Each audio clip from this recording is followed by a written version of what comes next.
Hello, everyone. Happy Thursday. Happy Thursday. It is Thursday. Happy Thursday. All right. Okay, everyone. I know I'm starting a bit early, 5 minutes early. I'm like, fuck it. I don't want to have to stand here to wait any longer. So we'll just start right now. Okay. Okay, guys. All right. Hello. Happy Thursday. So let's see who we have here. Let's see who we have here. Okay. We have a lot I got to tell you about. We'll get to that here in a second. Okay. Hello, Jay Williams. How are you doing, Jay Williams? Jay Williams Art, of course. Great member of the community here. Check out Jay Williams' page. If you go over to the Discord, find Jay Williams' profile, click it, open it, go to the links located there. Check out his art. He takes commissions. Great artist. So glad you're here, Jay Williams, as always. Hello, Weird Amorphous Blob. How are you doing, Weird Amorphous Blob? So glad you're here. 7-month streak, subscription streak. Dear God, Weird Amorphous Blob, calm down. Good God. thanks, Weird Amorphous Blob. Love that. You've been around for a long fucking time, Weird Amorphous Blob. We all love it. Okay. All right, I don't blame you. It'll keep popping up unless you do it. So I'm glad you did. Hello, Mayflower Kid. How are you doing? Hello, Mayflower Kid. We all love Mayflower Kid. You all were mean to Mayflower Kid yesterday. You all were mean to Mayflower Kid. Mayflower Kid was just trying to do what Mayflower Kid does. Okay, shame on all of you for bullying Mayflower Kid. I actually thought it was kind of funny, but hey, don't bully Mayflower Kid. Okay, anyway. Hello, Mayflower Kid. All right. Lacroix says, hello, I have nothing clever to say today, so hi. That was kind of weirdly clever in itself, Lacroix. So hello, Lacroix. Hello, Lacroix. So glad you're here as always. All right. We have Sir Bart. Hello, Sir Bart. How are you? How are you, Sir Bart? Yes, we're gonna yuck it up, Sir Bart. We're gonna be yucking it up. Yuck, yuck, yuck, yuck, yuck, yuck, yuck. Yuck it up. Okay. All right. Let's see here. James Nordoff. Hello, James Nordoff. I'm so glad you're here. A classic, James Nordoff is. So glad you're here, James Nordoff. One of the classic community members. So glad you're here. Okay. Hello, Resident Union Thug. Hello, Resident Union Thug. I'm so glad that you're here. I'm so glad that you're here.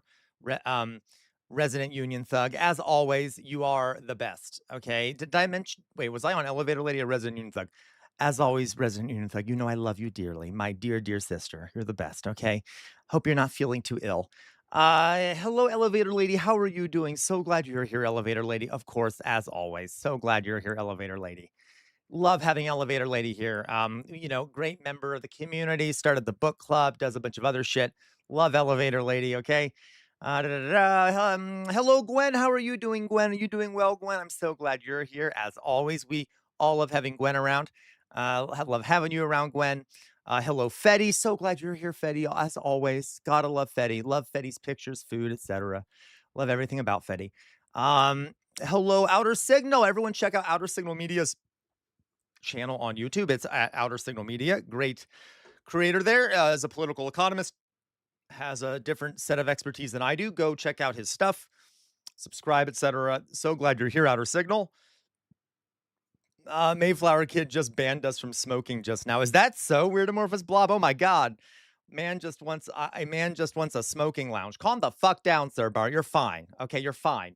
Weird Amorphous Blob, I'm going to be very argumentative without my nicotine. Oh my God. Okay, you know what? Just everyone go smoke right now. Everyone. Even if you haven't, don't smoke. I want everyone fucking calm. Okay, calm the fuck down. Go smoke a cigarette. Just kidding. Please don't smoke a cigarette. Mayflower Kid will kill me. Don't tell her I said that. Don't tell her I said that to all of you. Okay.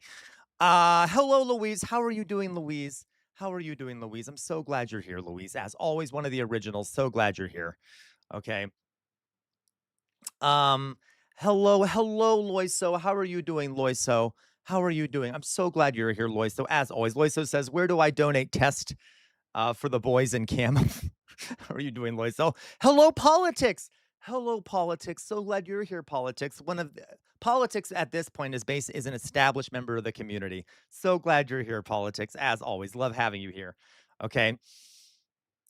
Donate test for the boys in cam. What are you talking about, Loiso? What the fuck do you mean? You lost your goddamn mind. Okay. Thank you, Gwen, for smoking. Well done. Okay. Don't tell Mayflower. Okay. Good. Everyone's doing well. Okay. All right, you guys. So, yes. You mean testosterone tests? I got it. Okay. So, guys, we have some shit to talk about. First, some announcements. Hello, virtual violence. So glad you're here. Okay. Oh, I got you, Loiso. No, I'm afraid it's not Loiso. I'm afraid this is not the testosterone donation kiosk. Okay, so we will talk about that. That is super interesting story. Gender affirming care for all the men in the military. Very cute. Unless you're trans, in which case you get nothing. But anyway, you don't even get to be in the military. So, which I guess I kind of like because we need to protect our trans brothers and sisters and non-binary people. Okay, but anyway, so let's go on here. First of all, guys, at 9 p.m. Eastern Daylight Savings Time, 9 p.m. Eastern Daylight Savings Time, Donald J. Trump is going to do a Donald J. Trump is going to be doing a what is it? An announcement. We don't really know what he's going to be talking about, but he's going to be doing an announcement that will be at 9 p.m. Eastern Daylight Savings Time. It is a now, to be clear, guys, listen. When Donald Trump has previously done announcements, they've been nothing burgers, okay? And everyone is like, "Oh my god, he's going to announce the end of democracy."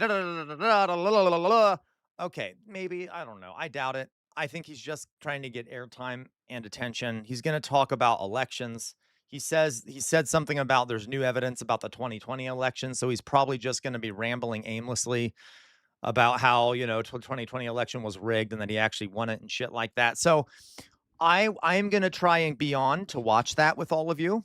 Okay, so if you guys do want to join me later at 9 p.m. Eastern Daylight Savings Time, we will do a live viewing party of Donald Trump's probably waste of time announcement. Okay, so just to let you know, we will be doing that at 9 p.m. Eastern Daylight Savings Time.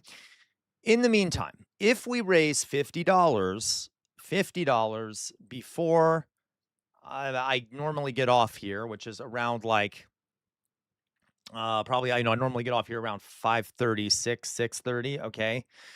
If we raise $50 before, oh, I don't know, you know, 5:30, uh I will stay on and I will watch Cabaret with everyone. Okay. Now you're going to see that it is very relevant for us to watch Cabaret, the movie, because today we're going to be talking about the Weimar Republic. And Cabaret, the 1971 Cabaret movie, which is a great movie, um, does a really good job of kind of capture. Oh my God, Jay Williams! Holy shit! Holy shit! Horrific. Okay, what the fuck was that? Okay, anyway, dear God, that was terrible. Anyway, what was that a cat? Was there a cat in the box? Jesus. Okay. Schrodinger is having a mental breakdown. Okay, anyway, so I mean, was there a cat in the box or wasn't there a cat in the box? Whatever, it's fine. So if we raise $50 before I get off, then we can watch. Then instead of getting off, I'll just turn and we'll watch Cabaret and I'll make some commentary on Cabaret. You will see why this movie is really good after I present today on the Weimar Republic and the cultural scene and everything else that was happening during the Weimar Republic. Cabaret does a really good job of capturing this in the backdrop of the rise of the Nazis in Weimar, Germany. Okay, so just letting you know, we'll do that if we do raise $50. $50, okay? If it's possible for us to do that, we might not, but it's okay if we don't. There might be another chance eventually for us to watch it. I don't know, but we'll see. Okay. Yeah, exactly, Jay Williams. So what we're gonna do today, guys, is I'm going to start by talking about the Weimar Republic, which was the government that existed between the end of World War I and the rise of the Nazis in Germany. And we're going to talk about that. That'll be the first thing we do. Then we'll go back and look at the news items. Then we'll go back and look at some news items, and then after that, we will do some reactions, etc. But I wanted to start today with the educational segment, just because I'm in the mood to. And so we'll do that first, okay, guys? Everyone good? Everyone understand the situation? Everyone understand the situation? Okay. Thank you. Thank you very much, Doug, for the 10 joules. I'm not sure what that means. Halfway there. Oh my God. Thank you so much, Resident Union Thug. Resident Union Thug just sent $25, which already gets us halfway there. Fuck you, Resident Union Thug. How dare you? Yeah, blood of my blood. Shame on you for throwing your money at me. Thank you, Resident Union Thug. Seriously. Okay. So we're halfway there. We also have Doug who sent 10 gem. Jules, would you tell me, Doug, how much that cost you? Because I still don't understand how they calculate joules. So we're already over halfway there. Okay. So let's go, guys. Let's talk a bit. Hello, Jestergasm. How are you doing, Jestergasm? Jestergasm? Hello, Jestergasm. That's kind of strange. That's kind of weird, but I appreciate it. I am a jester. Yeah, thank you. Thank you. Am I giving you a jestergasm? I hope so. Okay. So let's go on, guys. Let's talk about the Weimar Republic.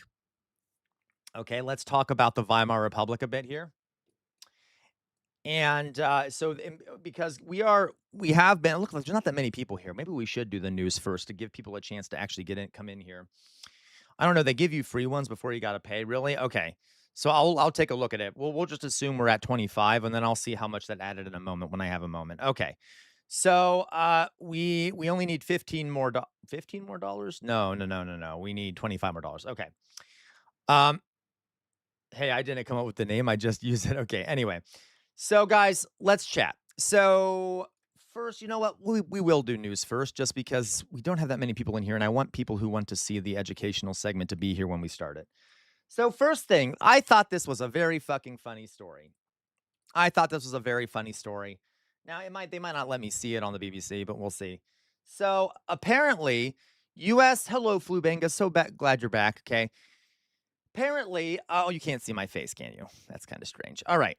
Apparently, Pete Hegseth, you know, love Pete Hegseth. We all love Pete Hegseth. Great guy. Great guy. Pete Hegseth has announced that the U.S. military personnel age 30 and older will undergo testing for testosterone deficiency as part of their annual health screenings. Okay. In a video posted on X, I hate you, weird numbers, blah. In a video posted on X captioned "High T Department," Hegseth said he was authorizing the screening program for troops to ensure you have the right testosterone levels to operate at your absolute best. Okay. Troops with low testosterone levels will be offered voluntary hormone replacement therapy. Chief Pentagon spokesperson Sean Parnell said all active duty and reserve component personnel aged 30 and older will undergo mandatory screening for testosterone deficiency during their periodic health assessment. Younger personnel younger than age 30 would also be able to request the screening voluntarily. We owe our warriors the absolute best medical care in the world, and this program delivers on that obligation. Taking care of your long-term health means ensuring you remain strong, resilient, and capable, not just for your next deployment, but for the rest of your life. Taking testosterone for non-medical reasons like artificial muscle enhancement without a doctor's prescription is strictly prohibited in the military. Hegseth said in a video that the new program was not about artificial enhancement. Yes, it is. In his written statement, Parnell said the protocol will enable the department to establish a comprehensive baseline and offer targeted testosterone therapy, ensuring that it sustains a healthy, capable, and decisively dominant fighting force. Okay. Asked if whether both male and female troops would be tested, and if female troops would be able to be evaluated for estrogen-based therapy as they enter perimenopause, the Pentagon said it had no comment. So, to be clear, hello, Cheshire Cat Smiles. To be clear, this is about making, they don't care about the women. This is about trying to make men more masculine because, that's what Pete Hegseth was all about. He's all about gender affirming care for men to make them more masculine because to him, they're superior. And the more masculine you are, the better warfighter you are. So this is all about male supremacy. And does this mean, and again, they refuse to answer any question in regards to whether women will be receiving these tests. So this isn't about health at all. This isn't about health at all. This is about his perception that like testosterone is somehow okay. There you go. Yeah. Okay. Where it could be useful, they're not using it, and where it make men big, strong, it's yes. Okay. Like it's very dumb. It's very dumb. So it's really strange. Yes, Resident Evil, like, very creepy. Okay. But like, Jesus. But it's just like, I don't even know what to say about it. I find it hilarious because this is gender affirming care for the whole fucking, all the men in the military, because men are babies and they constantly need gender affirming care, even if they are cisgender. And then, but they hate when trans people seek gender affirming care, right? It's really stupid. Okay. Tater tot, what does high testosterone prove? Nothing. I mean, it doesn't. What it does, it makes muscle growth faster, apparently. Apparently, I don't know. It does some other things. It makes you more aggressive, I guess, more prone to outbursts of rage. Okay, I'm kind of saying negative things here, but like there's this idea that testosterone, is going to make you a better fighter and shit. But it has lots of problems that go with it. It also makes you go bald rapidly, right? Right, weird amorphous blob. By the way, guys, men who go bald, weirdly enough, a lot of men who go bald have higher levels of testosterone. Am I right about that? I could be wrong about that. Testosterone, testosterone, uh, baldness. Okay, I'm wrong. Yeah, never mind. I can. Okay, I was wrong about that. I got that mixed up. Okay. Or no, I'm not wrong about. I shouldn't look at that part. Okay, well, whatever. I don't care. I don't need to. If you have too much of it, you'll go bald. Let's put it that way. Okay. I don't know what to say. I'm not a doctor. I don't even want to talk about it. I don't want to talk about it. Okay, but isn't this really funny? Isn't this kind of really fucking funny? Anyway, so trans people can't be in the military, which I'm glad for. We need to protect our superior trans brethren, but we can't. Apparently, cannot. All the men are going to get gender affirming care. Anyway, so refocus. I actually had really low testosterone thanks to treatment for other medical issues. I ended up with a severe depression, had to battle to get testosterone. Now these weirdos get testosterone. Exactly, refocus. Guys, there are legitimate reasons to get testosterone. If you have really low testosterone levels, it can cause depression, lethargy. It can make you feel ill. Um, it can cause problems. There are medical problems that low testosterone or estrogen can cause, but this is not for those medical problems, right? I mean, they're saying it is, but they even said that they're going to try and find a good baseline for the military. That's not a medical baseline. That's the baseline they want. Okay. Yeah. It is possible to call that is cope. Maybe I've heard that wrong. Okay. Don't classify the front line as military. Easy. There you go. Okay.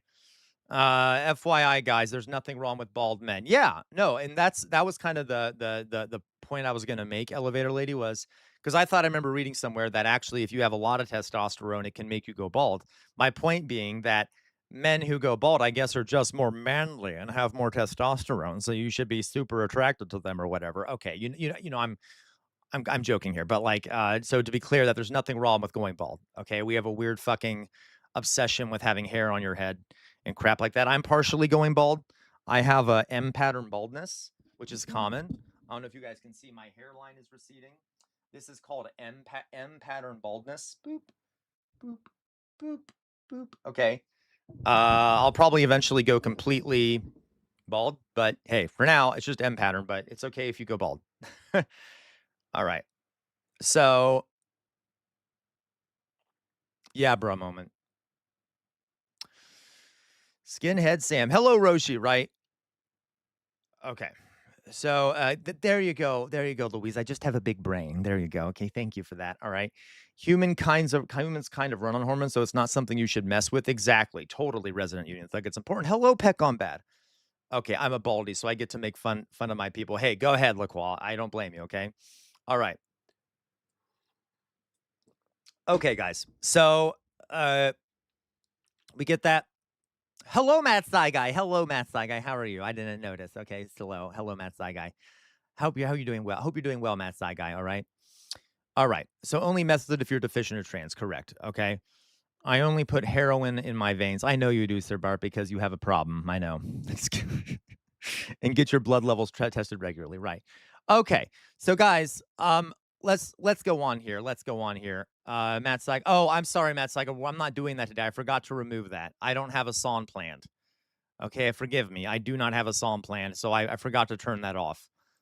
I know. My apologies. I totally forgot to turn that off. Luckily, now that you did it, that'll mean that how about this? I will. Well, sorry, Matt Saiga. I forgot that to turn that off. Okay. Um. Okay, scammed. Yes, my apologies, Matt Saiga. I'm sure you have plenty of points though, so I doubt it's that big of an issue. Okay, guys. So let's now talk about the Weimar Republic. Okay. Well, we have another story. Fuck it. I don't want to talk about it. Let's just go into the education segment. Let's go into the education segment, shall we? No, I'm not. Okay. Let's go on here. No, Matt Saiga, I didn't fucking remove you as a mod. I don't know how the fuck that happened. Okay. Whatever. Okay. So let's go on here. Boo boo boo. Chest out your cat smiles. You're funny. All right. So guys, we have been talking about fascism, right? The unit we've been on for a while now is fascism. We learned about Italian fascism. This week we really started getting into German fascism. If you join the Discord, which is linked at the top of the Twitch chat and the bottom of the YouTube chat, in the resources section of our Discord is a list of vital vocab words that I have taught you about, concepts and vocab words that are relevant for learning about fascism generally, the theory and history of fascism, okay? And so we've already learned about Italian fascism. We're not even going to review that at this point. We're just going to stick, because we're going into a lot more detail with German fascism. So now we're talking about German fascism. I know we have so much fascist literature, right? I know we do, Weird Amorphous Bob. Don't tell people that. Okay, no. So let us talk about this, okay? So you could, Lacroix, if you want to. I don't blame you. You can call me Professor Revolt. I don't care. It's fine. Okay.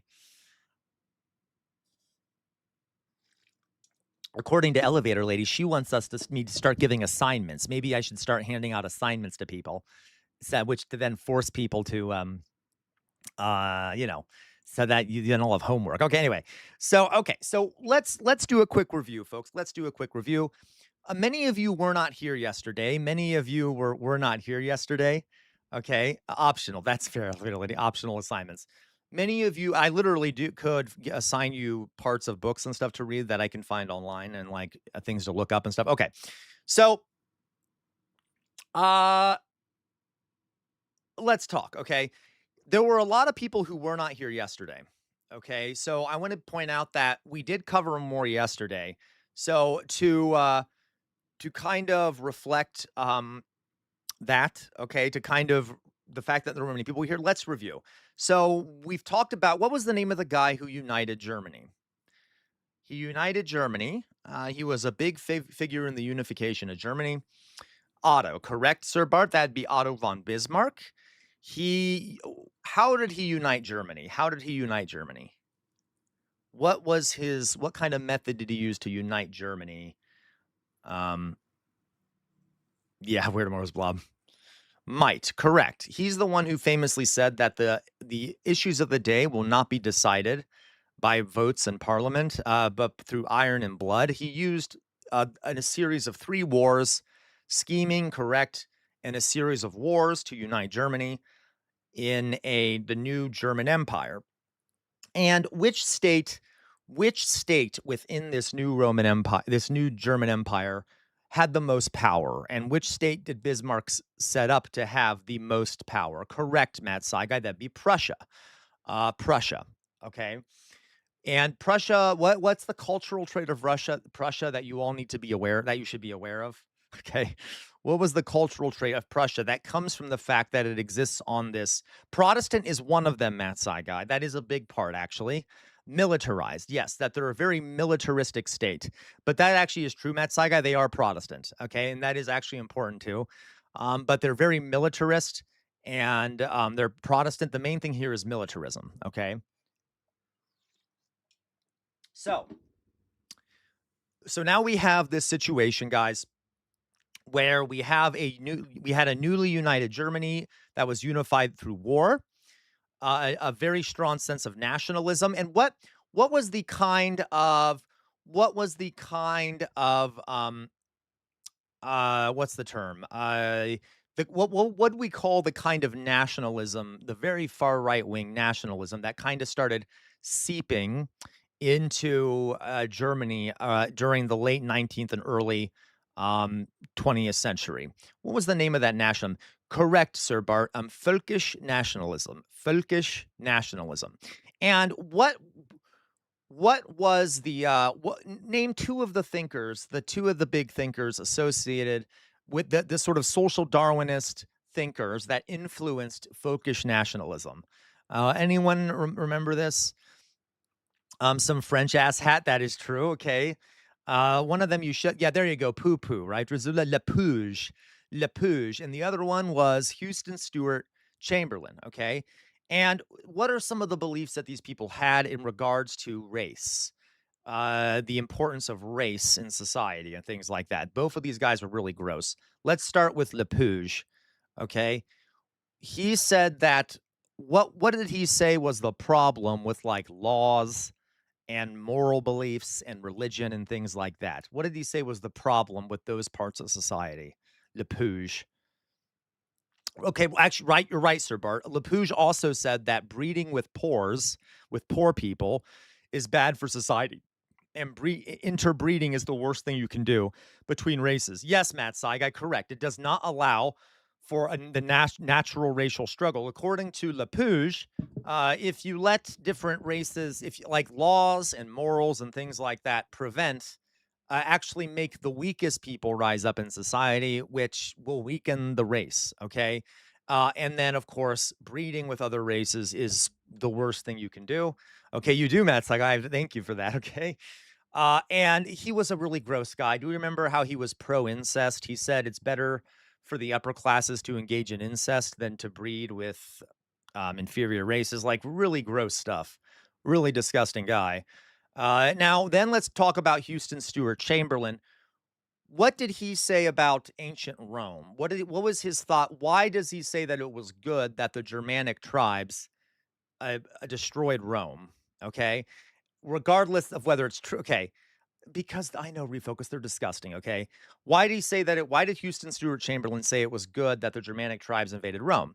Yeah, that the Romans had been overrun by Jews. Okay, that which is bullshit, by the way, that Rome was controlled by Jews and inferior races, and so the Germanic people destroying Rome actually saved Western civilization, whatever that means. Okay, so he thought that like Rome had become degenerate and filled with Jews, and that the Germanic tribes destroying it had actually saved Western civilization.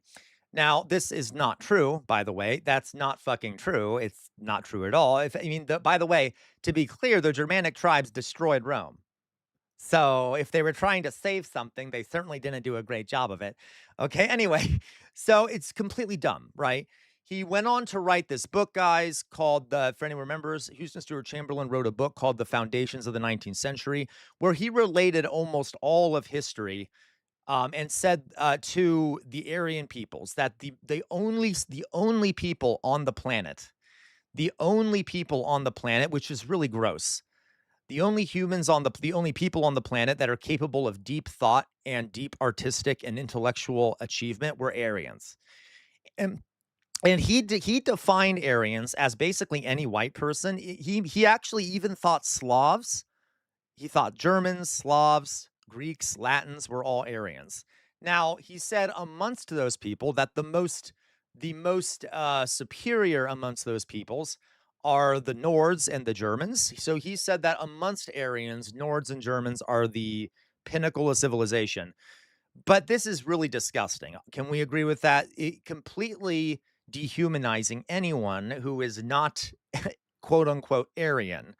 And Houston Stewart Chamberlain wanted to create a society that was a racial hierarchy where you have an upper caste of racial superiors ruling over all the racial inferiors. That's how he put it. Okay. And we also remember that Lepouge actually said the same thing. And Lepouge said that class is the same as race. Okay. So, like, the reason we shouldn't think of class as the most important thing. Class happens naturally because of race. So we should have a caste system where different classes don't breed with each other and they're stagnant. Now, I want you to think about how all these ideas might in fact, yes, for a moment, they were definitely one of the considered the in the higher order of Aryans. Correct. Okay. He viewed Anglo-Saxons as being the highest order of Aryan as well, because he viewed them as Germanic peoples. Okay. Um, so do we see how in a time of class struggle between working class people and the owning class, this idea was sort of was invented by these elites, these really racist elites, as a way of kind of reinforcing their position in society during a time where their position in society was being heavily questioned. Okay. So they're like, no, no, no, no, no. We do deserve to be in power because we're racially superior. Okay. It doesn't matter. We're oppressing you. We deserve to be here. Um, and remember, Lapouge even said that education doesn't matter. You're born into, you're born the way you are, and nothing will change that. Okay. All right. So those ideas were seeping into Germany, um, and mixing with this sense of nationalism, and kind of created this idea of völkisch nationalism, which is this idea of German nationalism as being linked to the Germanic race, culture, and land. Okay. In Matt Saigai, it absolutely is very similar to a caste system. And Matt Saigai, do you know what a lot of these guys said the origins of Aryans were? You know it, Matt Saigai. A lot of these folks said that Aryans had come from India. Okay. And to them, that the caste system of India was a sign of this, how Aryans should run society, because they figured it out in India that they need to maintain this racial caste system. We should apply that same thinking in Europe. I'm not even joking. A lot of this has to do with the notion that the Aryans represent the highest caste in India, and that's the best way to do things. Okay, so this is pre, during, and after World War One. Now, these people, though, Jonas, came about before World War One. Okay. No, Matt Saigai, I would not. No, the Indians were not the origins for fascism. For these thinkers, yeah, like he thought somewhat of the Indian caste system when he was thinking. Okay, all right. All right. So these thinkers, Jonas, are pre-World War One. Okay, and they also were popular. Got you, Matt Saigai. They were also popular during World War One. Their ideas became popular. Okay, so next thing here, guys. Next thing here. So who becomes the king of Germany, the Kaiser of Germany after Wilhelm the First? Well, that's a dumb question. I'll just tell you, Wilhelm the Second. Okay, and he dismissed Bismarck. And what did he start doing? He ended up being in charge when World War One started. World War One. What were the main causes of World War One? I repeat myself. People list one. List one. Don't list all four. Everyone, list one of them in the chat. What are the four main causes of World War One? Arms race. Yes, militarism. Correct. So militarism. What else? Militarism. Yes, economics. Wow, no one's answering really correctly. Okay, maybe imperialism. Thank you. Militarism, imperialism, nationalism, and alliances. Okay, militarism, imperialism, nationalism, and alliances. MAIN. Militarism, alliances, imperialism, and nationalism. Okay, and then what sparked it was the death of Franz Ferdinand. A massive war broke out. We don't need to go into too much detail here for the sake of this presentations. Okay, we maybe sometime I'll do an entire week-long presentation on World War One. It was a bloodbath. It was an absolute bloodbath. In the end, though, in the end, Germany lost. And what were the German people being told the entire time that they during the war by their government? What did the government tell them about how the war was going? Yep, that they were winning. Most Germans most Germans thought that they were winning during the entire war, and then suddenly one day they're like, "By the way, we lost." okay, which was kind of a smack to the face and really caused some mental, like, caused some issues, all right? What else happened in Germany during the war? What did Britain do during the war to Germany?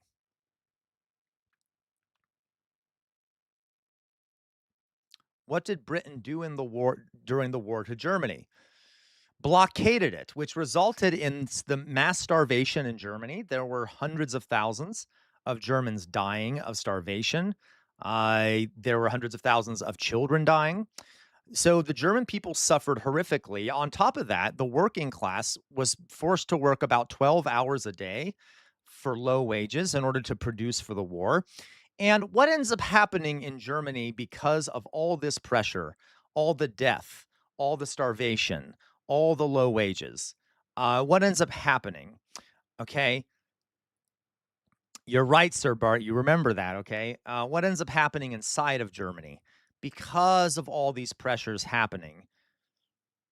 Rebellions, correct, bro moment, that ended up turning into a revolution. So what ends up happening, guys, is that there is a massive strike and then uprising by workers and socialists all across the country. There is a violent, there is a lot of violence that happens. This is called the German Revolution. The Socialist Party, which I don't know if people remember the name of, called the SPD, the Social Party, okay, the Social Democratic Party, split into two factions. One side of the Socialist Party was pro-war, the other side was anti-war. What was the head of the side of the SPD that were anti-war and that were like communist? What was the name of those two leaders? Correct. Rosa. Someone mentioned Rosa Luxemburg. Luxemburg. Okay. Rosa Luxemburg. And who was the other guy? We didn't talk about him as much. He's also really cool. It's Karl Liebknecht. There you go. Karl Liebknecht, mainly Rosa Luxemburg, in my opinion. Okay. And they formed a group called the Spartacus Uprising. They did Spartacus Uprising, so they actually launched a rebellion of tried to promote a violent uprising. Okay, now uh, eh, what ends up happening, without going into too much detail here because it's confusing and we learned about it yesterday, um, the Kaiser ends up gets told that the war is being lost. The Kaiser and the generals who lost the war tell the people of Germany that the reason the war was lost was because the Jews and the socialists stabbed Germany in the back. This is called the Dolchstoss legenda, or the stab in the back myth, and it was a lie. But I want you to remember, guys, that everyone in Germany thought Germany was winning. They thought, I'm calm. That's like everyone in Germany thought Germany was winning, and then suddenly they're like, oh wait, no, we're losing, and we're being told it's because of Jews and socialists. And when they were told that, there were revolutions breaking out in Germany. So to many people, it appeared to be true, but it wasn't. Okay. And the socialists attempted to tried to take over the whole country. They took over factories. They set up Soviets. Okay, they tried to take over the country. Who ended up betraying the socialists? Who ended up betraying the socialists?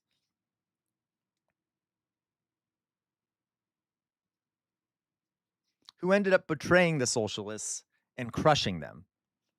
The SPD, the socialists. So the less the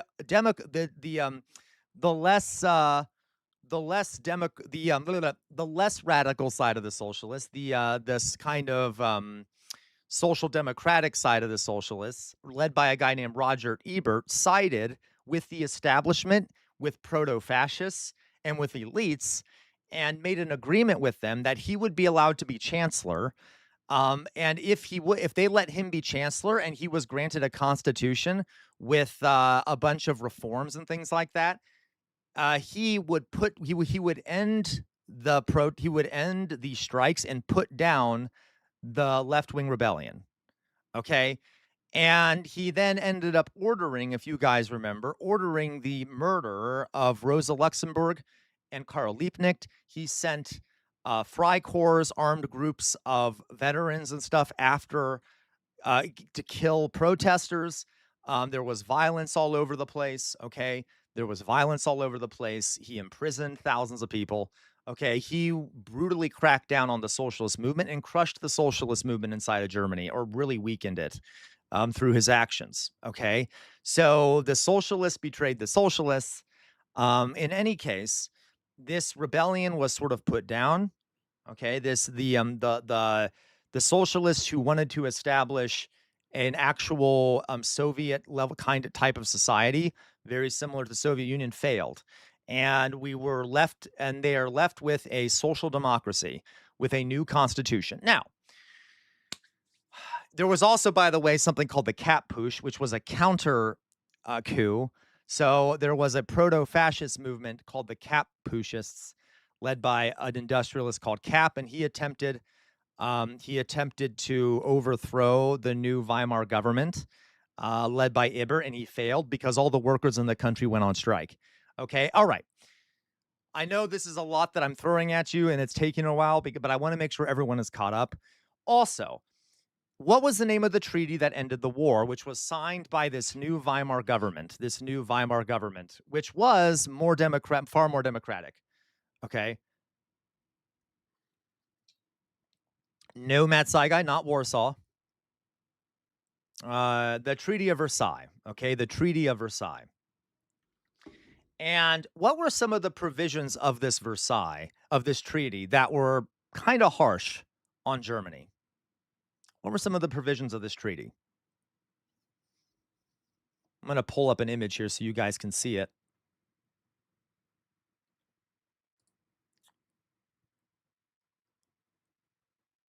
All right. Yep, reparations. War reparations. Okay, war reparations. They made Germany pay billions of dollars, and what about 605 billion dollars in today's currency. It was such a high war indemnity that they made Germany pay that they only paid it off in 2010. Correct, Drusilla? They limited Germany's military to 100,000 men. No air force, no tanks, nothing like that. Very, very small. Um, there was the war guilt clause. There was the war guilt clause, which was probably the most offensive part of the treaty, where the Allies made Germany say that the war was entirely their fault, and therefore they were responsible for the entire cost of it, which historically is not true. Okay. Um, Lastly, they also cut off a chunk of Germany, right? They took a chunk of Germany away from Germany and cut Eastern Prussia off of the German mainland. They demilitarized the most industrial area of Germany, and then, by the way, another provision of the treaty said that you have to keep troops out of the most industrialized region in your country, and if you refuse to pay reparations, France is allowed to send troops in and operate those factories for their own profit in order to pay off the reparations, which they did eventually do. Okay, so Germany was pretty harshly punished. Now, Germany had very cruel goals in World War I, etc., but this was not a good way to achieve peace, by overly punishing Germany, because then you're never going to get things are going to be have a problem in Germany.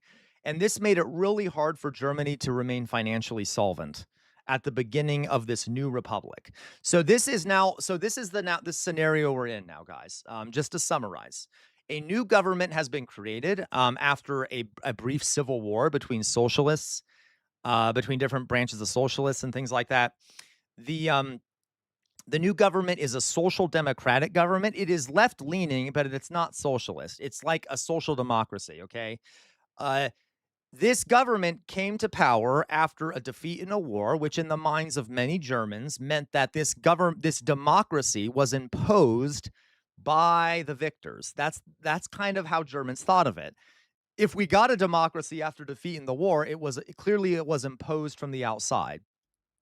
So this democracy had some issues, because not only did people already view it as, yeah, Jonas, not people view it as illegitimate because it happened after a war that Germany lost.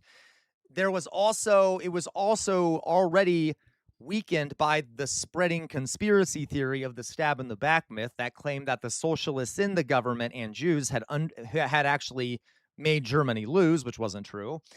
There was also the massive war in debt, the reparations that this government had to pay, which made it really hard to maintain itself. It had a lot of challenges facing it. And that's what we're going to talk about today, the Weimar Republic, which lasted from 1918 to 1933. So it lasted about 15 years. And it is one of the most interesting periods to study in history, in my opinion. I love the history of the Weimar Republic. It is very important for understanding the rise of the Nazis. And that is the situation we're in. Okay. So let's go on to today's presentation. Do we understand that? Any questions before I go on here? Okay. Any questions before I go on? Okay. Let's go on. Let's get into the news stuff, shall we? So Germany has just lost a war. A new democratic government has been set up. Okay, and by the way, as a reminder, the left will never be united essentially because of what happened in the beginning part. The communists are never going to unite with the SPD because the SPD had betrayed them. Okay, so let's start with let's just talk a little bit about uh, the results of this war in the Weimar Republic. Okay, so at the end of the war, guys, there were 1.8 to 2 million dead German men who had been killed in the war. That is a massive number. It is thought that there was probably not a single person in Germany who did not know someone or know a family who knew someone that had died in the war. The whole country was in mourning. Everyone was in mourning for someone after 1.8 million died. Okay. Not only that, in World War One, there were also 4 million. Um, okay, the 4 million were wounded. Okay, so there were tons of men wandering the streets who were missing legs, arms, had eye patches, were scarred. And these guys, when they came back from the war, oftentimes they didn't have jobs. So there were a bunch of wounded war vets wandering around, to the point where a lot of art at the time features images of war wounded walking on streets because it became something you saw every day. You'd be walking down the street and there'd be a wounded war veteran on the ground. Okay. There were on top of that, guys, with all these men who were dead, there were now a ton of women who had lost their spouses and were now single moms. And during the war, women had replaced a lot of men in factories to do the work that men had initially who were traditionally assigned to do, and women had started taking those positions. And after the war, all these men start coming back, and now there's all these women in their positions. And a lot of times the government would try to kick out the women and put the men back in, which then left a bunch of women who needed the income to provide for their children now that they're widowed, left them without anything. Okay, it was a mess. It was a mess. And there were now far more women in Germany than there were men. And one thing you would hear a lot at the time was that there was a male loneliness crisis. And you're going to hear throughout this, guys, that there's a lot of similarities to modern day America. Okay. There was literally a lot of talk in Germany at the time. Oh, there's a male loneliness crisis because yeah. Okay. Anyway. Anyway, so going on here, I know it is La Croix. I know. All right. Let's go on here. So, what we're going to do, guys, is so that's the state of the Weimar Republic. You'll see here the results of federal elections.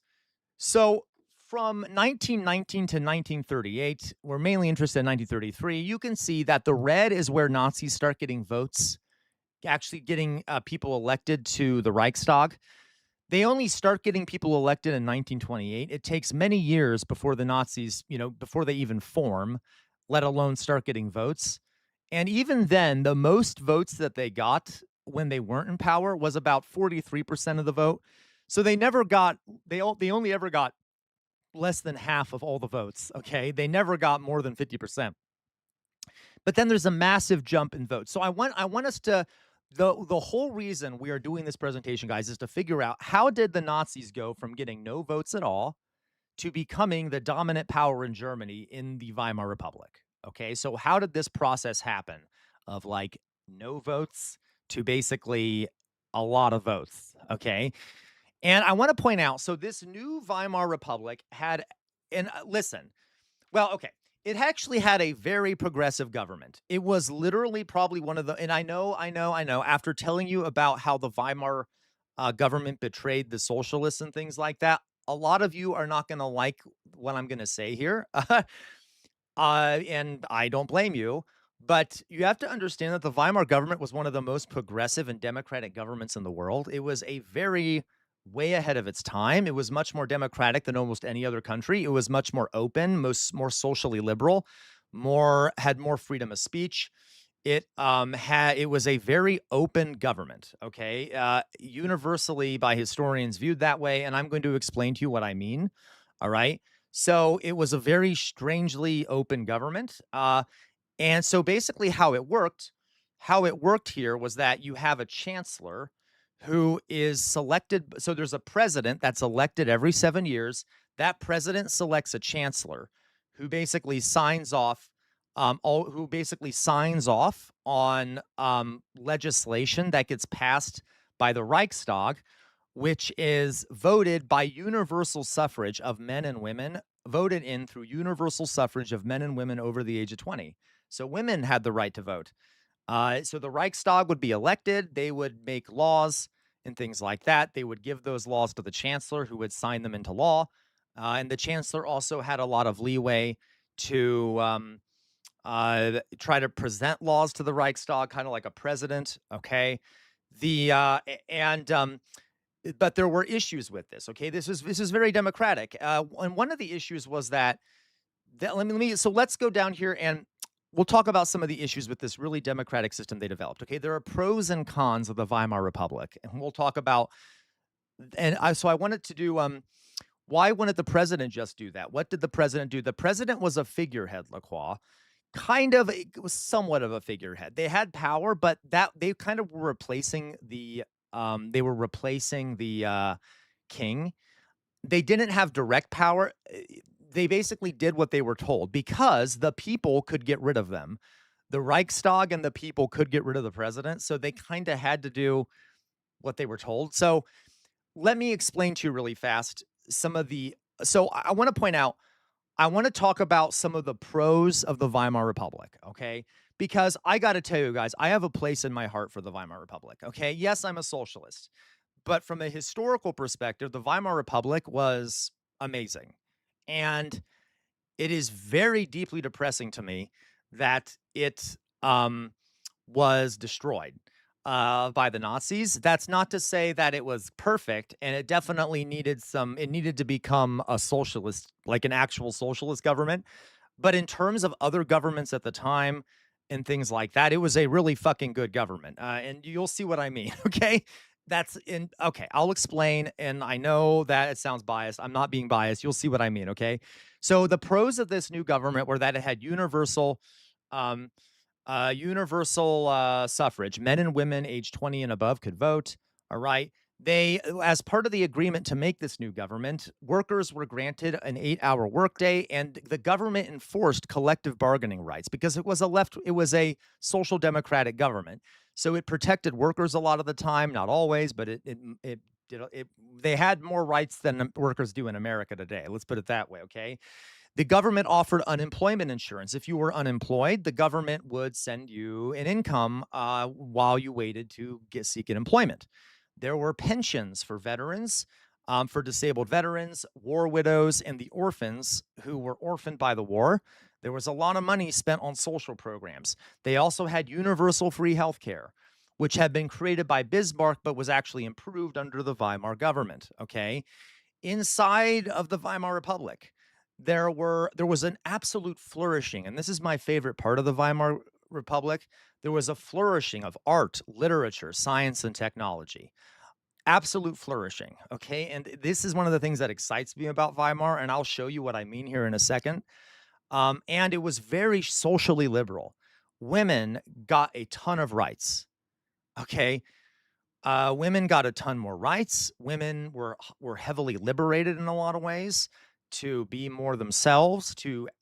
Women started. Now there was still gender-based employment and things like that, but women, for the time, women had a lot more rights. They started moving into professions that they weren't typically assigned to.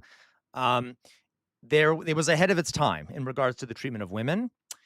It was, and we're going to talk about it was way ahead of its time in regards to the treatment of LGBTQ folks. Okay. It was okay.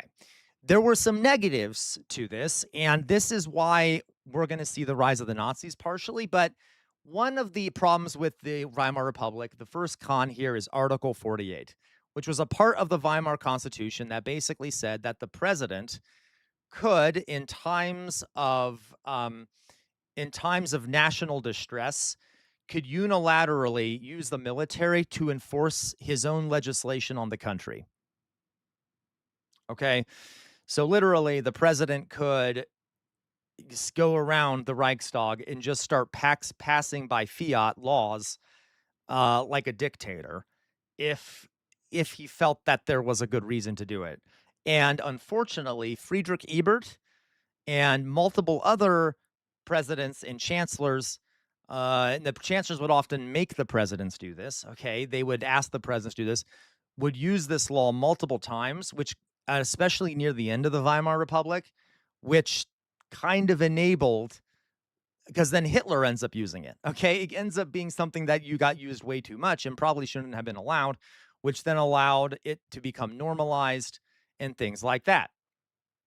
Okay, so yeah, so it that was a problem, Article 48. It also allowed too many political parties. Now that sounds like I'm being an American when I say that. No, the law stated that if you get 60,000 votes, you get a member in the Reichstag. Okay, you get a member in the Reichstag, which means that there were tons of little parties, which made it very hard for any parliament, any Reichstag to form coalitions in order to govern effectively.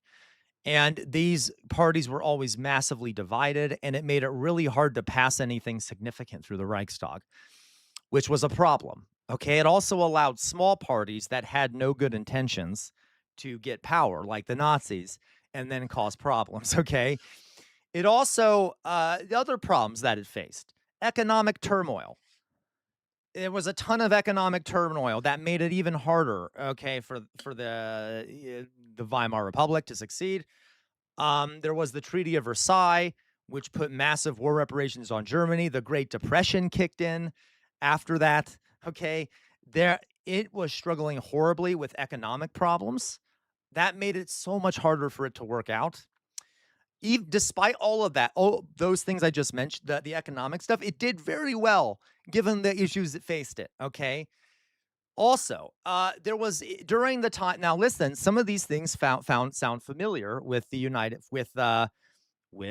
States. I mentioned how there was gridlock in the Reichstag. Okay, there was a proliferation at the time of conspiracy theories and misinformation. All because society was very open and liberalized. There were all kinds of like misinformation and conspiracies flying all around the country, and people had trouble knowing what was true and not true. And what does that sound like, folks? All right. So there was a big problem with misinformation and conspiracy theories flying around. Okay. The other big problem here, guys, is we learned about this yesterday. Because there was not a complete revolution by the socialists, a lot of the bureaucracy of the government was kept in place from the empire. So a lot of the bureaucrats, military commanders, and judges were leftovers from the empire. So the bureaucracy, the military, and the judicial branch were all very conservative because Ebert and the Social Democrats had stopped the revolution, and because The socialists themselves, when they did do violent revolution, had failed to remove these people. It was still very conservative in the bureaucracy. Okay. So that's the problem. That's a problem. And that's going to become a very big problem. And because Friedrich Ebert and because the social democrats, the non-radical ones, okay, the traitor ones, were kind of working with the elites. They chose not to dismantle these parts of the government, which they really fucking should have. Okay, so we're gonna see now in the next day, 2 days, how this all worked together to bring about the rise of the Nazis and what else happened. But today, I wanted to focus on some of the positives and things that were happening inside the Weimar Republic culturally that were amazing. But to be clear, I also want you to think of these things if you're a conservative. Because in America today, there's massive pushback against a lot of the social changes we've seen, right?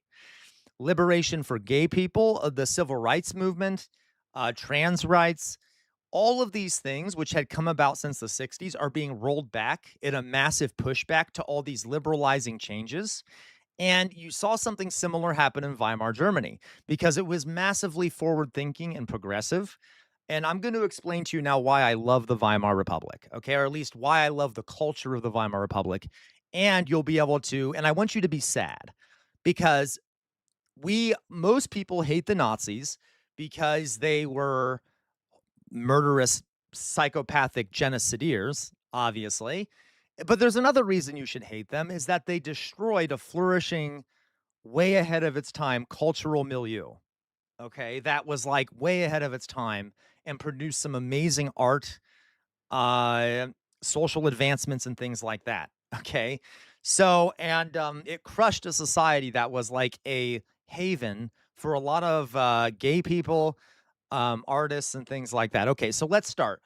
Let's first talk about women in the Weimar Republic. Okay.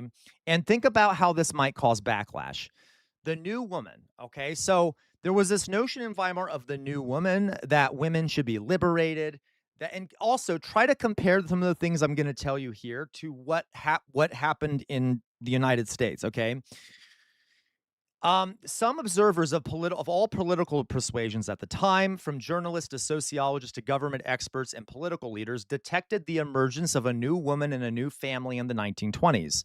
Indeed, Weimar culture did produce a certain heady and intoxicating sense of freedom in the big cities, especially for some intellectual and professional women. Women, guys, were massively liberated. They were sexually liberated. Women's fashion became more sexually liberated. It was okay to wear shorter hair, short skirts, things like that. Women started rising up in some professions. It became more socially acceptable to be sex workers or be exotic dancers. Okay. It was a very cool growing of rights for women. And always in the back, by the way, abortion, which was illegal in most places at this time, was made legal in Weimar Germany in 1927 through a court order, which was very ahead of its time. The fact that abortion was made legal. Uh, another note here. Another note here is that the Nazis, by the way, almost immediately rolled that back. What's happening in our current society, right? So women getting the right to get an abortion was very infuriating for a lot of conservatives, and the Nazis rolled that back almost immediately. In response to this growth of the new woman, okay, there was there. I know, elevator lady. The right wing, there was a movement called the Kinderküche in Kirche movement. Kinderküche in Kirche movement. You could also say the KKK movement, but that will be confusing. And this meant children, cooking, and church. Okay. Children, cooking, and church. And there was literally, there was a massive movement. There was a movement amongst the right wing in response to this that is basically equatable to trad wives.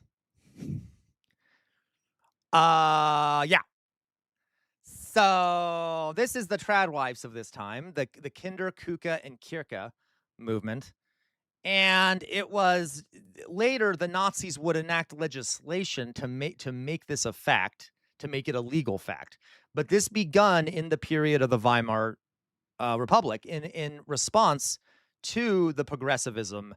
By the way, the reason these things came about, guys, is because of the socialists. The socialists in charge of the government, the left had a lot of power. They were enabling this stuff to happen. Yes, it was not a complete socialist government, but their open-mindedness and stuff allowed all this stuff, including the communists loved this shit.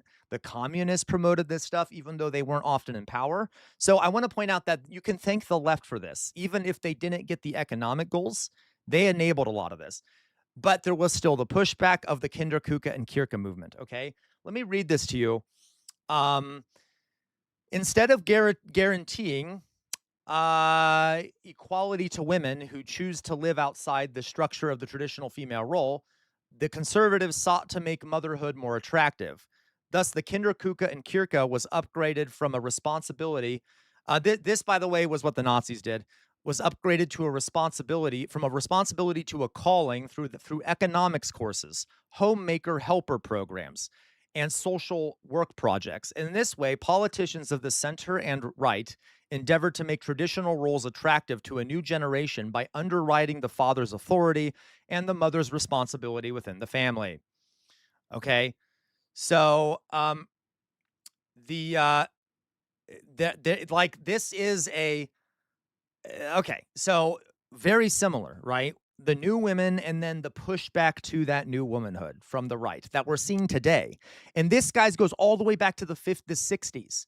All of the pushback we see happening in the United States today is partially due to pushback to the 1960s and the women's liberation movement and the civil rights movement and the gay liberation movement. It happened faster here, but okay. Let's go on to another. So that was one big part, where was the new woman of the Weimar Germany. Let's take a look at another very important part and one of my favorite parts of Weimar Germany.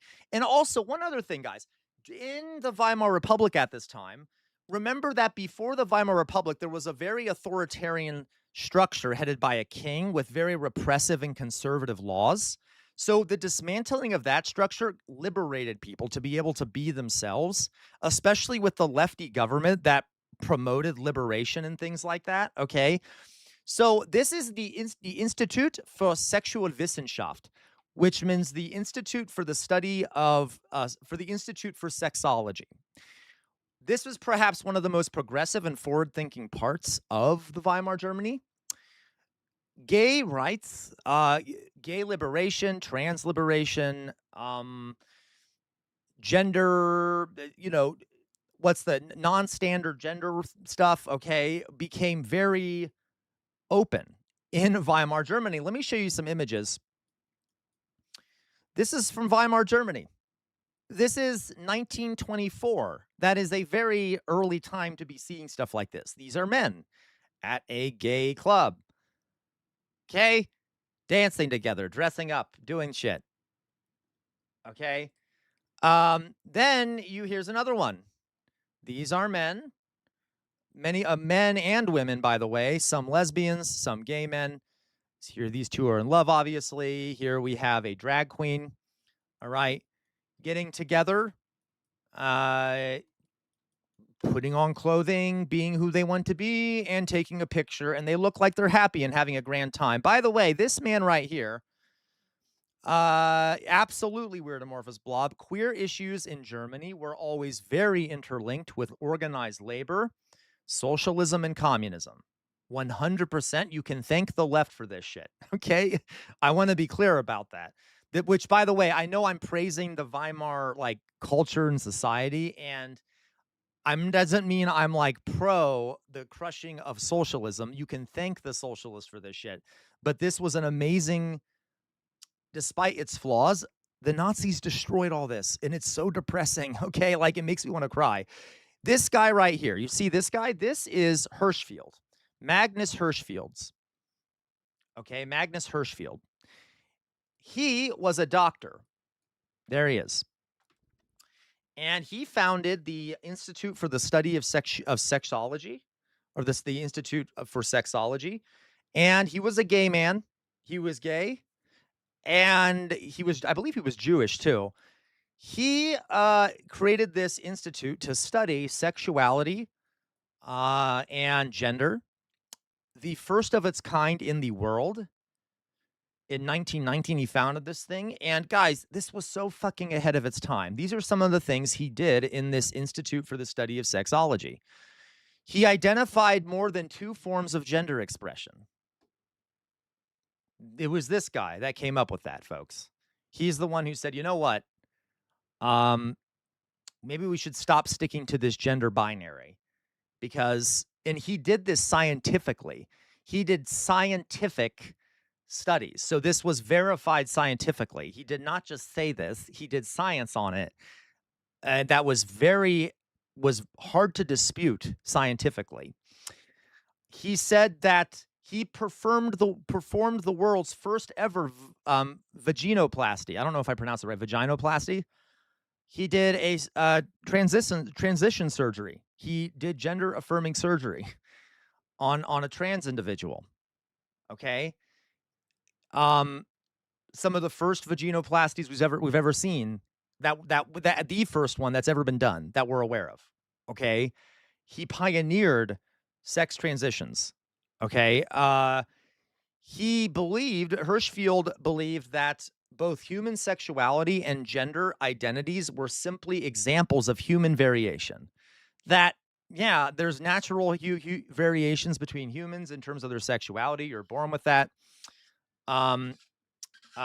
Totally weird amorphous blob. You're right.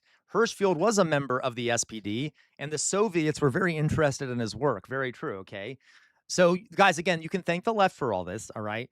Um, which was way ahead of his time.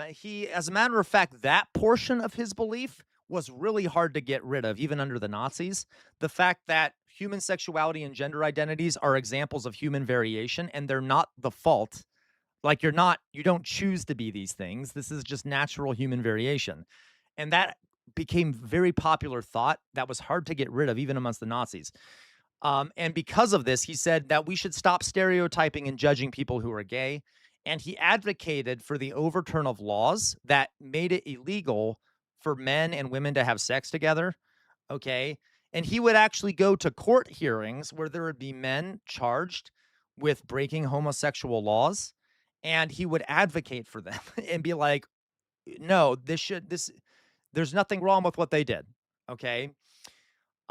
He did this by doing research, collecting data, and spreading awareness of his ideas and findings. And this is what's depressing, guys. One of the first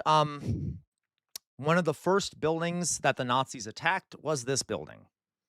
They looted it. They took out all the research and compiled years of research he did, and they burned it.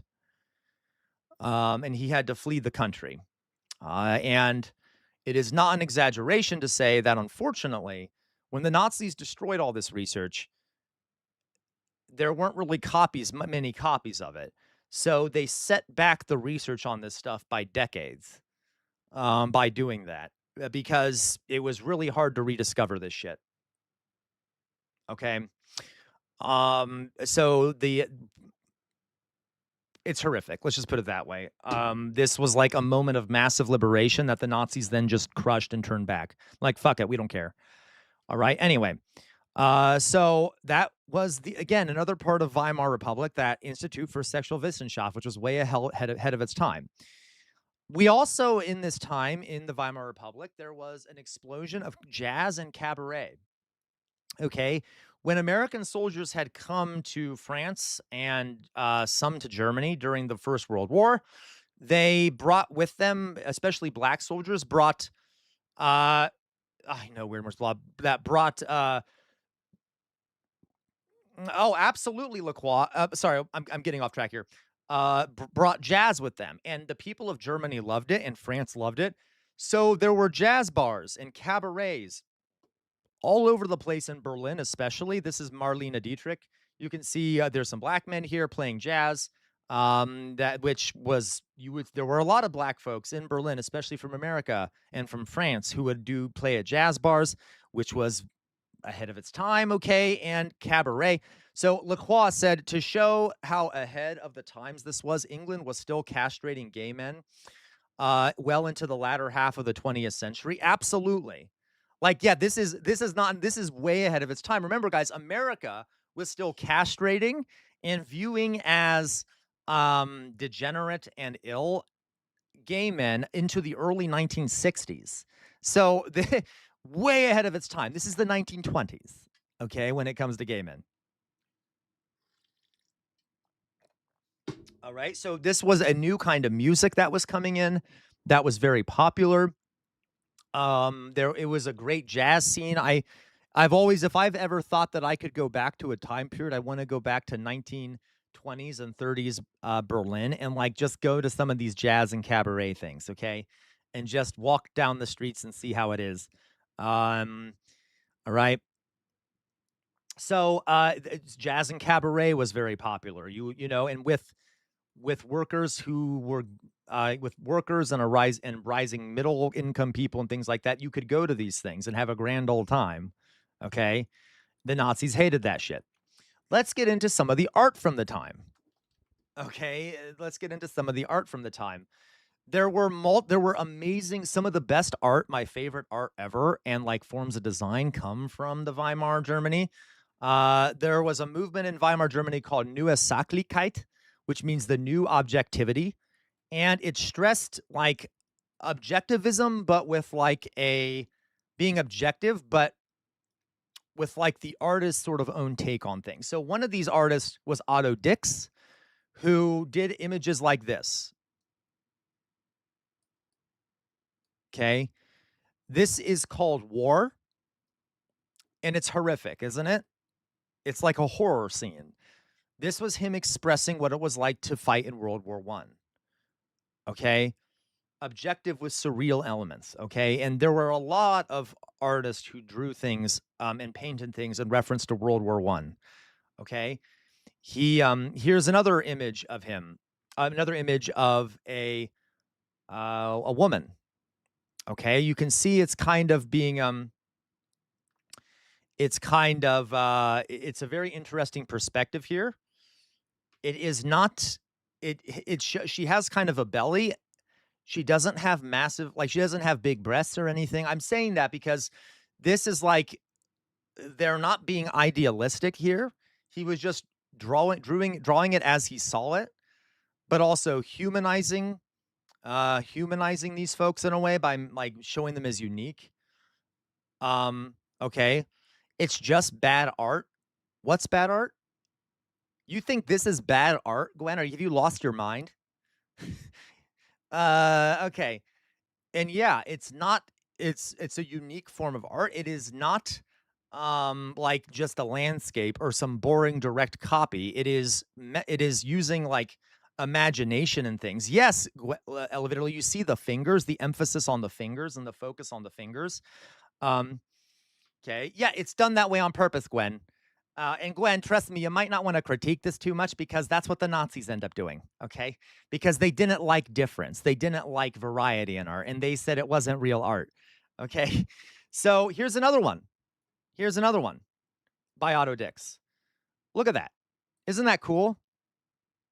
Um, the, look at this, okay? I love this one. So remember how I said there were a lot of soldiers who were missing limbs and like were injured. Okay. This is showing 3 former soldiers playing cards at a table. And look at that. They're like one of them is holding the cards with their foot, and there's like this weird device coming out of their head. This guy has a fake arm. It's kind of trying to show the fact that there's all these injured soldiers everywhere. And like, so Otto Dix's perspective on what it's like to live in a society with all these wounded veterans everywhere. Okay. And how they try to get along. Uh, it's really cool shit. I love it. This absolutely revolutionized art, by the way. Let's see some other ones. So another guy here, George Gross. By the way, George Gross There were several of these guys ended up being executed, and killed by the Nazis. These ones didn't. Otto Dix didn't, and George Grosz didn't, but there were multiple artists at the time who ended up being murdered by the Nazis as degenerates for their art. Okay, look at this. Trying to capture the spirit of Weimar Germany. Look at that. You have a soldier right here, a former soldier. You have a naked woman back here because the Weimar Republic was kind of a mix of conservative and modern and like injured soldiers and a flourishing of the rights of women and cabaret and art and movement and all these other things. So you see here a mix.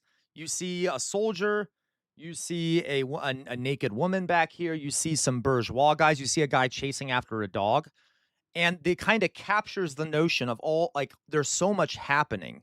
There's so much happening in the Weimar Republic at the time. So like walking down the street is interesting. Yes, this anonymous guy right here, Gray. This is sort of supposed to capture there is also some suspicion and some nervousness going on at this time. Here's another one. This one I think is great too. I'm going to get close so you guys can see it. Look at like almost capturing like the chaos of urban life. Okay. Yes, it was Lacroix. I am going to show you some Dadaism. Okay. And this is not an easy painting to do, guys. There's so many colors and stuff in it. There's so many colors and stuff in this. All right. So like all the hotel back here, you see all these guys, all these people moving up and down the street. It's like a lot of motion, a lot of movement. Okay. Really cool art. Okay. Like anyway, here we have another one. This was a 3-panel piece of art.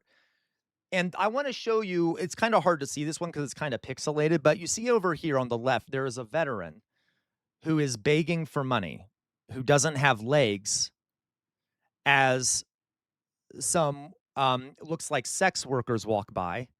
In the middle, you have an image inside of a cabaret. Okay, an image inside of a cabaret jazz hall showing women dancing, men dancing, having a grand old time. And then the third image here is an image of those women leaving the cabaret and walking past a homeless man. Now, the message here is pretty clear, and a lot of these guys were socialist or communist artists. Okay? Like the idea, no, in Berlin, this is Berlin. The idea that like, yeah, we're celebrating and stuff, but there's a ton of people suffering. And although there's a great liberalization of society, there's a lot of problems still going on in the Weimar Germany. Okay, that isn't really being addressed. Um, so these artists were able to capture a lot of these contradictions inside of Weimar. Okay, let's go on to another form of art at the time that I put in a separate section for out of respect for, and that's the Dada movement.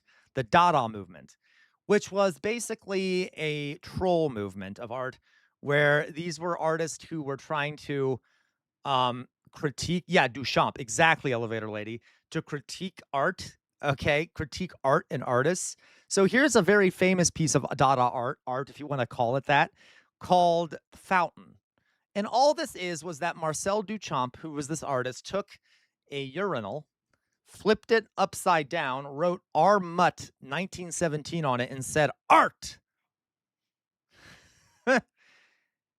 And that was his, it was commentary. It was commentary. All right. To kind of joke about how, like, you know, art is really whatever I can say it is, etc. Okay. And it's like, yeah, so it was kind of a critique of art, but also art itself. Okay. It was just like okay, or something like this. All right. Where these Dadaists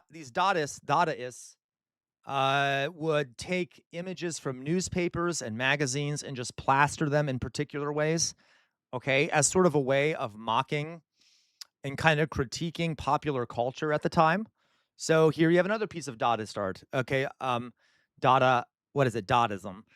All right. The gallery organizers tried to hide it behind curtains so that it couldn't be displayed. Absolutely, Fetty. Absolutely. They did. They were like, okay, we still have artists today who do things like that. If anyone heard of that one artist who took a banana and plastered it on the wall and put duct tape over it, okay? So, a lot of changes in art. One of my most favorite well, let's talk about the Bauhaus now, okay? Um, right, Lacroix?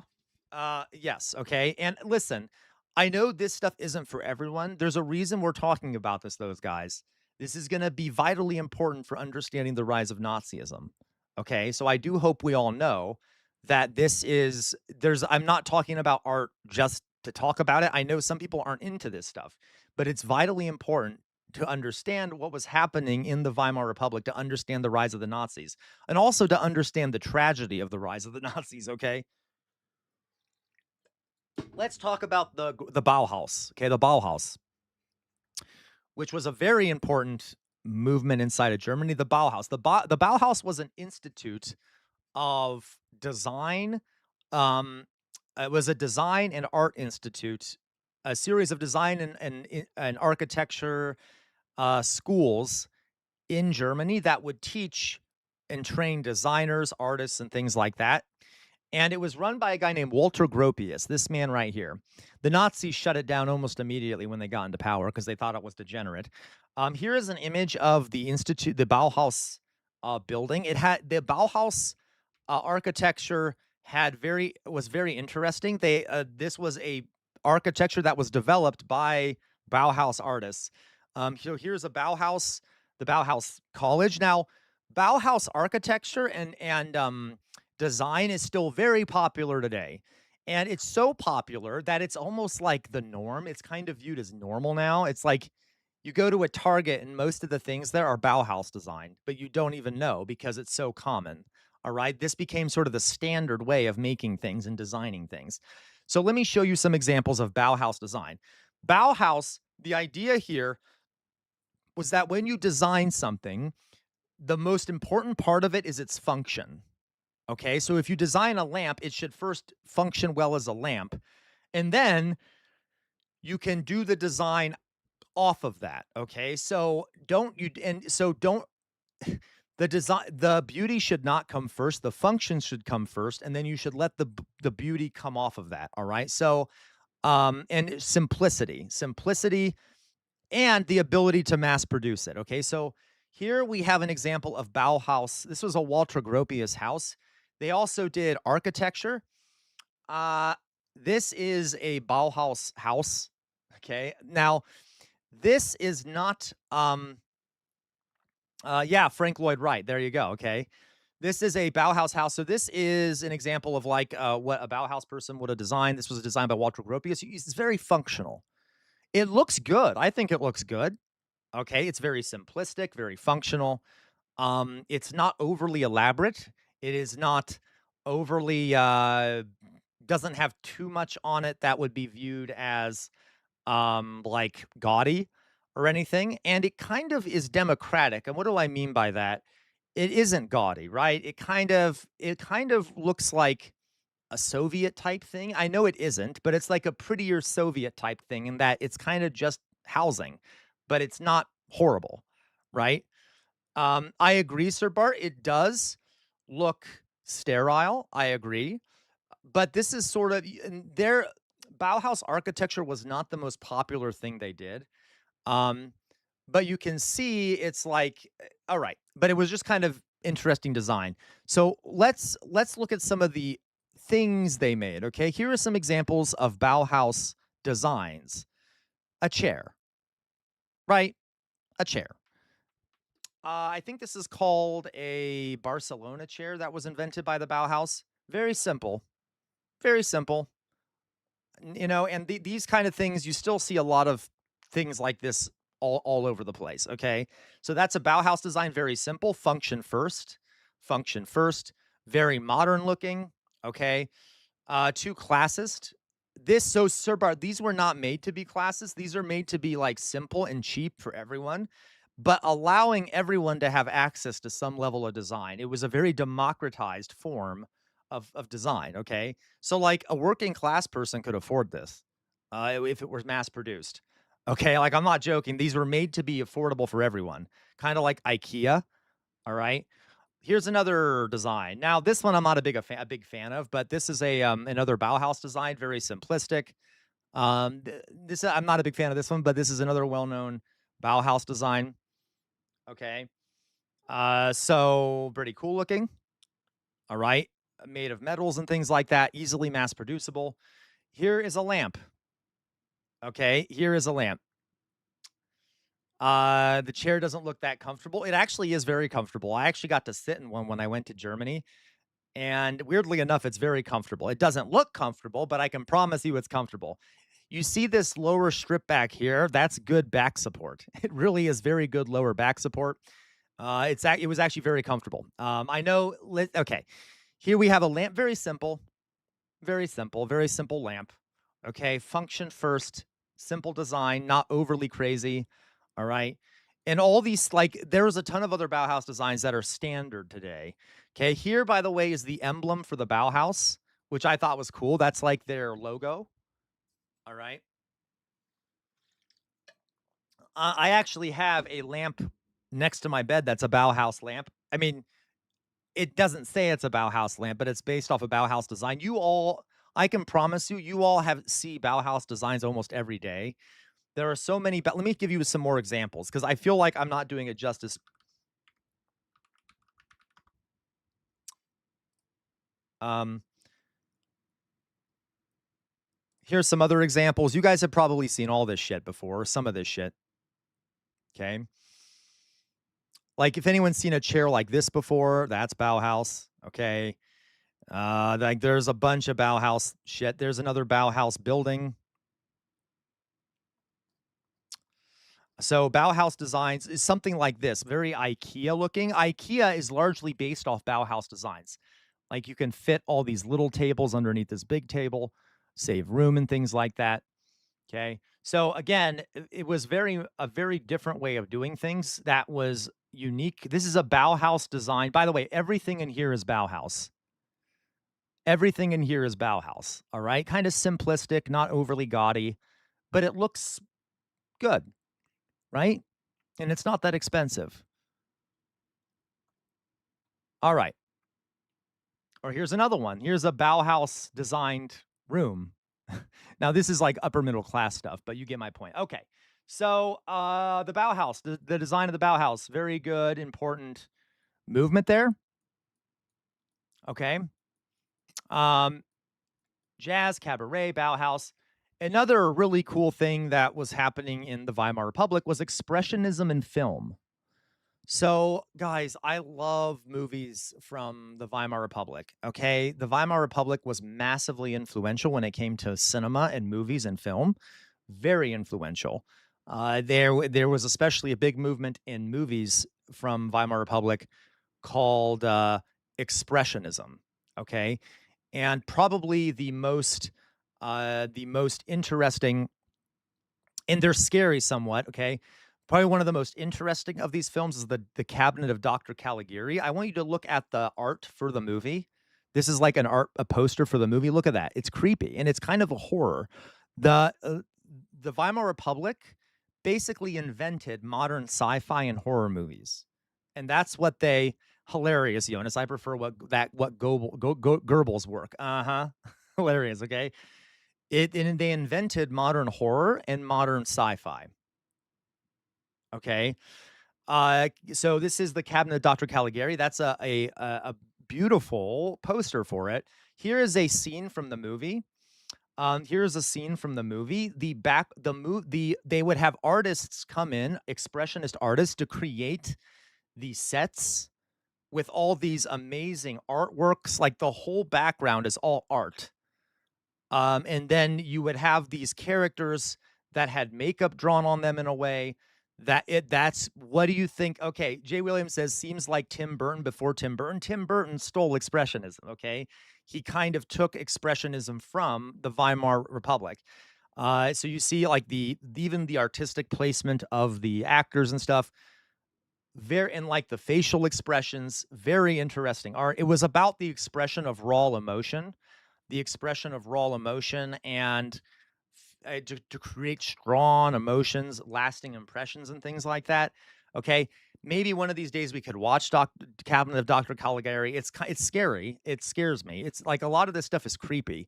They invented modern horror and sci-fi. Here's another example of one of the first sci-fi films, one of the first modern sci-fi films called Metropolis. If anyone here has seen Metropolis, highly recommend it. Metropolis considered one of the best movies ever made. Same with Cabinet of Dr. Caligari. These are all like the top 50 best movies ever made. Okay, Metropolis is the story of a society, of a futuristic society where there's an upper class that lives above ground and a lower class that lives below ground. And the lower class runs the city. Without them, they literally act as cogs in the machine of the city that keeps it running. And it is the story of a man from the top section of the city and a woman from the lower section of the city working together to unite the two parts of the city. It is a communist piece of art. It is a critique of capitalism and how the working class serves the upper class and how we need to bridge that divide. And let me show you real fast. Let me show you real fast here, guys. Theater form. Okay. I'm going to show you the Metropolis.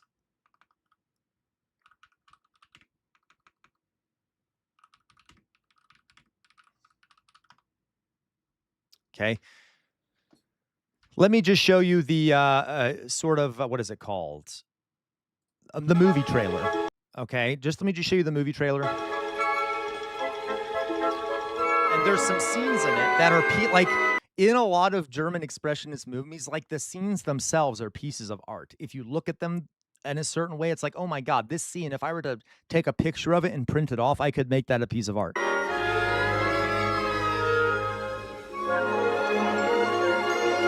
By the way, this is the 1920s. This is really good looking for the 1920s.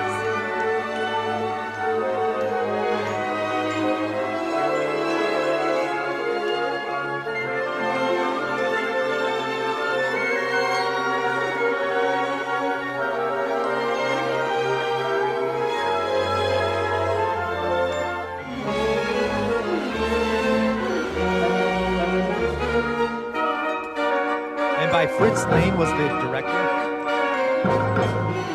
Yeah, exactly, Gwen. Painted backgrounds. This ain't AI, folks. They took the time to paint these massive backgrounds.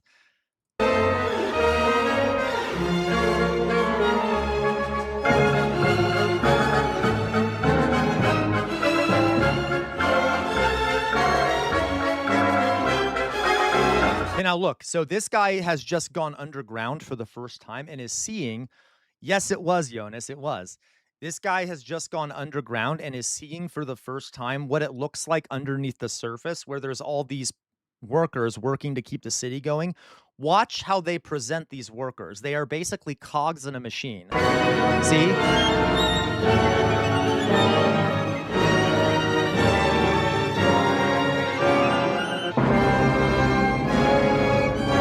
And what ends up happening, of course, is that these workers end up stop working and the whole city falls apart. You can get the Marxist/communist message of this.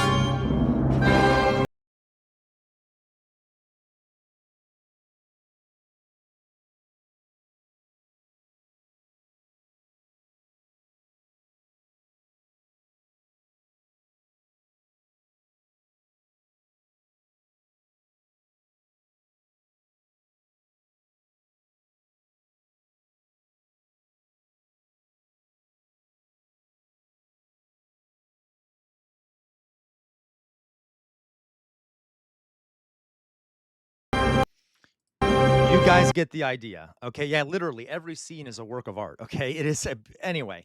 So, Metropolis, another great piece of cinema from the Weimar Republic. Here is one that most of you should know, and I hope you know it. Nosferatu.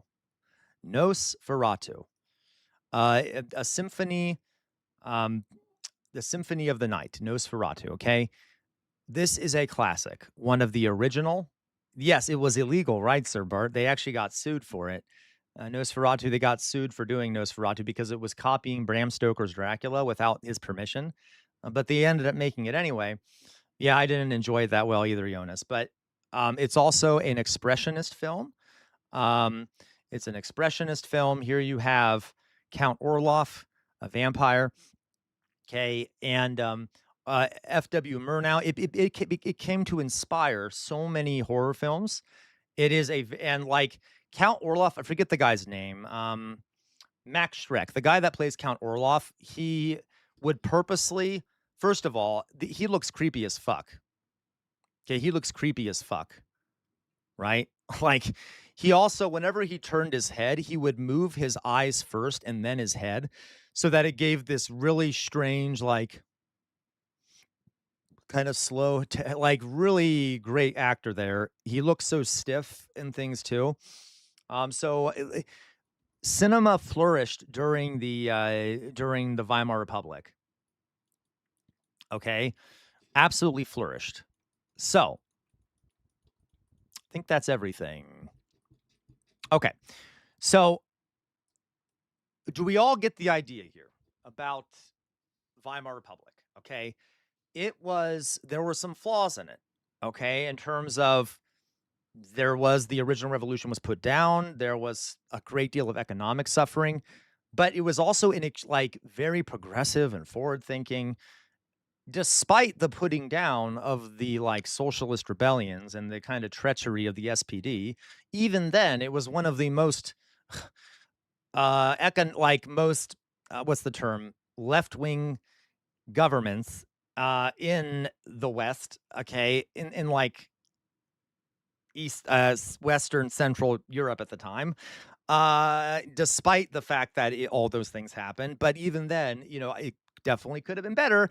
Um, okay, hilarious, weirdomorphous blob. And so, but in flourishing of art, culture, literature. I didn't even mention literature, guys. I didn't even mention literature and things like that. There is there was a lot of flourishing literature. There was a book called The Storm of Steel by Ernst Jünger. There was All Quiet on the Western Front. Oh, Jonas, it got bad. Okay. Jonas says, how did cinema change under the Nazi regime? It became painfully boring, painfully derivative. It became like American cinema, like action films. And like, look at this. There was one famous Nazi film that was a story of this Nazi sniper who had to protect himself in a tower while the Allies advanced, and he killed hundreds and hundreds of Allies, like an epic good Aryan. A lot of the Nazi film and stuff was basically anti-Jewish propaganda. There was a famous Nazi film called Der ewige Jude. Let me find it for you. Um,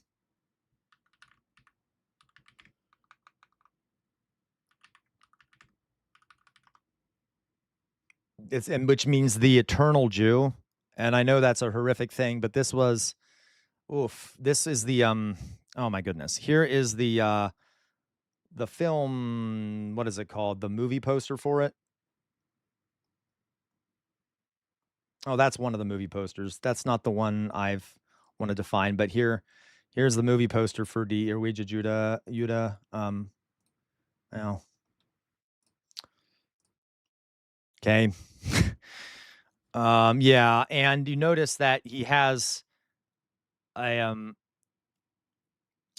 a, a little Soviet Union in his arm that has a hammer and sickle on it with money, a big nose. Okay, you get it. Was that wasn't Yes, it was Jonas. Okay. So like you will see, guys, that when the Nazis take over, all of this goes away. They ban jazz. They destroy the Institute of Sexology. They ban what they call degenerate art, and they put all this expressionism and art and things like that into a museum of degenerate art. And then they have people come to look at it just to laugh at it and to ridicule it and to show how degenerate it is. Okay, all that art I just showed you was art that the Nazis said was degenerate. It makes you want to cry, right? 'Cause and they said it was degenerate, and they put it into museums to make fun of it. They banned these movies and called them degenerate, and they started publishing Nazi movies, which were just boring as shit and pure propaganda. They broke up all the jazz and cabaret places. Okay, they destroyed all the jazz and cabaret just to show you the Nazis. They had one of the most gross forms of propaganda I've seen was an image that the Nazis used to describe jazz.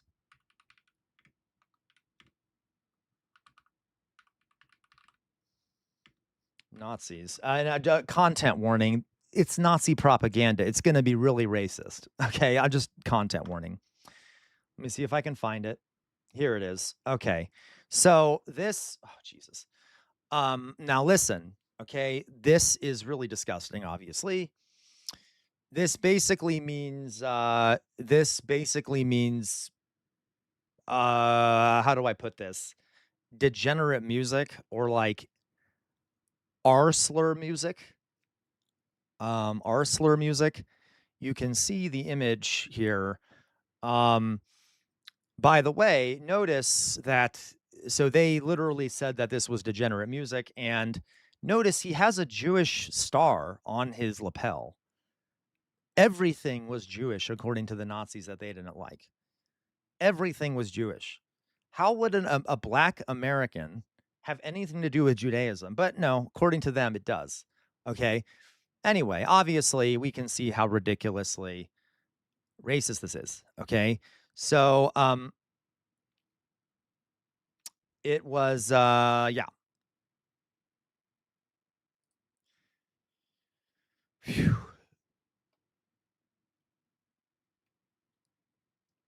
Anyway, so you like, yeah, American Nazis say very similar things. Guys, what do American fascists today say? They say it's cultural Marxism, that our society is becoming degenerate. Do they not? In America, guys, you hear shit all the time like this, right? That, the music that kids listen to is degenerate. And like, especially boomers will say things like this. They don't say degenerate, but they'll say like rap. Where does our society come to? Look at this music that they're listening to. Right, weird amorphous blob. Were the Nazis racist? Shocking, right? Uh, people will say that women need to go back into the kitchen. People will say that they need to go back to the home. There's been too much female liberation.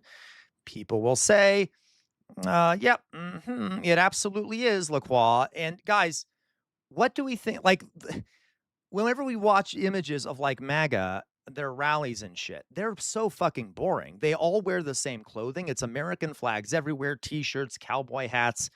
There's zero cultural creativity there.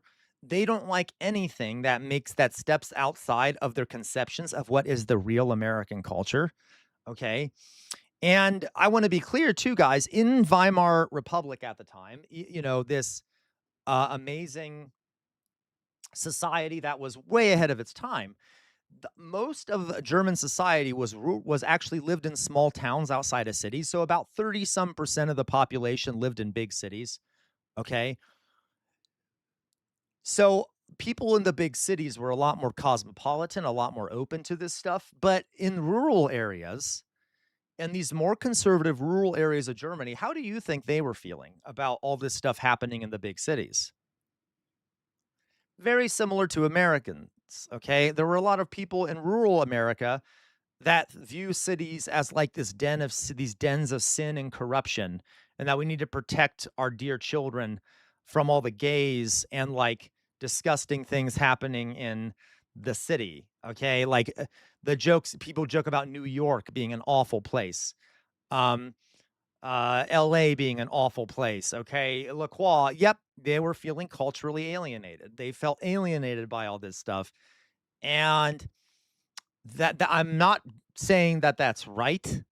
I'm not saying that at all, but that leaves fertile ground. Yeah, London is all Sharia law. Exactly, When you hear it in the UK too.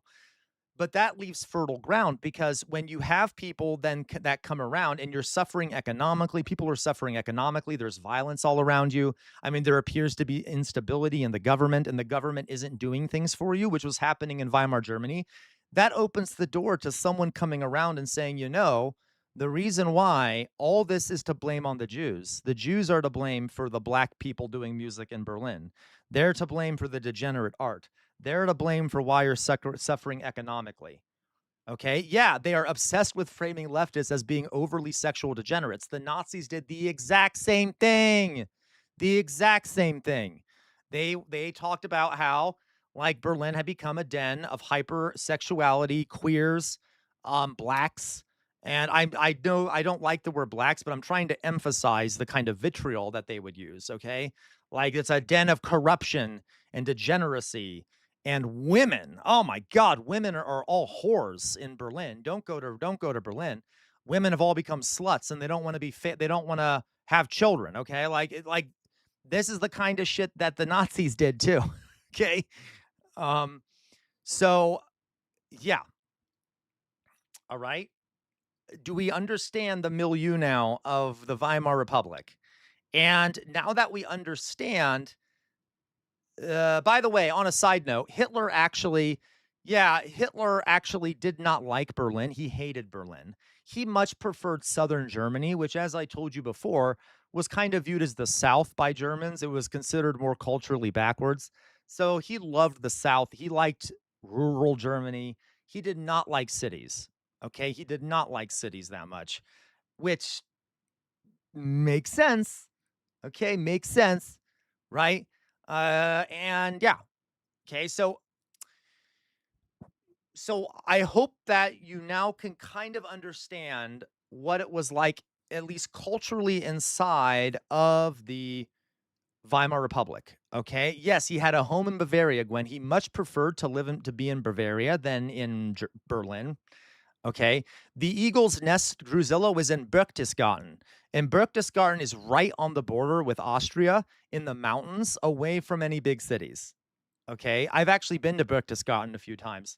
And it's a beautiful place, but that's what he preferred. He preferred mountains and forests and not be and small towns with traditional values. Okay. That's what he liked. He did not like big cities. All right. Um, yeah.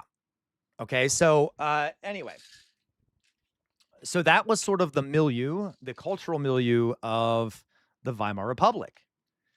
One second here.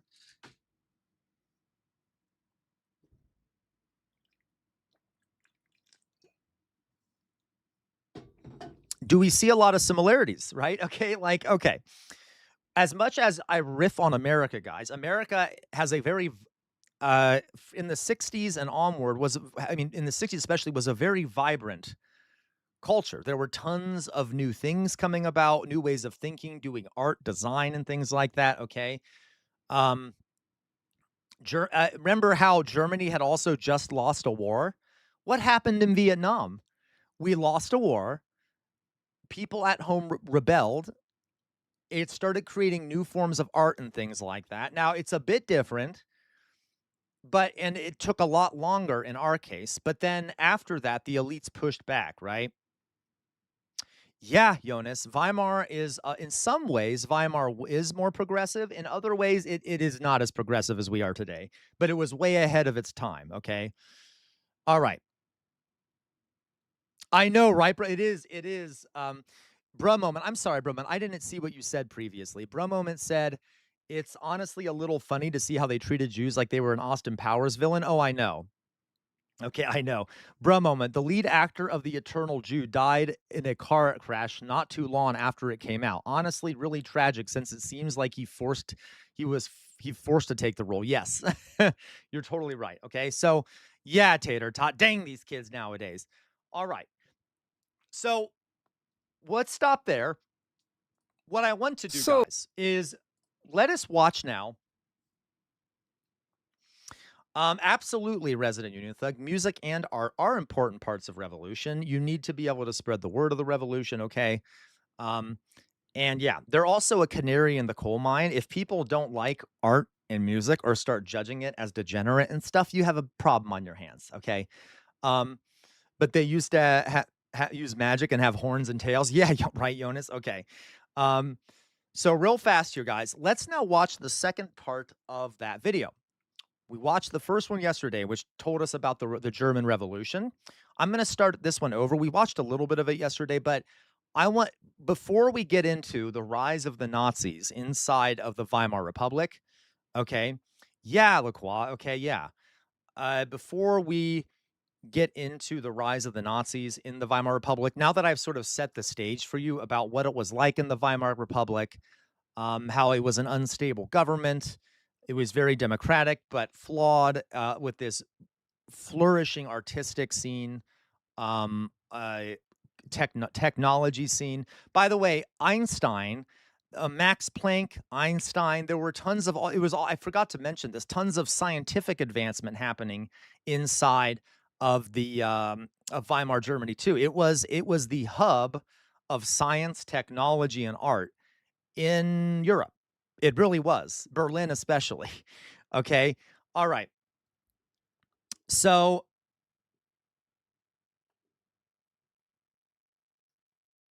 let's watch this, okay? So, part 2 begins now. See a description for part 1. So let's watch the second part. This will give you sort of an overview of the rise of the Nazis, but it's not gonna go into much detail. I will go into detail later, but just keep in mind what I've told you about the Weimar Republic. Here we go. Oh, where were we? Oh, right. After the Treaty of Versailles forced the Weimar Republic to reduce its military, Defense Minister Noske tried to dismiss two of the most powerful Freikorps divisions, but they refused and instead marched into Berlin and took over.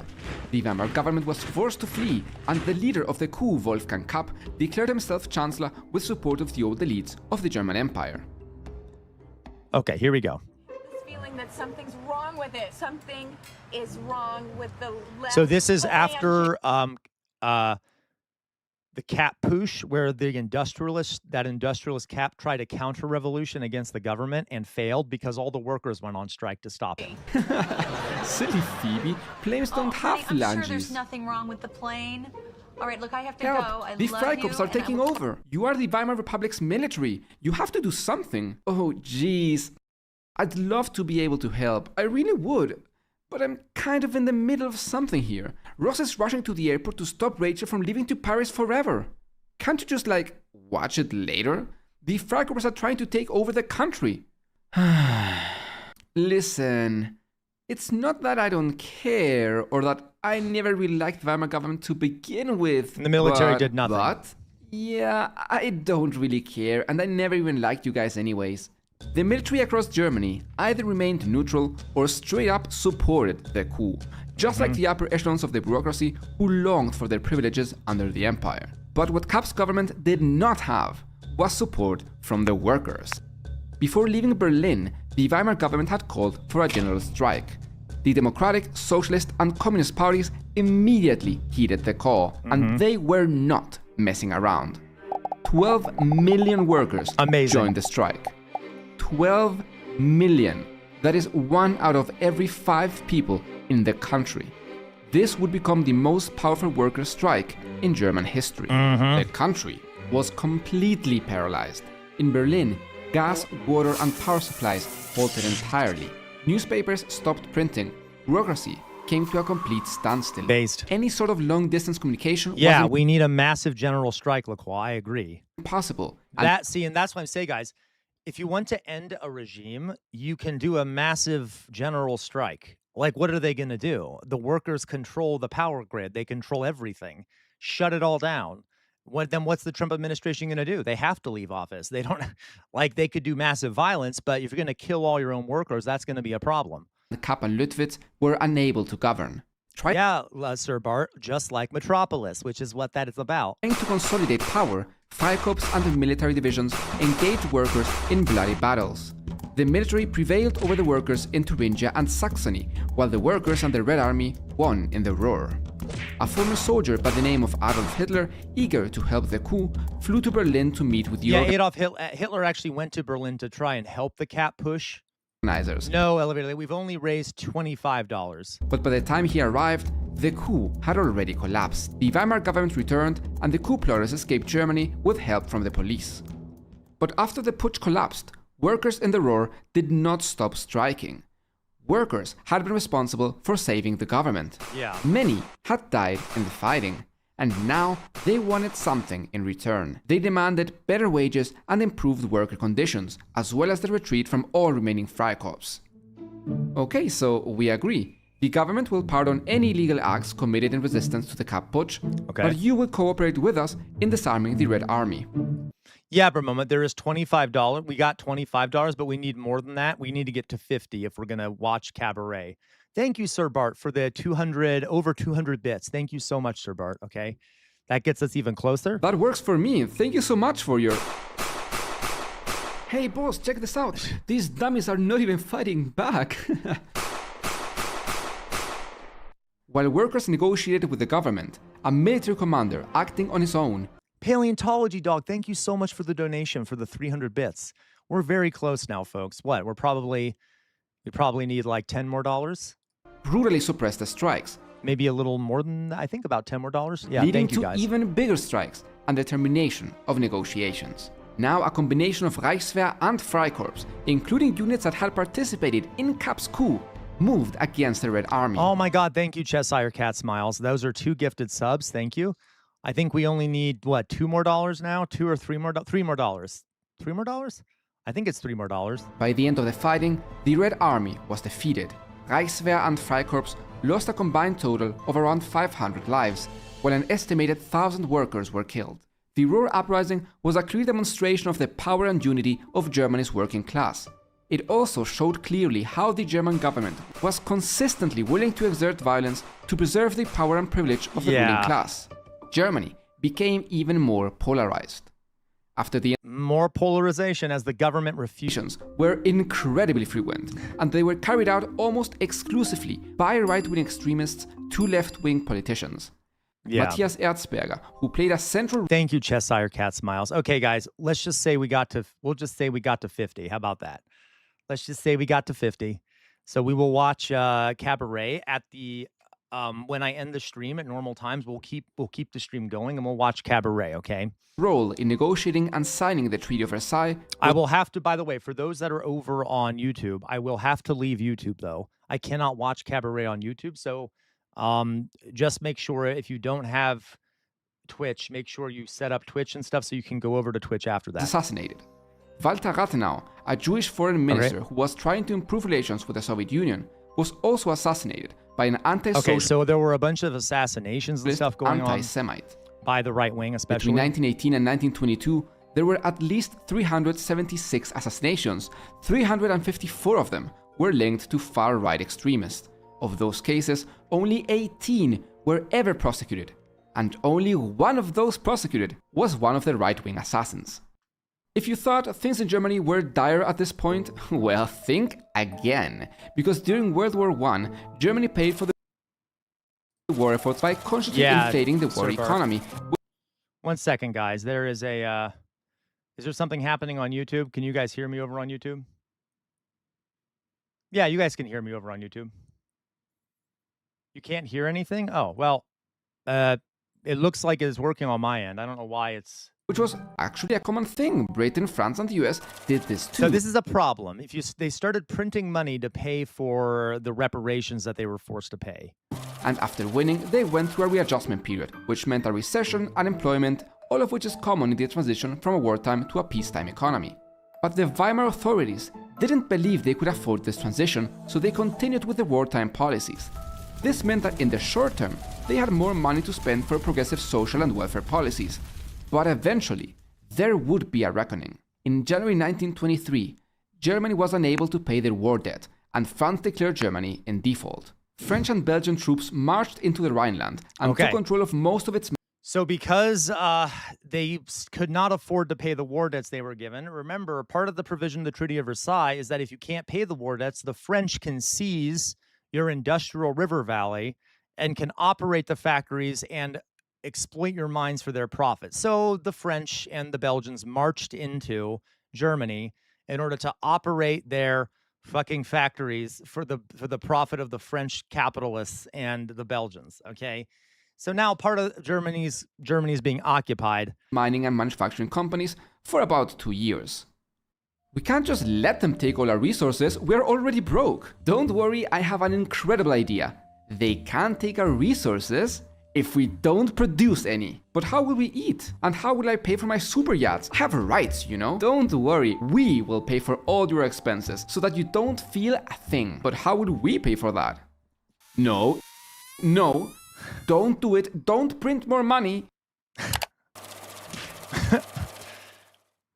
In 1919, $1 was worth 14. So this occupation of the Ruhr ended up causing the government to print even more money, which resulted in hyperinflation. Marks. By 1921, it was 1 to 64. By January 1922, it was 1 to 191. 1 year later, it was 1 to 17,972. Thank you, Cheshire Cat. In August You're of the same year, $1 was worth 109,996 marks. And in November 1923, just a few months later, $1 was worth 1,420,000,000,000 marks. The cost of a loaf of bread went from remember, guys, what's happening in the United States right now? We're having an issue with inflation. Now we're not seeing hyperinflation, but inflation can cause some big fucking economic problems. 3 marks in 1922 to 80 billion Reichsmark in November 1923. To be able to survive, workers were paid 3 times a day. They were paid immediately upon arrival and brought someone along with them. That person would receive the money and go buy lunch. This had to be done quickly because by lunchtime, the money they had received that same morning would have become worthless. At lunch, they did the same for dinner. But it actually got so bad, guys. Let me show you some pictures of how bad this inflation got. Hyperinflation.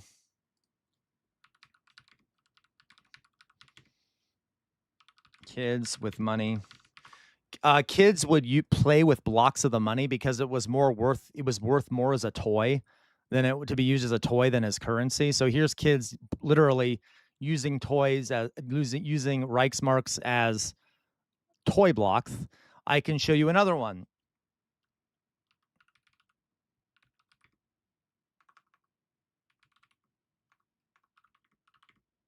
Wheelbarrow of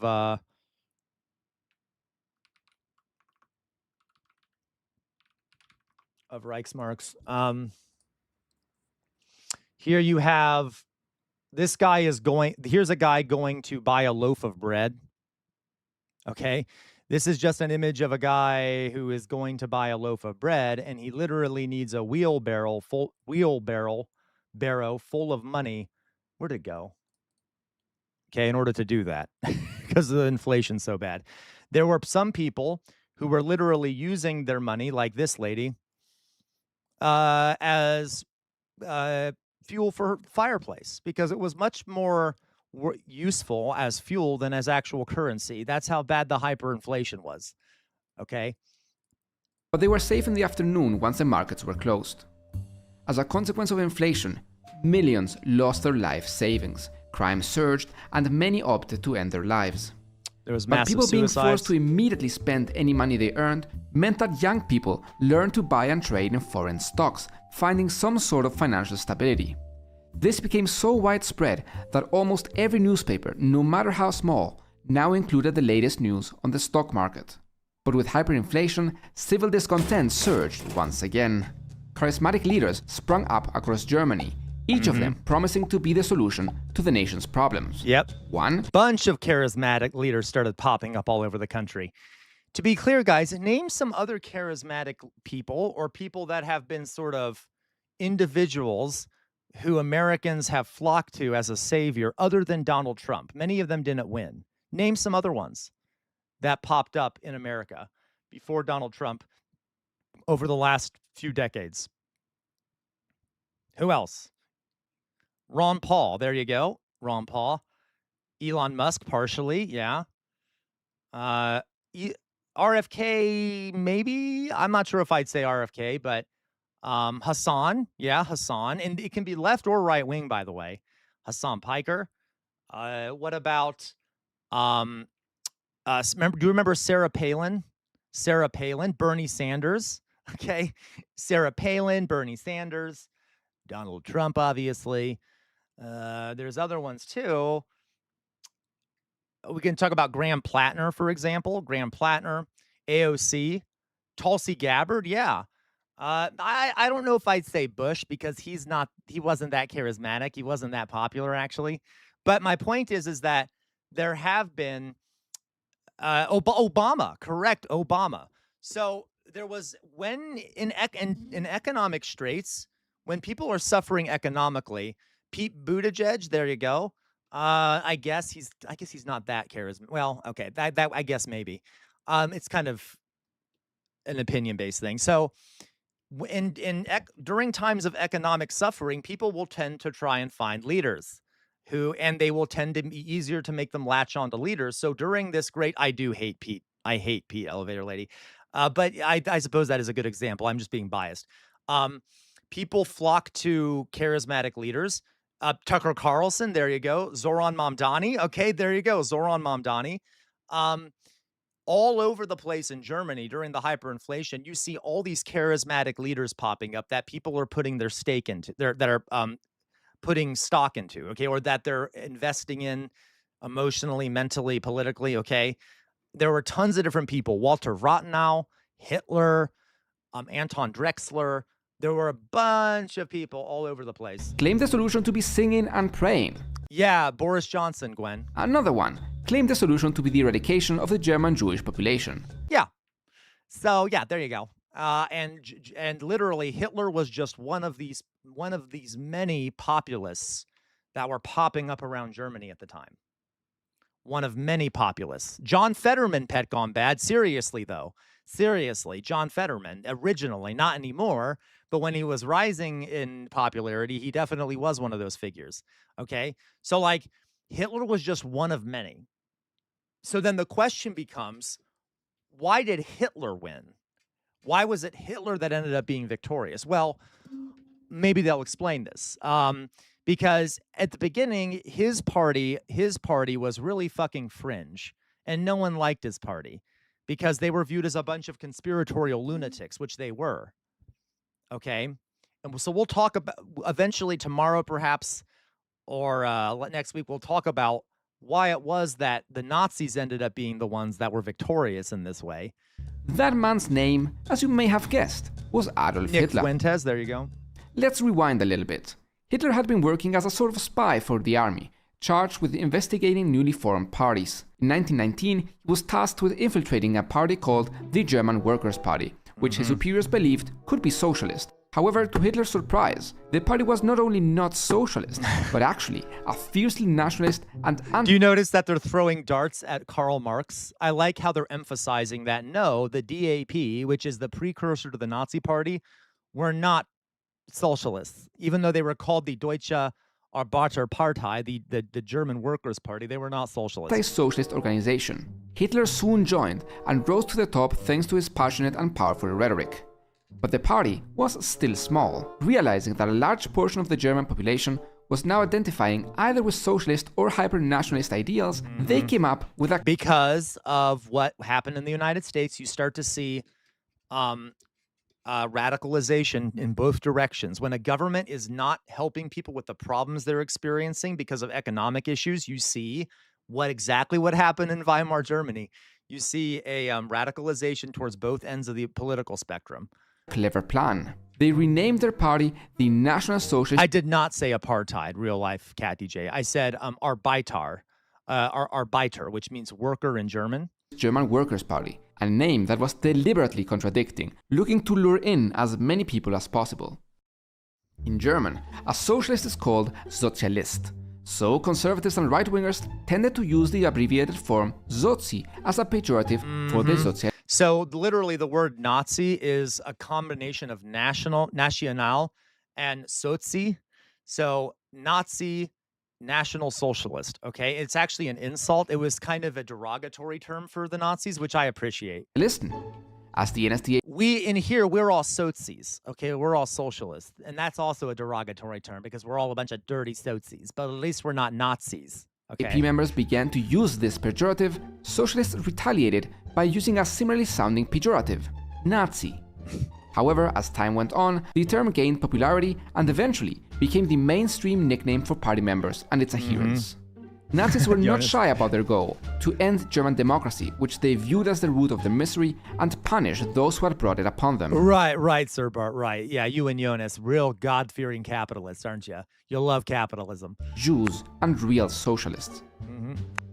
In November 1920, I'm sorry, what'd they say about Jews and real socialism? Nazis were not shy about their goal to end German democracy, which they viewed as the root of their misery, and punish those who had brought it upon them, Jews and real socialists. In November 1923, inspired by what Mussolini had done in Italy a year prior, there we go. What is it called when there's a cross? This is a crossover, right? Crossover fandom here. We're getting a crossover from the Italian fascists. Hitler was massively inspired by Mussolini, so he attempted to do a March on Rome type thing in 1923 after Mussolini had done a March on Rome. The March on Rome, okay? led a group of Nazis and brownshirts, the party's paramilitary group, to the Bavarian Defense Ministry.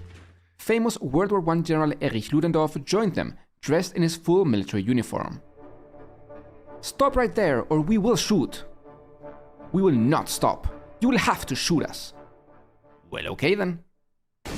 While Hitler and his conspirators ran away, Ludendorff continued his march. No soldier dared to fire at the renowned general, and he reached the soldiers unharmed. Ludendorff. He was greeted cordially, and the soldiers even apologized as they arrested him. Hitler was arrested and tried, but once again... Okay, so they guys, we're going to go in much more detail about this because they're not telling you much about the Nazis. They're just like, oh, and then there was this guy named Hitler, and he joined the DAP and became its leader and changed their name, and then suddenly got more popular and tried to do a revolution. That revolution failed, and then now he was arrested for attempting to do a coup. We're going to go into more detail about this, but what did I tell you guys before? What was one of the problems with judges in Weimar Germany at this time? What was one of the problems with judges in Weimar Germany at this time? What was one of the problems with them? What was one of the problems with the judges in Weimar Germany? They weren't replaced, elevator lady. So yeah, a lot of the judges, exactly in your groove, captured by the right wing. Most of the judges in Germany were right wing monarchist nationalists who did not like the democracy and were massive nationalists and anti-socialists because they never replaced these judges.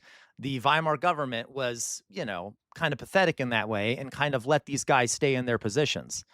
I know, right? Ludendorff is I hate Ludendorff. I hate Ludendorff.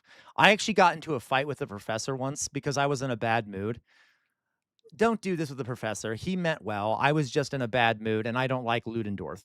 And I literally was in a class, and we were talking about Ludendorff, and I literally said, fucking Ludendorff, what a fucking monster. And the professor said, well, we're historians. Yeah, it's okay to hate him, but we have to understand him in the context of the time. And I'm like, no, I don't. Fuck it. I don't like Ludendorff. And the professor got really annoyed with me and then talked to me after class for saying that. And I'm like, what the fuck, dude? Come on. Of course I can try to understand him in the context. And I do that, but I'm allowed to openly insult him. Okay, what the fuck is wrong with me openly insulting him? Do I have to pretend to like him? If I write a fucking history book about it, I might try to be more open to it. But even then, he was a piece of shit, even in the context of the times anyway. Okay, in the context of the time, he was a piece of shit. Right, and to be clear, this professor, by the way, was a lesser Polish aristocrat. Literally, he had Polish aristocracy blood, which kind of might have been the reason why he acted this way. Okay, in your groove. Plus, he was dead. I know. Anyway, it just annoyed me, and it was embarrassing, and I'm upset about it. Okay, okay. The conservative judiciary was incredibly lenient. Many of Hitler's co-conspirators pleaded not guilty and were quickly released. Hitler, however, wished to use his trial to make a spectacle and refused to plead not guilty. If overthrowing a government made of November criminals is high treason, then I am guilty. So he used this court case as a platform to speak to the nation. Up until this point, the Nazis were kind of a local movement. They were mainly isolated to southern Germany. They were not that much of a national movement. They did not have much power nationally at all. So when Hitler was put on trial, it was broadcast throughout the nation.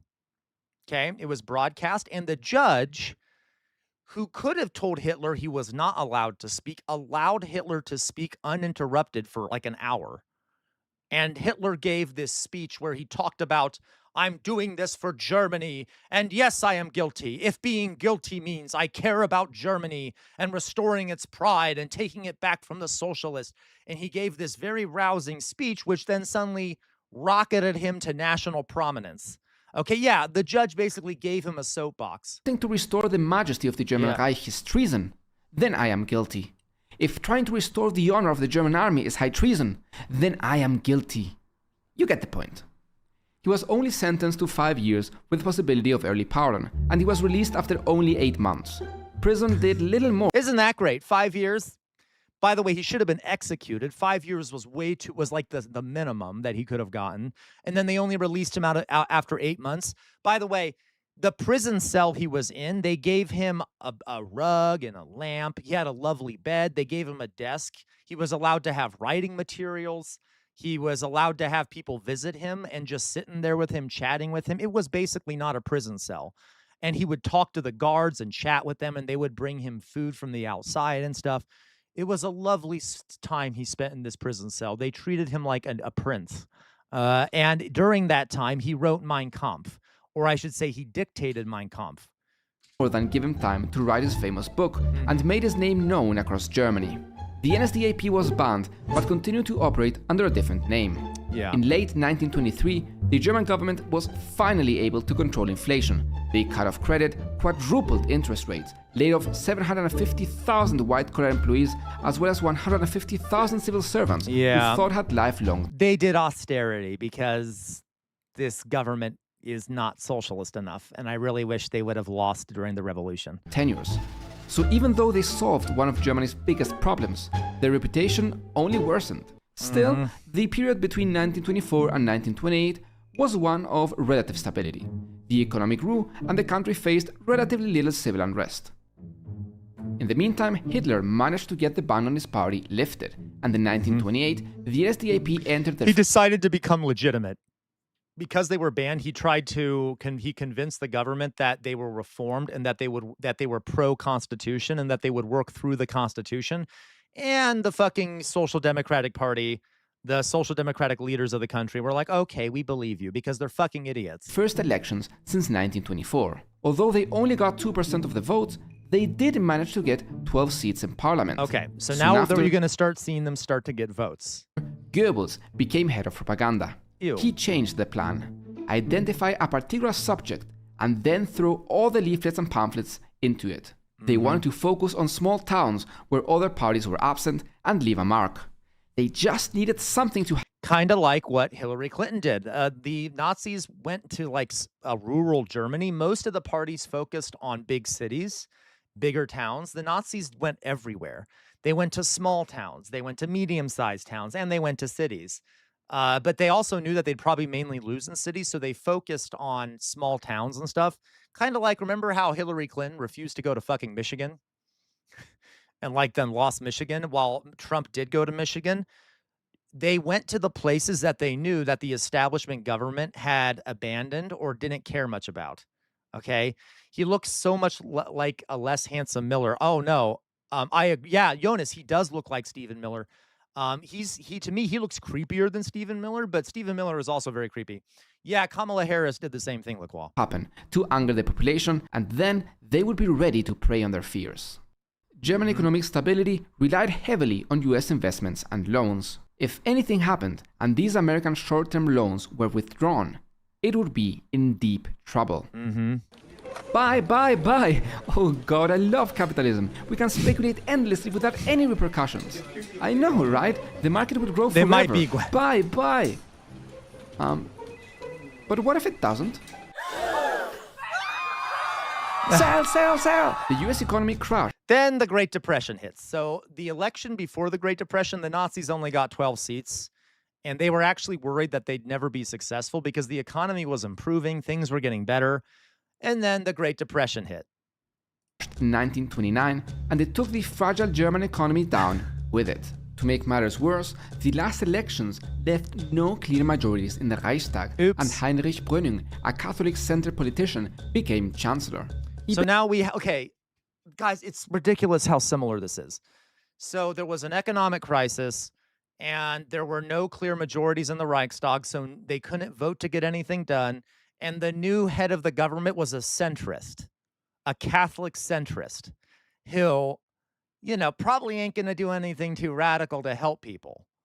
Basically said to the German public, the only way out of this depression is for us to tighten our belts. We need to balance the budget, cut government That sounds familiar, doesn't it? expenditures, and that may mean getting rid of unemployment insurance. It may mean cutting way back into the expensive Weimar social welfare programs. And it means we're going to see a way of layoffs and raise taxes.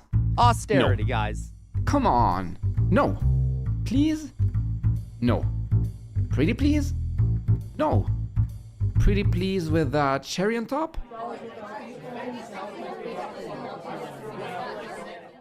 No. Brüning insisted that this was the right thing to do, but no one wanted to take responsibility for such unpopular measures, and he had no support from the Reichstag. Thus, Good. Brüning made use of Article 48 of the So he ended up, this is why the Article 48 is a problem. He used Article 48 and he forced through these austerity measures. Yeah, Pat Combat, they did the same thing in America during the Great Depression, all right? All right. But guys, Republicans did this too, right? Do you remember Republicans did this shit during the financial crisis? All right. Like the idea, all Weimar right. Constitution. With his emergency powers, Brüning dissolved parliament and called for new elections. This was a catastrophic mistake. Yes. All mainstream parties had been responsible for some part of Germany's problems, either signing the armistice, failing to solve inflation, or the harsh stabilization that came after. But the NSDAP was not. They had never been in power, and thus they were not to blame for any of the political problems. Yeah. And they were ready to take full advantage of it. They relentlessly hammered at the faults of other parties in a campaign run by Goebbels, who created a network of informants who sat in public places and So listened. with the failure of all the other parties, that opened the door for the Nazis to present themselves as the anti-establishment candidates who would actually get shit done. To people's worries. Goebbels then used that information to I create know, propaganda Squawk. specifically designed for each group. The propaganda would often be contradictory. They appealed to Catholics and Protestants, to workers and business people, to farmers and white-collar workers. No other party did anything like this. Yeah. To Goebbels and They literally they changed their message depending on the audience. They didn't really. By the way, Trump did the same fucking thing. The MAGA movement would always change their message depending on the audience. the NSDAP, the message was not important. The only thing that mattered to them power. was to win the election and to end the democratic government, which they openly stated. After the elections, the NSDAP emerged with 18% of the votes. Oof. It made them the second largest party behind only the Social Democrats. With their success, coalition forming in the government was impossible, and Brüning, refusing to change his policies, continued to govern exclusively using Article 48. Yeah, he we need to basically cut fiscal made spending. himself a dictator. No. Article 48. We need to lay off a few 100,000 people. No. Article 48. Excuse me, sir, do you have any idea how fast you were going? Article 48. Hey son, it's already midnight. You can't play games all night. You have to go to sleep. Article 48. Brüning introduced unpopular legislation by using Article 48 a total of 100 times between 1930 Yeah, tater and tot. 1932. This was the beginning of the end of German democracy. I mean, at that point, it's no longer a democracy, right? We tend to say that Hitler ended the democracy. Not really. This pro-capitalist centrist guy did. By the way, in America, we haven't really had a democracy for a while. You basically end the democracy before the fascists come in, which makes it a lot easier for them. Okay. democracy. And the Nazis didn't just go away after elections. More campaigning meant more members. More members meant more money. More money meant more propaganda campaigns.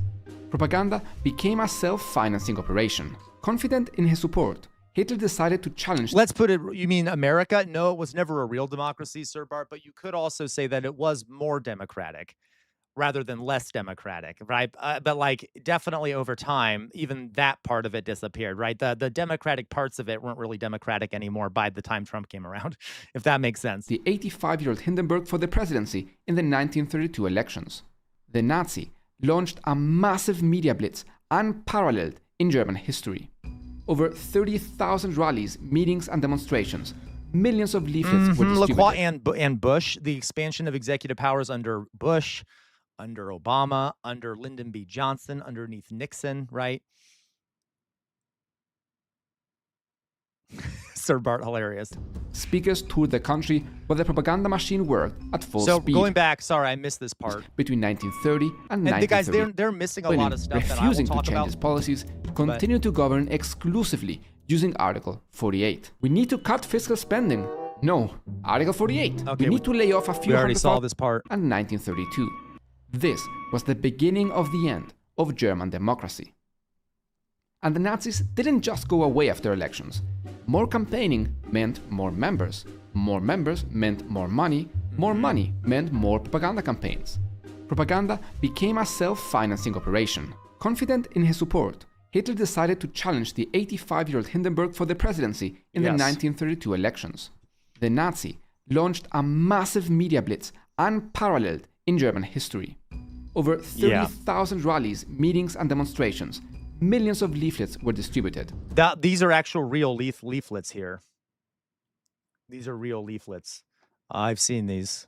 Speakers toured the country where the propaganda machine worked at full speed. Every week, they put out a new set of talks and leaflets and had members assess how well they were received. They would then adapt future campaigns based on what was most effective at persuading certain demographics. They even had NSDAP public servants send individually written letters to certain people. Nothing like this had ever been done before. Guys, I don't even ever want to compliment the Nazis, but there's one thing they were very good at, and that was campaigning. They were extremely good at propaganda and campaigning. Goebbels was pretty brilliant and in an evil way. Brown shirts were critical in this period. Guys, to be honest, the right wing in America has shown itself to be pretty brilliant with propaganda and how they flood the internet with shit.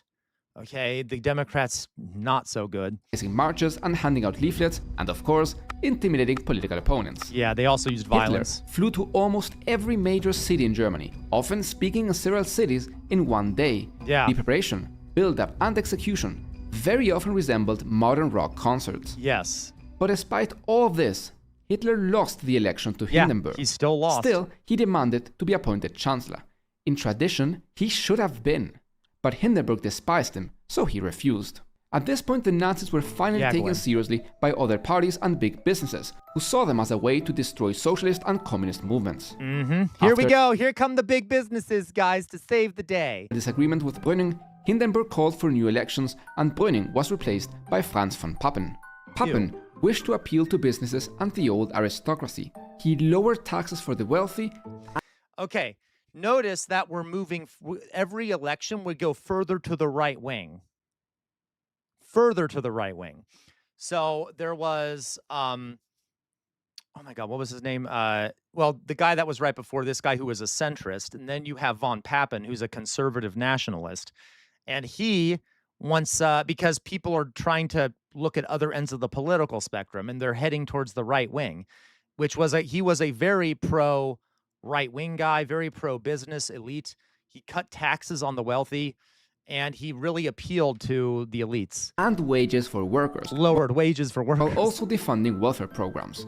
All of this, of course, exclusively using Article 48. He called for new elections, believing he could gain over support from Nazis. This was another massive miscalculation. Nazis received 38% of the vote.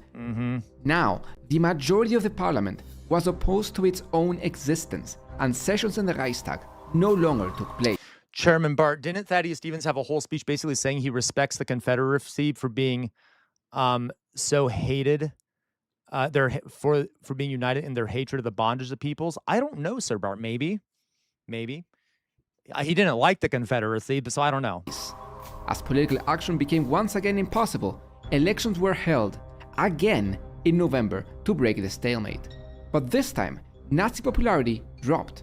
They had claimed to be the solution, yet being the largest party, failed to implement any actual policies. Yeah, so when they got there, they didn't do much and they started losing popularity, which is why I say, guys, even though the MAGA is in power right now, unless they change economic conditions fundamentally, or unless so 3 things would have to happen. They either change economic conditions fundamentally, fail to change economic conditions fundamentally, or end the democracy. Those are the 3 options, okay?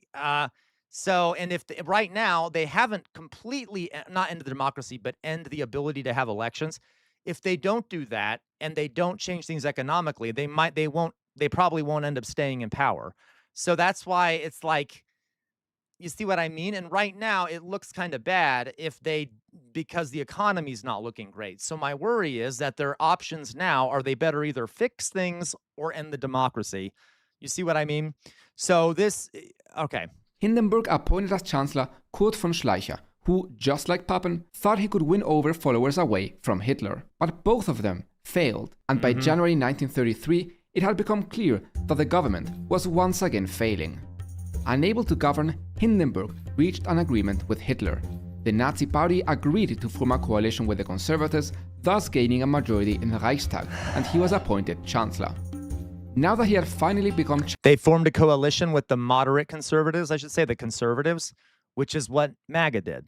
They formed a coalition with the establishment Republicans. Chancellor, Hitler was ready to undo the democratic government, and he would begin purging those who had opposed him, communists and socialists. The first people he went after. The night of February 27th, the German parliament was set on fire.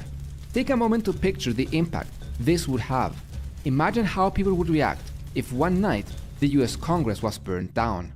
The NSDAP framed communists for the fire, and Hitler convinced Right, Lacroix. Don't worry, they'll be able to rein in Hitler and control him. Right, I'm sure, Lacroix. Hindenburg that they were trying to overthrow them.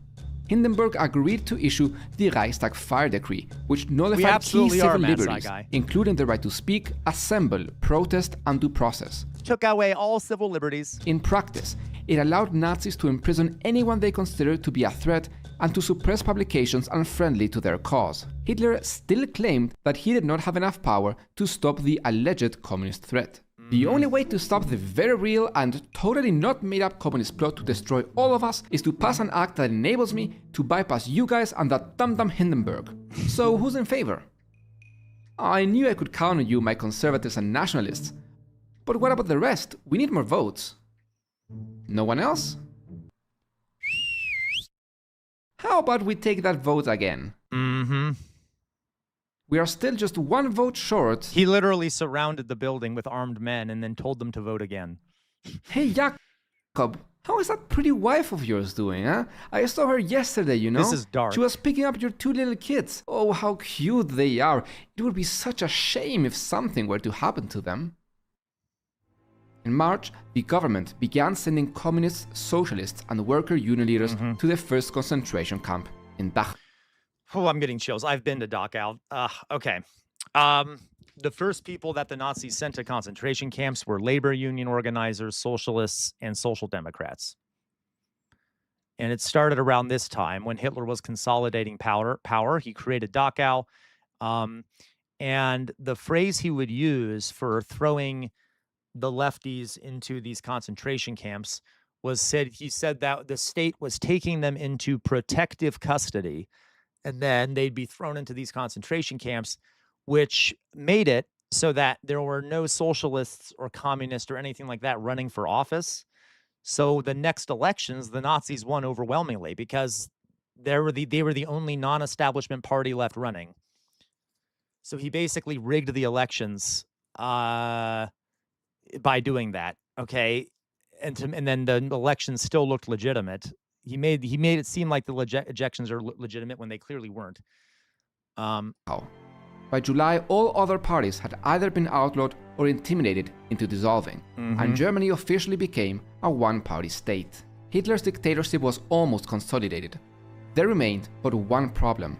The German army worried that it might be absorbed by the SA, led by Ernst Röhm.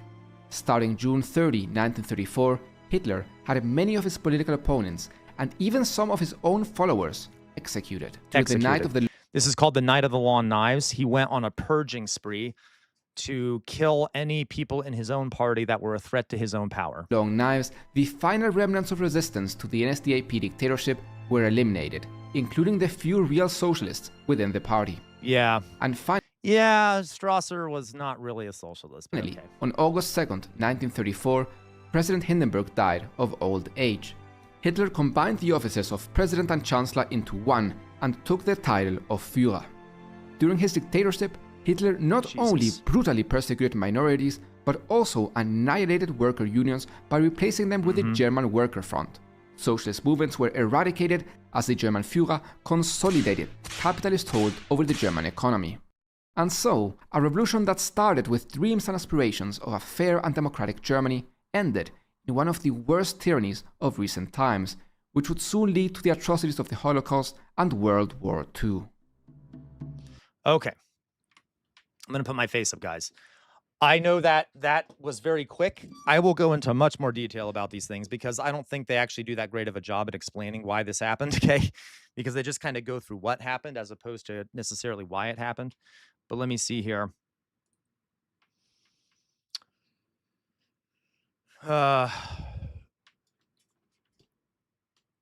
So all this stuff always makes me very yes, Jonas, exactly. Kind of like how Bismarck took over liberal nationalism, right? There's a lot to talk about in regards to this stuff.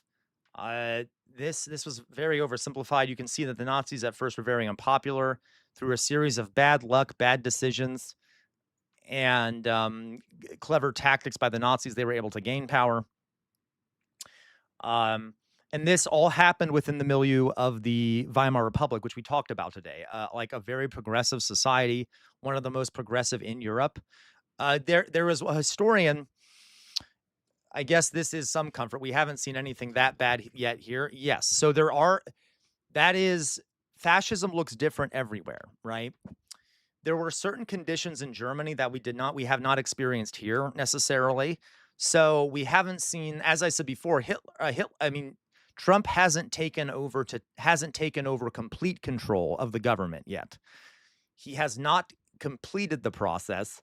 That doesn't mean it's not a fascist government. It just means that, like when Hitler had a majority of seats or whatever, or a lot of seats, it was still a fascist government, but he didn't have complete power yet. So we haven't seen that yet, but you can see that we're very close to that. Exactly, Jonas. But it'll only take one trigger, very big trigger, that might give him the excuse to do this shit, okay? Jonas, yeah, but what if a massive economic tragedy occurs? You're right, Jonas. Or, yeah. We can debate the possibilities here. You're right, Jonas. I mean, sorry, Sir Bart. He's got the Supreme Court and can now fire anyone from a federal agency he sees fit. Right. Now, will he use that, though, in a way where he does take complete control? We don't know yet. We can hope he doesn't. That doesn't mean we're not in a fascist government. You don't have to have complete authoritarian control for it to be a fascist government. It's just a fascist government that gets some pushback is what it is, okay? So we will see. But we can talk more about this, right? We'll talk more about this. So, guys, I'm going to go use the restroom. I really have to pee. So please give me a moment. Please give me a moment. I really got to pee. I really got to pee. Give me 1 second here. And then we'll also, after in the coming days, when we talk about, finally, we finish talking about the rise of the Nazis, we will talk about what they did when they got into power. You can guess they were very pro privatization and things like that, just like the Mussolini. Okay, give me a second. I'll be right back.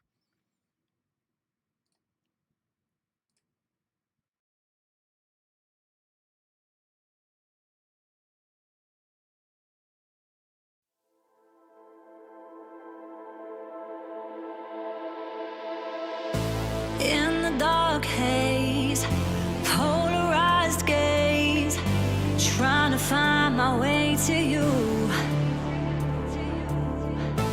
where the spaces can't erase this. You're the feeling that I choose.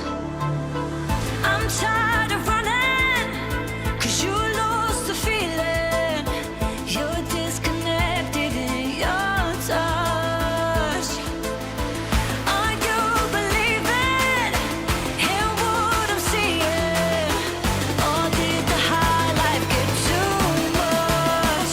It's all on you now to figure out.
Okay.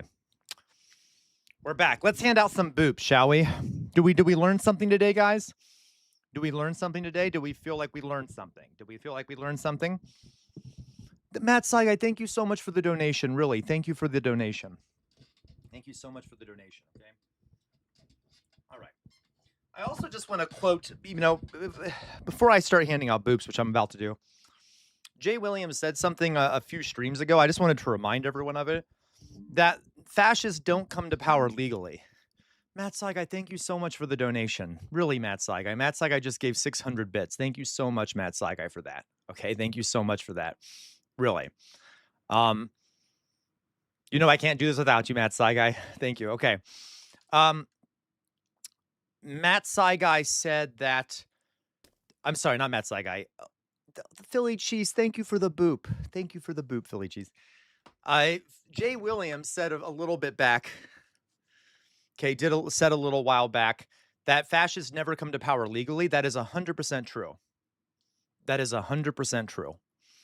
There is a notion that I've heard people say that the Nazis came to power legally in a democracy. They did not. They did not come to power legally. They did violence. They did mass amounts of violence. They may have gotten elections, but then okay, so you said there was a lot of violence that was done, a lot of assassinations that were done. It was not Pet Combat, I swear to God, you find the best ones, I swear to God. Thank you, Pet Combat, for the donation, really, okay? Let's hand out some boops.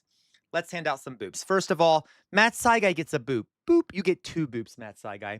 Boop. Gwen gets a boop. Boop. Elevator Lady gets a boop. Boop. Jay Williams gets a boop. Boop. Pet Gone Bad gets a boop. Boop. LaQuabois gets a boop. Boop.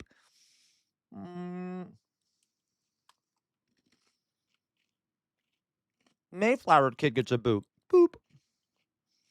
Resident Union Thug gets a boop. Boop. Tater Tot Hot Dish gets a boop. Boop. Did I miss anyone? Who am I missing? Paleontology Dog gets a boop. Boop. Okay, did I miss anyone? Did you like it, Resident Union Thug? Did you like the presentation? Was it good? Did you learn something, Resident Union Thug? Okay. Philly Cheese gets a boop. Boop.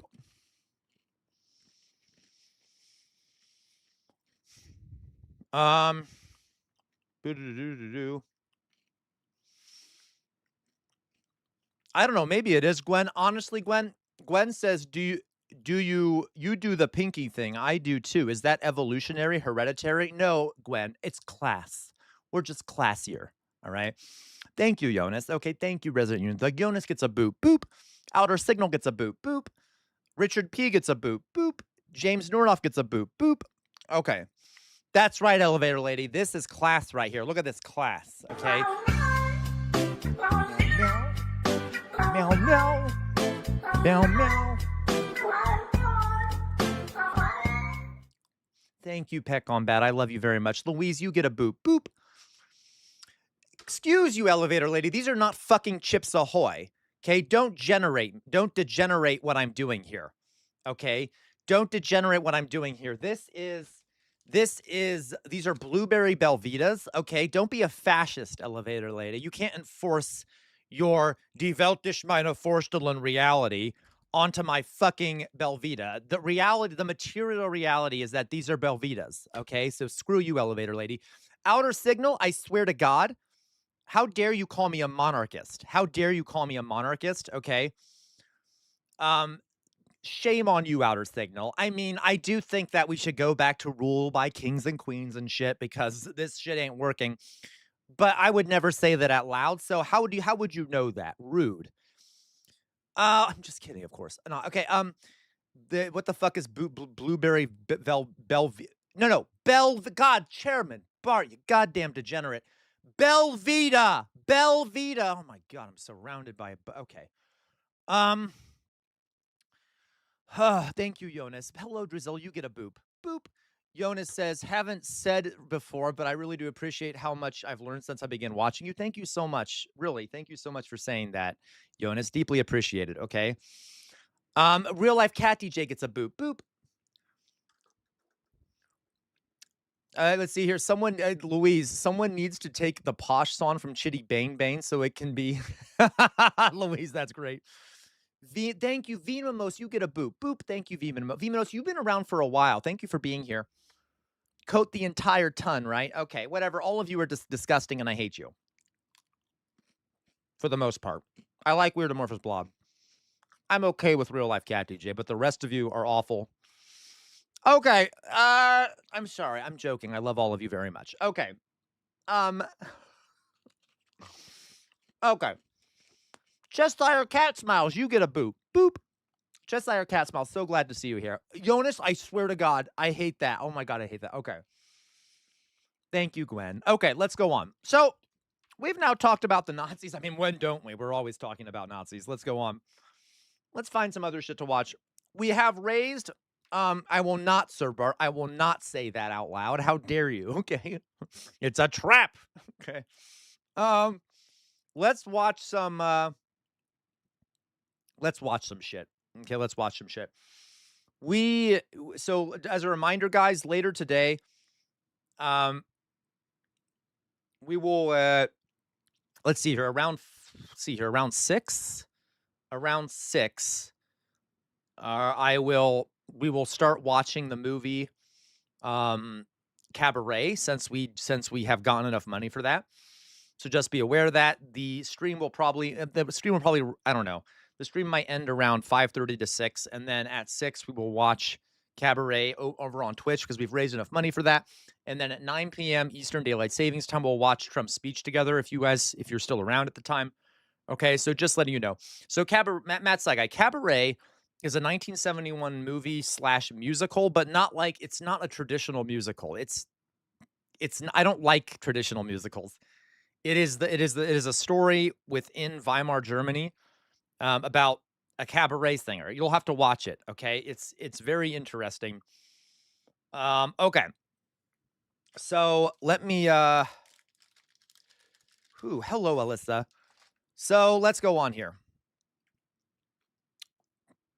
And it's a classic and it's famous. So let's go over here to Discord. Let's see what we have to react to. All right. Meow, meow. See, I have that stuck in my head now, Peck on Bat. How dare you? Meow, meow. Meow, meow. Meow, meow.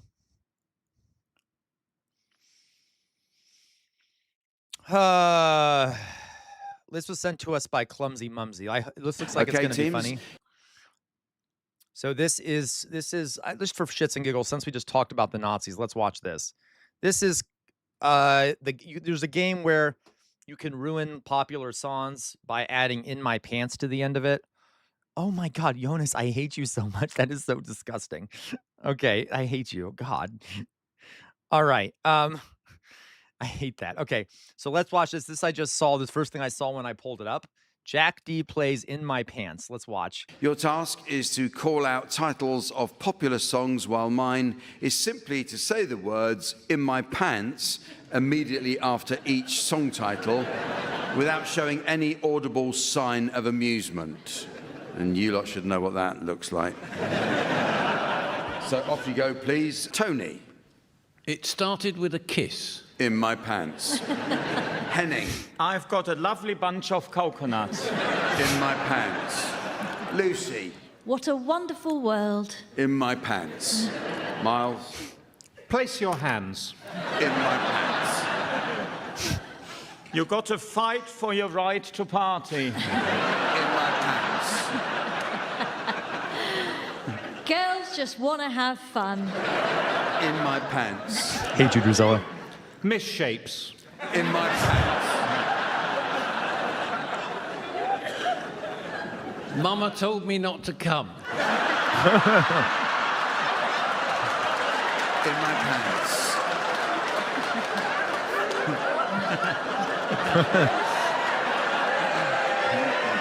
This is pretty funny, Gwen. I don't know. I thought this was funny.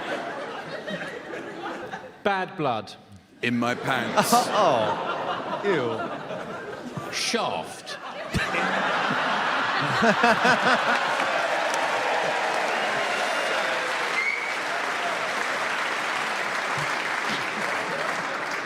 Oh, that's a stupid game. Thank you, thank you, Louise. I appreciated that. I needed a little laughter in my life. I needed a little laughter. Okay, let's go on here, guys. So, oh my god, I have all these racist like images and shit all over my computer now that we were just looking at Nazi propaganda and shit. Oh my god. Okay. Jesus, the FBI's, well, they're probably already on to me. All right. Let's see here. You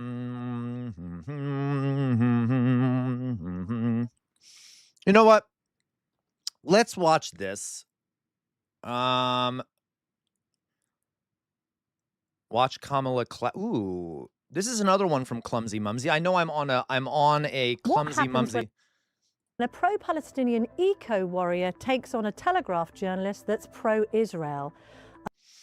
Ooh. You know what? This looks good. So this was sent to us by Louise again. I know I'm basically focusing on Louise today. How dare you, LaCroix? I'm focusing on Louise today. I am focusing on Louise today. For no reason except that it looks like she has sent us some great stuff. So this is called The Sunday Showdown. Watch Camilla clash with pro-Gaza eco-warrior Dale Vince. Now, this is 20 minutes, so I don't know how long it's going to be, but I would like to see what happens here. So let's see what happens when they discuss Gaza. I did try to have a Sunday showdown with Dale Vince, and then this happened. Well, you asked me first if I agreed with his statement, and I don't. Yeah. The facts are wrong. Okay. And then it got a bit long-winded and complicated. But do you know what? I'm going to leave because I'm not having this discussion. I'm sorry. What? You're joking. Why? Because What? I'm just offended. Why are you offended? I'm just I can't offended. engage in a positive conversation about net zero and stuff like that because of what you said, your attitude, your denial of the facts, the human rights abuses. It's just outstanding to me. Astounding, I mean. I'm sorry. Okay. No disrespect, but I'm leaving. Okay, no disrespect. Then that is the Sunday showdown with Dale Vince over, ladies and gentlemen. Dale What? Vince, Wait. eco-warrior and entrepreneur. No, I know. I shouldn't have phrased that. I should have phrased it differently, Matt Sagai. It's 20 minutes. I don't know how long we'll last watching it. Yeah, true. Okay. So I don't. Okay. Can I call you that? You may. Welcome laugh, to the Daily Louise. Tea. You're having a green tea, very appropriately. So let me get it. So let me get this right. Camilla is the pro-Israel person, okay? So he's the anti-Israel person. Look, he looks like me. He's like an older version of me. And you are dressed for the weather. We're in a heat wave. Did you cycle here? I came in a cab. A black cab. Yeah, an electric one, I think. Oh, there you have it, of course. Okay, so on trend. Now, we're going to have our Sunday showdown and debate some of the topics that really matter to you. I know that the key one is the environment. However, before we get onto those issues, Oh, no. Oh, can we God. just talk about Israel, please? Now, I appreciate that some of this has been the subject of a legal challenge, so I certainly don't want to get myself into hot water by libeling you or anything else. But you did once say, in regard to You're Hamas, right, and Jay Williams, but you notice also he's wearing shorts and I shit? hope I'm directly quoting you and tell me if I'm wrong. One man's terrorist is another man's freedom fighter. Did you say that? And do you regret it now? Oh, no, this is going to be rough to watch. Oh, my fucking God. Louise says she's pro-Israel. He's a millionaire environmentalist. He was asked on to talk about net zero, but she came in asking about Gaza. To be clear, folks, yes, that's just a fact. One man's freedom fighter is another man's terrorist. I don't know what the fuck she means by that. That is just a fact. Like, even if you don't reference, even if you're not talking about Gaza, in any case, one man's terrorist is another man's freedom fighter. Okay, anyway. Okay, all right. I did say it. It's a very common expression. Yeah, it's a very common expression. I've It's never heard true. it before. Yes. And I don't regret it because it's a matter of fact. Yeah. Okay. I mean, I think some people would be offended by the idea of Hamas terrorists after October the 7th, Yes, when they Jonas. found to have raped and murdered. Jonas, oh my God, I love that. Jonas says, the U.S. often creates freedom fighters, then calls them terrorists. Correct. Okay. LaCroix, yep, the Patriots in the American Revolution were considered terrorists. Absolutely. All right. Jews in Israel being described as freedom fighters rather than just simply as terrorists? I have not yet, Matt Saga. I have not. But what I said is one man's terrorist is another man's freedom fighter. So the view is very different from the other side of the street, let's say. What are Israel doing in Gaza? Murdering and raping people. Is that better?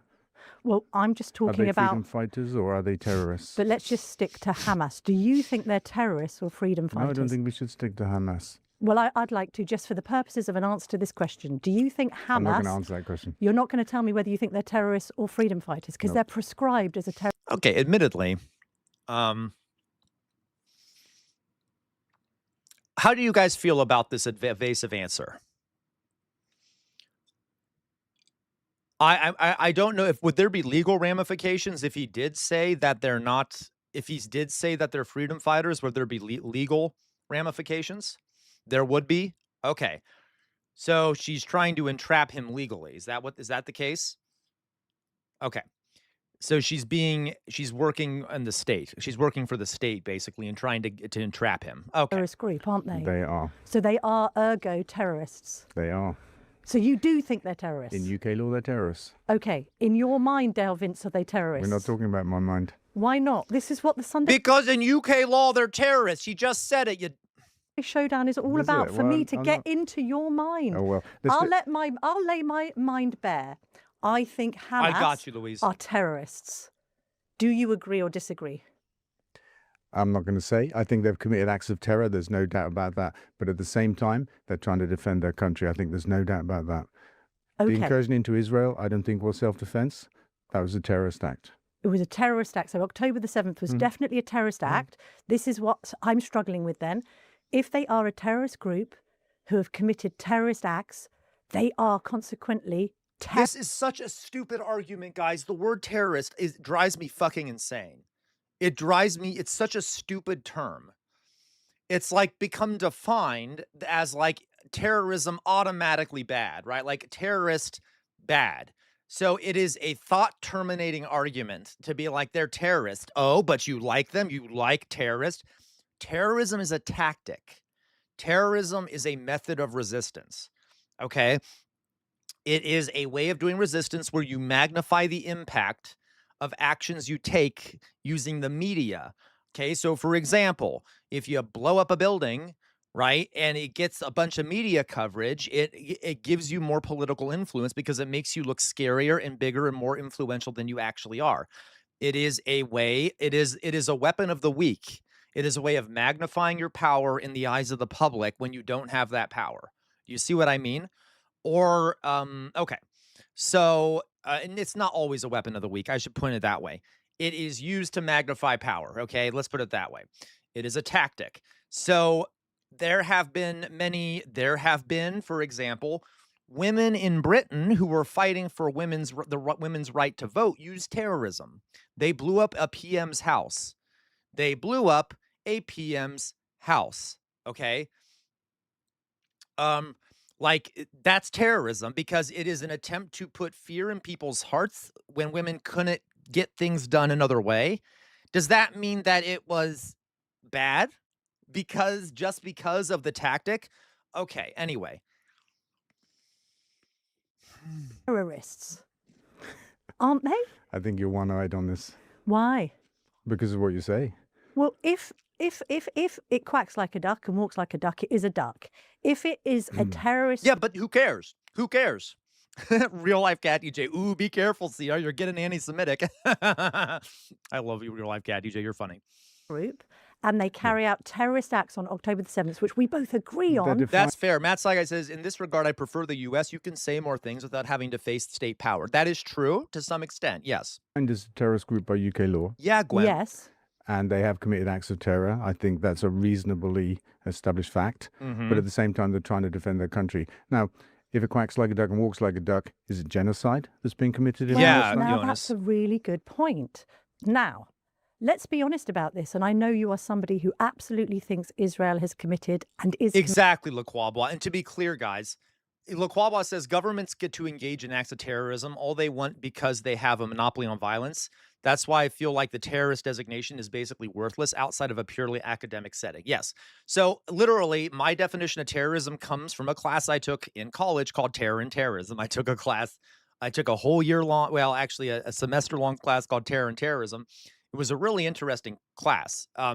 But the academic definition of terrorism is different from like the political definition of terrorism, right? Terrorism in the public sphere is just put on anyone you don't like, essentially. Okay. In academic circles, terrorism is a specific tactic. You can also do state terrorism. So, like, why do you think the United States does drone strikes on terrorists in other countries? Is that going to end the problem of terrorism, or is it a warning and a use of fear used to make other terrorists stop plotting against the United States? Okay. Like, you see what I mean? So, like, if you do a drone strike in Yemen on an accused terrorist, that's going to send a message to all the other people in the region who are anti-United States that they might want to shut up and not resist the United States, which is a form of terrorism. Okay. But yeah, terrorism is a tactic. Okay. All right. But when it's used like in a political setting, it's just people we don't like. All right. Yeah, the U.S. bombed Black Panthers in the 70s or 80s, which sent a message, right? It's basically violence with a political message attached to it that is amplified. Outer Signal, they called Mandela a terrorist. Of course they did. Of course they did. Right? Committing a genocide against the Palestinians. That's not been upheld in any court of law. There's been no legally binding decision to say that it is a genocide. So let's be very clear about this. The ICJ has said that it is plausible that the rights of Palestinians in Gaza under the Genocide Convention are at risk of irreparable harm, and it's ordered Israel to take steps. But there has been no finding in law that Israel is committing genocide. So how do you know better than the ICJ? I don't, but I read that they had made a preliminary finding that's not of true. genocide. No. That is not true. They said that they would have to, that there was enough evidence to try Israel for genocide. They did not say that there wasn't a genocide, to be clear. Okay. They haven't. That's a misinterpretation of what the ICJ have found. Nope. She's misinterpreting what they said. Found, and let me state it again, that's fine, that they're at risk of causing irreparable harm to Palestinians, and Israel have been ordered to take steps. But this whole Israel is genocidal isn't correct. I hate this woman. I've never seen her before, but I really hate her. It's not been found to be the case in international law. So is somebody not murdered until a court founds them to? Yeah, exactly, Chairman Bart. Oh my fucking God. To have been murdered? Well, that's a really interesting point, because murder requires intent to kill and an actus reus, the actual act of. Wait, don't worry, guys. Israel isn't intending to kill all those people. That's what she's implying, right? Well, it has to have intent. Okay.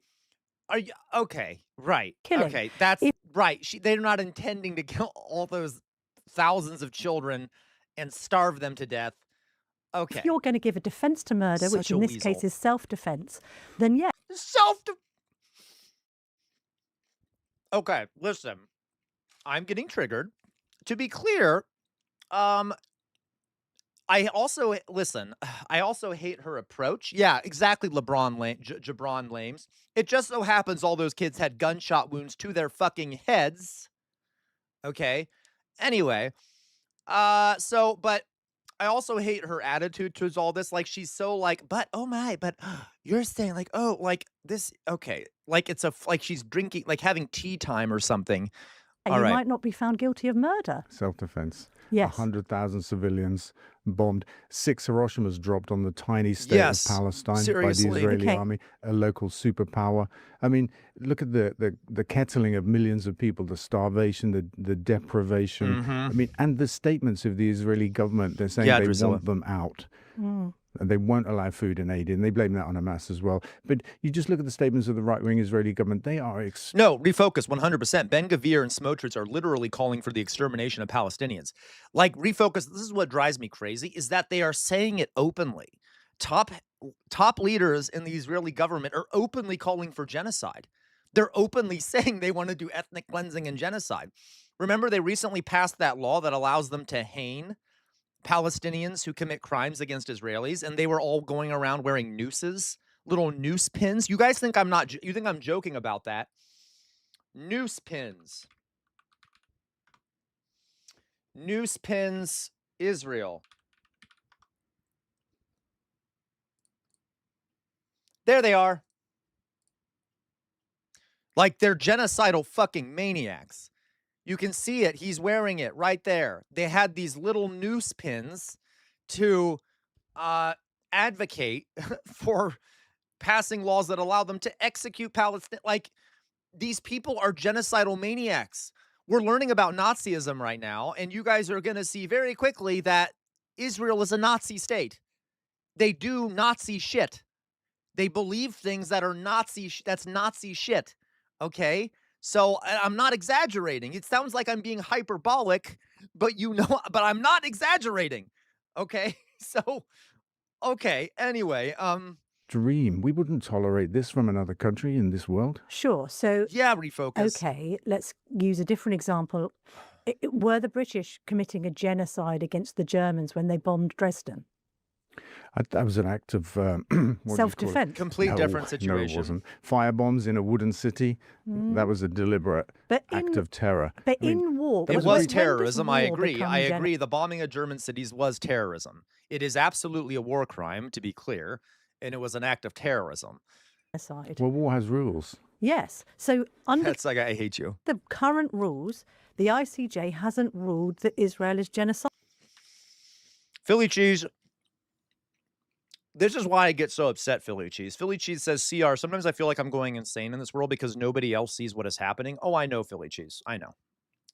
Who here agrees? Who here agrees? I mean, you know, Philly cheese, like when we start talking about this stuff, my heart rate goes up. I literally start to get a headache because my blood pressure shoots up. I don't know how to frame it. I start to feel claustrophobic. Like I feel like the world is coming in on me and there's nothing I can do about it. And like, I'm trapped and no one can see what I'm seeing. It's like you're standing on one side of a glass wall and you're banging on the glass, trying to tell people to look at what you're seeing, and they're just not listening. And it makes me feel like I'm going fucking crazy sometimes. Okay? I get it. And yes, I have no mouth and I must scream. But I will say you guys partially help keep me sane, and I hope we do that to each other because at least we see it, right? At least we see it. I just wish people in power saw it or cared. They do see it. They just don't care. I know, Jonas. I know. It's maddening, Jonas. It is maddening. Well, therefore, why are you banding around this? I know, real life cat TJ. I actually had a psychiatrist who thought I was having panic attacks whenever I talked about Israel. But okay, as some would say, blood libel. No, I think some. Yeah, I don't blame him, Louise. The right-wing Israeli government call it. That was a ridiculous thing to say. I mean, there's so much blood been spilt in Palestine by the Israelis. Sure. There is no question that it's deliberate targeting of civilians, of aid workers, of the press, of children. There are more child amputees. Yeah, Outer Signal. This is like maddening. Outer Signal says she's politely presenting Nazi/genocide apologia. Yeah. Like, I hate this. It's such a weird, it's almost like dark humor. It's not funny, but it's a dark kind of comedy to see her like calmly being like, oh, but isn't it good to do genocide? Oh, it's like, you crazy, insane. All right. In Palestine than anywhere else in the world. It's an incredibly barbaric thing that the Israeli military... It is a two-way street, right? It's barely a two-way street. Well, hang on a minute. Stack the numbers up. Yeah, definitely barely a two-way street. Stack the numbers up. Hang on a minute, because this is the other thing. Guys, when we take out the millionaires and the billionaires, he can keep his millions, okay? I'm willing to do an except. He's the good one. He can keep his millions, okay? I'm just kidding. He can't. But still... It's where I personally think your argument falls down. After Bondi Beach, you said on X, let me just say this, and we can debate it. You said on X, nothing to do with Israel committing genocide. I know, Laquabwa. I would. And by the way,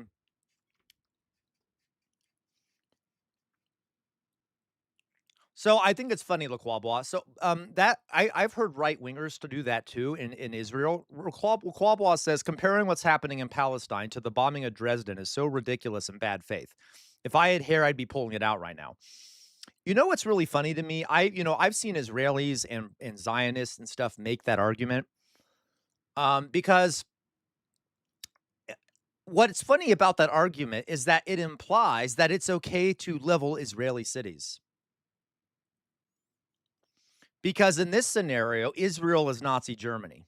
Israel is Japan. So go ahead, Israelis. Make the argument that it is justified to bomb somewhere like the Allies did Nazi Germany and did Japan. Because I'm willing to go with that argument, because if that's the true argument, then okay, you see what I mean? Side in Palestine then. You can't have it both ways. You can't suggest that this is retaliation for what Israel is doing and then not suggest that Israel is retaliating against what Hamas did on October the 7th. Israel clearly are. It's a two-way street. No, Israel clearly are. So if Israel are, then Hamas are. No, but look, I don't know where this comes from. I wasn't here to talk about this. We're going to get onto environment, I promise. But you're very vocal on these issues. But give me a chance to speak then. Okay, go for it. Because you're not, actually. You've got a prepared script and facts and you're bombarding me. Let me speak. Okay. So the Israelis have been clear that they've acted in response to the incursion on October the 7th. But it's an overreaction by anybody's measure. It's incredible. 100,000 deaths versus, was it 1,000? I don't know. You know, it's almost 100 to 1. Now, is that a proportion? Yeah, weirdly enough, Sir Bart, there are actually some billionaires and millionaires, not that many, mind you, who are pro increasing their own taxes. They don't want their wealth to be taken from them. They still want to be rich, but they're okay with increasing their taxes.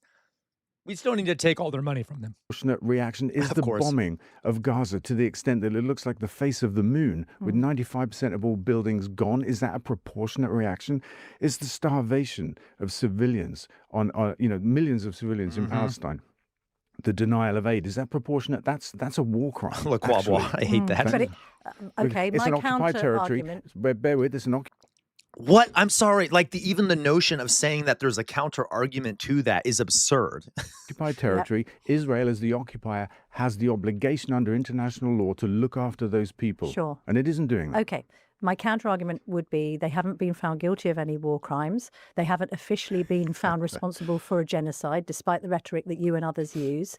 That actually Hamas have been using people as human shields now for years and years and years. The fact that there are mass casualties. Shut up. Oh my God. She's not even doing good talking points. These are the same old tired talking points. There's like, she's still, we're well beyond these talking points. These don't work anymore. And like they can't come up with any new ones because there are no good ones. Is because it's actually a proportionately tiny plot of land compared to the rest of the Middle East, that if actually Hamas weren't building tunnels under actual civilian populations, then the bombings wouldn't have that effect. And that indeed, we know humanitarian aid has gone in because we've seen the humanitarian aid being delivered. We've also seen footage out of Gaza that doesn't suggest that everybody is being starved to death. It literally doesn't suggest that.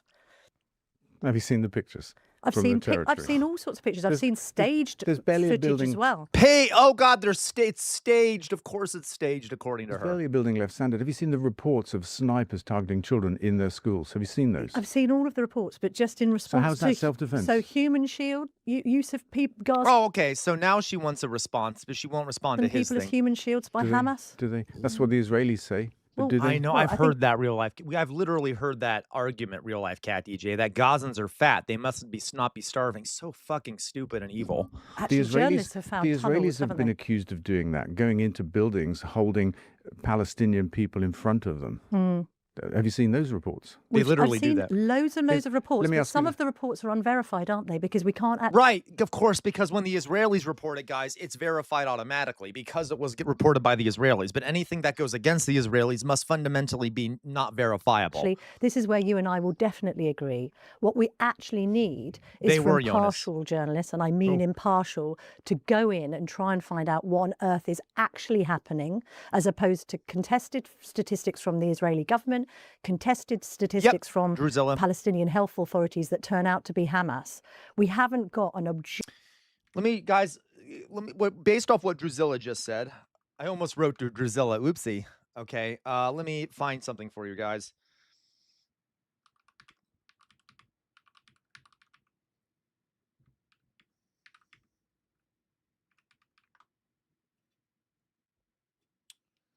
Yep. This is not a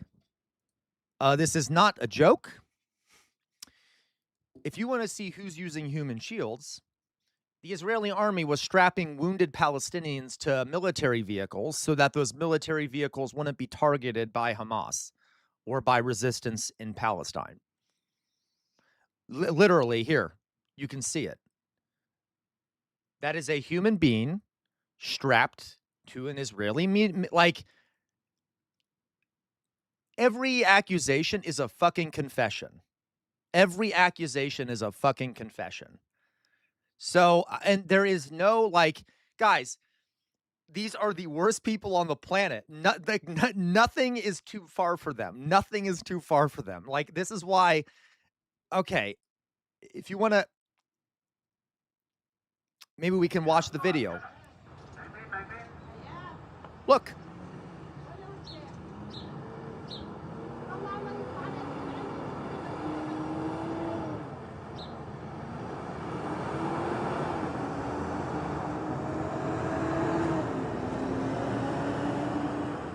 قضى ابن عمي مجاهد مصاب بكى مصاب تقريبا اكثر من ساعتين تقريبا ساعتين ونص الى 3 هو مرتني ورا هون يعني واحنا قاعدين هون هو بقى مرتني ورا شو بعدين حطوه على الجيب وشنو قالوا بعديها انهم سلموه للمستشفى. Okay. So they literally will strap people to the Jeep. And then Israel apparently, you know, investigated it. Like, they're such fucking monsters. They're such fucking monsters. I cannot believe it. And then, like, all right. Objective view of what's going on. I think we have enough facts in front of us. Yeah, Jonas. They also have over 9,000 Palestinians captive, and 8/10 of them are held without charge. Videos, we have pictures, and so on. I think it's ridiculous, actually, to say that this is a two-sided affair and we don't know what to believe. You know, we can believe our eyes, and what's happening is incredible. But let me ask you this question. Were the Germans found guilty of genocide? Were the Germans found guilty of genocide back during the Nuremberg trials? No, was that word used? Yeah, you tell me when they were by the Hague. You tell me when they were found guilty. I'm saying when they were gassing Jews in concentration camps, were they found guilty of genocide? Well, not at the time because it didn't emerge until later. No. So should we have acted to stop the gassing of Jews in the concentration? This is an excellent point he's making. Camps? Yes, Drizella, we can. Well, actually, there's no evidence that they're actually committing genocide. We have to wait for a court to say. Well, I think that we shouldn't be suggesting that the ICJ has found them guilty of genocide if they haven't. That's not an answer. No, it isn't. Yeah, she's avoiding it. No, you're pivoting back to the ICJ. I'm asking you a question directly about the legal finding of genocide. Do we have that was to a wait really for good it? argument. I think you do you need a legal finding of war crime for anyone to be found guilty of anything criminal. This reminds me of Rwanda when people are like, well, they're acts of genocide, but we haven't accused them of genocide. It's not really genocide. They actually have to be found guilty of it. I think you missed my point. No, I think you're missing mine. No. I think you can't just accuse people of things without actually... So the Germans didn't commit well, we know they do now because genocide. we know they do now because it was found to have been the case at the Nuremberg trials. It was found to be the case thanks to the prisoner who escaped from Auschwitz, putting a huge dossier together which helped to inform the British and American legal case. Too late, wasn't it? Against the And they didn't act on it when they had it. You mean we didn't know about it before Nuremberg? Well, we didn't know about the extent of the gas chambers in the camps until they were liberated. Totally outer signal. Her argument in summary, well, I don't care about Palestinian lives. I don't value them as humans, right? We knew they were happening. Some people at the time knew they were happening. Churchill and others did, but we didn't. We didn't try it. Was it genocide at that point when Churchill knew it? I don't know because I don't know what he knew at the time. What the fuck does you mean you don't know? You can't you can't even admit that it was a genocide. The Holocaust was a genocide when it was happening. What kind of a fucking argument is that? I'm Dale Vince. I'm just saying it's not genocide until it's found to be genocide. Exactly, and that's your argument. Okay, therefore, so you Churchill couldn't have known it was genocide. Okay. You So can if you see get a feeling someone's guilty of a crime, mass murder, if right? you Why- get a feeling someone's guilty of a crime, No, you're no. just going to call No. them a criminal without any legal finding No, you're at being all. silly. We're not talking about one person. We're talking about an army. We're talking about a Middle Eastern superpower that is mass murdering Right. Palestinian civilians, aid workers, Okay. and journalists, the people All you'd right. like to be in So there is to tell us the Hamas- truth. They're targets If if they Hamas go mass in there. murder, are they genocidal maniacs? Dear, no, not until a court finds them guilty, according Oh, to you. okay. So according you to agree with me. Right, we found a period of agreement. Let's move on to net zero because I think that sorry, will also sorry. be. Mass murder is not genocide, right? Genocide. What? Well, sorry, you need to look Mass up the murder You is need not to look up the genocide. Okay. definition of genocide What do you because think genocide because there is? is one. It's the intent to Wipe out a whole eradicate. population? Yeah. No, destroy a population in whole or in part, destroy it, wipe out its cultural heritage, or displace it. Destroy it, wipe out its cultural heritage. Oh, also, end births in that population, or dislocate that population in whole or in part on the basis of race, sexuality, skin color, religion, on the basis of a group identity. That's what it is. So yeah, it doesn't mean you have to kill every last person from that group, even if you try to wipe out a portion of that group because they're in that group. For the sake of destroying part of that group, it's still fucking genocide. Yes. Do you think that there are some? She's one of those people that would say, no, it wouldn't be a genocide unless the Nazis had killed every single Jewish person in the world. Then it's a genocide. Well, okay, that's stupid. Islamic extremists in the Middle East that want to wipe out Israel and consequently are guilty of genocidal thoughts? Thought crimes now, are we talking about? Do you think so? Oh, who knows? Who knows? I Okay. think you're entirely probably right. But look, we're talking actual genocide or thought crime genocide. Come on. Well, no, I'm just saying that, of course, if people, for instance, you could argue that somebody who says from the river to the sea, Palestine will be free, actually wants to wipe Israel off the face of the map. If they want to do that, then they probably do have genocidal tendencies. That's an incredible. Not true. Not fucking true. Not from fucking true. From the river to the sea, folks, by the way. From the fucking river to the sea, Palestine will be free. And by that, I mean we'll have one Palestinian state that is not an apartheid state, that has free and fair elections where people of multiple religions, any religion can be there, rights for everyone, no segregation, no apartheid. I want from the river to the sea. I want one fucking Palestine where everyone can live in peace and not be doing apartheid and genocide and things like that. Wouldn't that be nice? That's what that phrase means. Okay. Houthis, Stretch of logic. and Hezbollah and Hamas, who basically want to exterminate the Jewish population, not Oh, shut! I cannot stand this. I cannot stand this. just of Israel, but of the world by blowing them up, probably are Right, Philly cheese. I don't get it, CR, unless there is a piece of paper signed by every Israeli saying they have the intent to genocide. That is not genocide. I'm going to lose my fucking mind. genocidal, Dale Right. Vince. And whereas Israel are an entirely peaceful nation Right. that never Let's- did any harm to any Okay. Palestinian people that We're don't not gonna actually find don't agreement. actually covet their Let's land get because on they've to- said they want the land and they want them to go. They've even made proposals for shipping them out. Dale The Vince, Palestinian people. You've It's made your just wrong. case. You've made your case on this. I've Let me made tell mine. let me tell you one other thing. Okay, go on. Because I want to get onto green matters. Yeah, I'm up for that. Good. But look, on the question of one man's freedom fighter. Peck on bad. You notice how she's playing the victim now? She's like, well, I want to move on to green stuff. She's the one that's brought up the Palestine stuff. And now she's like, oh, well, I want to get on to the other stuff. Then why the fuck did you bring this up? Okay, anyway, Peck on bad. This is why so many folks are stupid about this. Yeah. Drusilla, what about the Israelis wanting southern Lebanon? Is that self-defense too? Of course, Drusilla. It's self-defense. Literally, that's the argument they're making. We need a buffer zone to protect ourselves from Lebanon. Okay, well, then maybe stop bombing the fuck out of Lebanon. Of course, a buffer zone, by the way, is where you actually create space between you and people who want to harm you. It's not where you settle that space, because if you settle the space that's supposed to be a buffer zone, then those people are going to be targeted too. So it's a stupid argument to begin with to say that would be like a buffer zone, and it's an illegal buffer zone anyway. And it's not a buffer zone. It's about colonization. Is another man's terrorist? Yeah, I saw a film last night about Nelson Mandela. sure. He was a terrorist Yes. Yep. until he got let out of prison, became the president, and then history looks back and says, Yeah. actually, he was a freedom fighter. I don't think, forgive me, but I'm not sure Nelson Mandela I haven't ever finished. raped and I haven't tortured finished. people. Who's doing the rape and the torture? Who the fuck is doing the rape and the torture? I haven't finished my and little... killed children. I haven't finished. Okay. Oh my God! There it is. Oh my God! I can't believe it. You know, Hamas killed children. Wow. Who's killing children? Who's killing children? So if you go back to, I think it was like the early 50s, the late 40s after the Second World War, Israeli terror groups operated in British-controlled Palestine. Yep, they he's bombed right. a hotel. Even though we don't even need to make this argument, the Israeli government as it exists today is one of the largest terrorist organizations on the fucking planet. I think it was the King David Hotel. They killed 100 people. It was a bomb without warning.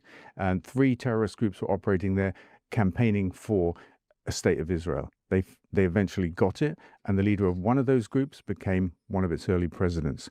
Freedom fighters, terrorists, turned into politicians and leaders, and in Israel he will be a freedom fighter. But this makes my point. Even in Israel, terrorists become freedom fighters, or they're viewed. I totally get the premise of the quote. I just think that Hamas are terrorists. Is that it? That's it? The Yeah. end of So your appreciation of world affairs? No, no. That was pretty funny. That was pretty fucking funny. Well, that's the end of your appreciation of world affairs. Oh, Hamas a terrorist. End of story. Okay. No, just on that particular quote, because you said it about Hamas. I didn't. It was You in did. It was in relation to Hamas. No, we're having a conversation about the Middle East and what Hamas and Israel are doing to each other. All right. Shall we?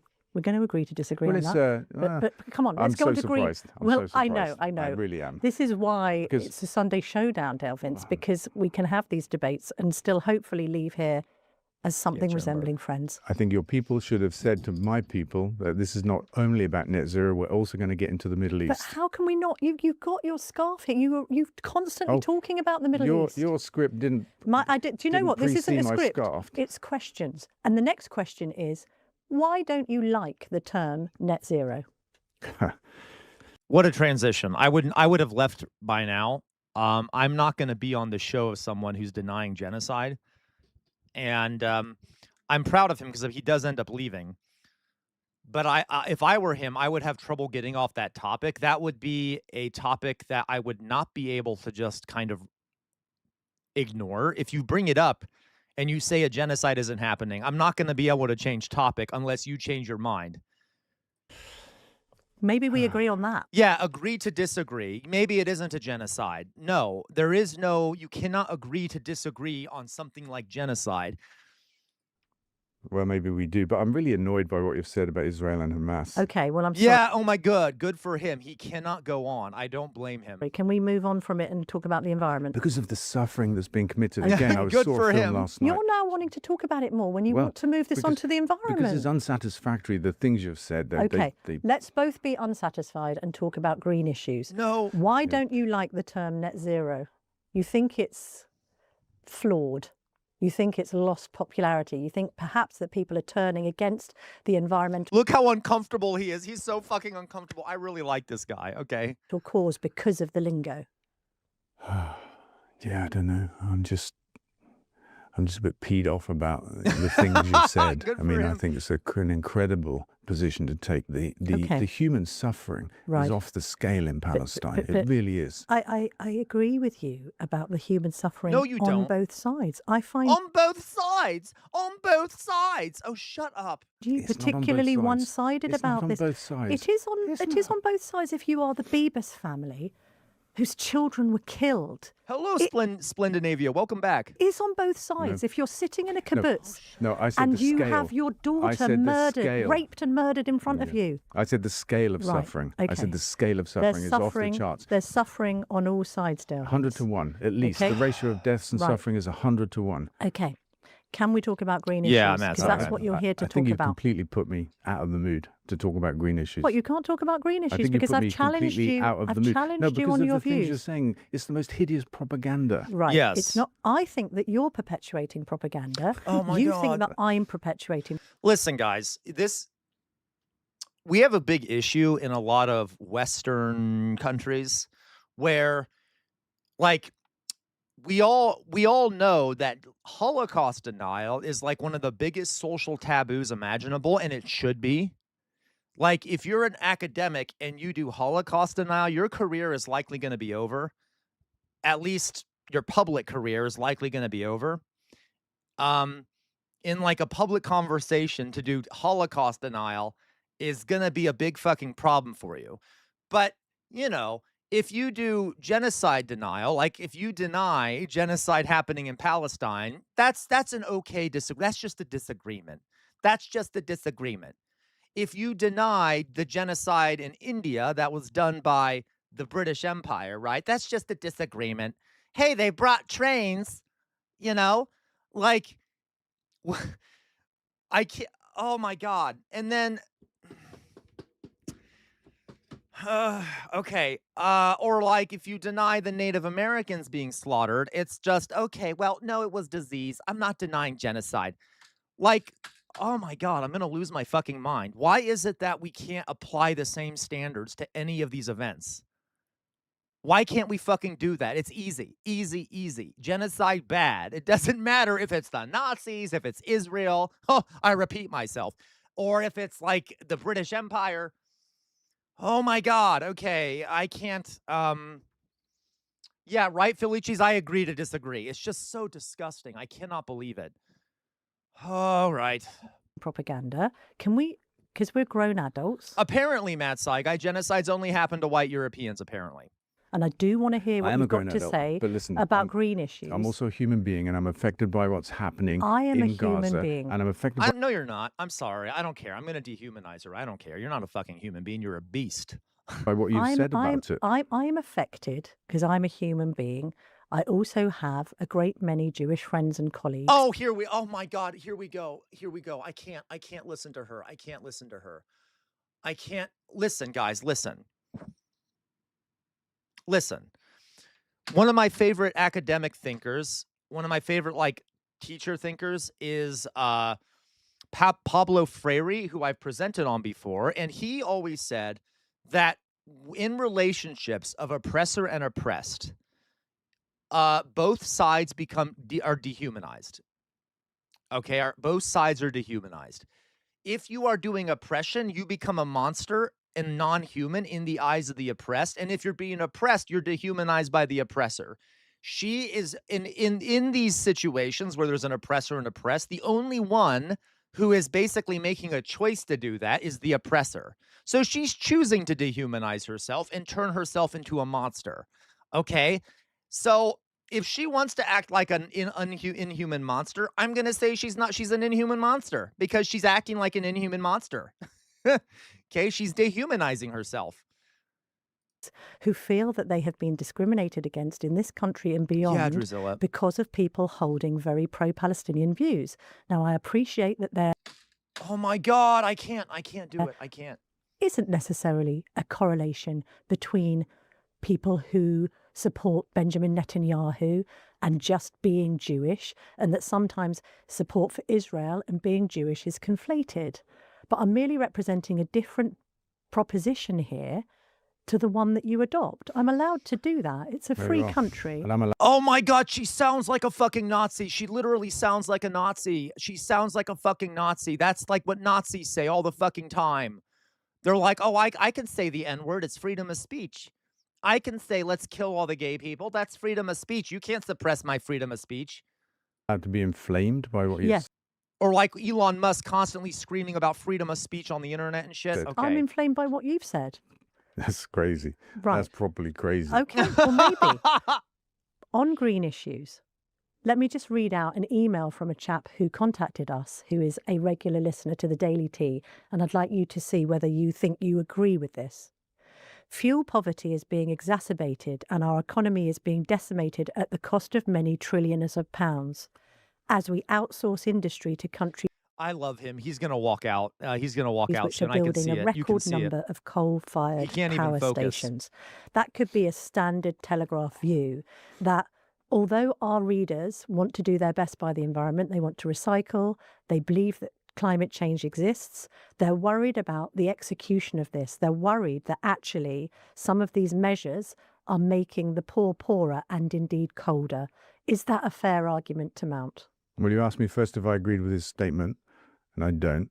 Yeah. The facts are wrong. Okay. And then it got a bit long-winded and complicated. But do you know what? I'm going to leave because I'm not having this discussion. I'm sorry. What?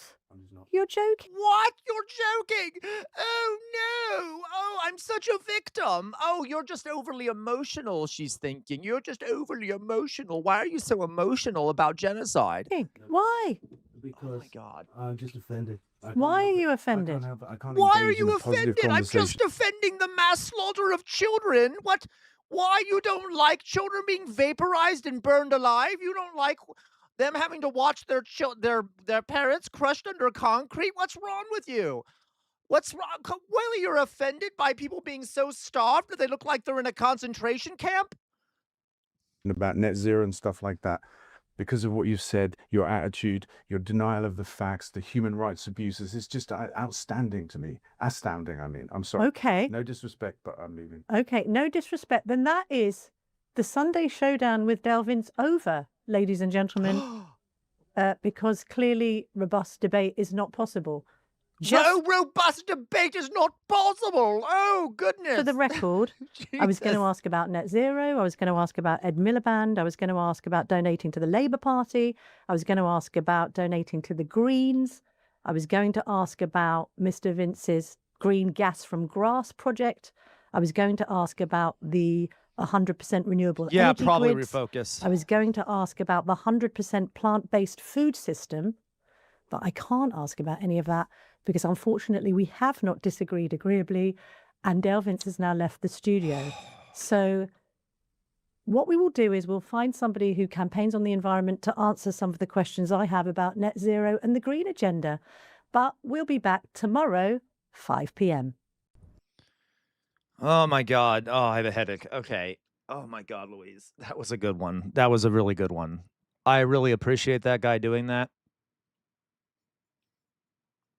I appreciate that guy doing that. That was painful. That was so painful to watch. And she has a fucking audience. Can you guys believe it? All right. You know what? What is this, Jonas? Bryce Green organized the Listen, this is only 4 minutes long. Since we're on the topic, let's just do it's only 4 minutes long. Let's just watch this. It might be infuriating, but yeah, he stayed so calm. It's only 4 minutes long, so let's just watch it. This is sent to us by Jonas. Pro-Palestine protester kicked off show by presenter. And a university protests against It's Israel okay, real life and Kathy has J. been arrested for his activism. Bryce, I suppose that you're out of prison or didn't go to prison at the moment. I did not go to prison, and all charges were dropped. The county prosecutor described the charges as constitutionally dubious. Yeah. Why are you wearing that scarf around your neck, by the way? It's a symbol of support for the Palestinian liberation movement. Really? What is the Palestinian liberation movement? Are they not Hamas? Hamas is part of the resistance to Israel's occupation and is folded into a broader struggle against Zionism and colonialism. Yeah. Oh, so, okay, colonialism. What is colonialism exactly?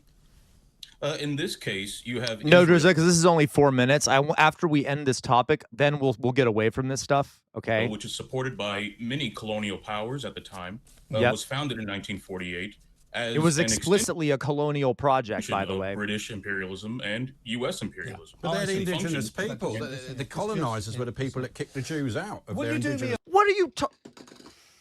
Okay. Favour while we carry this out, because I don't approve of you wearing what is support for I don't approve. I don't approve of you wearing a keffiyeh. Oh, my fifis are hurt.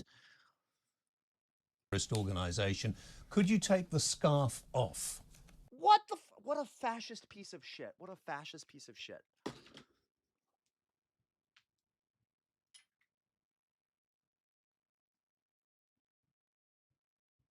There. That's better. That's better. Let's do some solidarity, folks.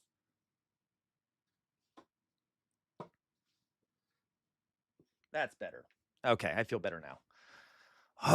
Let's do some solidarity with this gentleman here. All right. I will not take the scarf off. Why not? It's actually a British Army uniform, you know. That's. If you have a problem with the scarf, then you can kick me off the interview. But if this interview will continue, I will be wearing it. Yeah. Well, you're not. You know, the fact is that you are one of the reasons why the problems in Gaza are still going on, because you're giving the terrorist organisation there the idea that they have got lots and lots of support. You might have a few stupid people who are more responsible at for university in Gaza. Oh yeah, go on. People who are sending weapons to Gaza, the 2,000-pound bombs that were halted and replaced with 500-pound bombs that are being used to kill civilians. I think the people sending those weapons are more responsible for what's going on in Gaza. You obviously then you're a supporter of genocide. You think that the Hamas are supporter of what the fuck is he talking about? A bunch of resistance fighters. Is rape resistance then? Yeah, Jay. They are very obviously resisting a genocide. Do you deny the rapes happened? Do you say they didn't happen?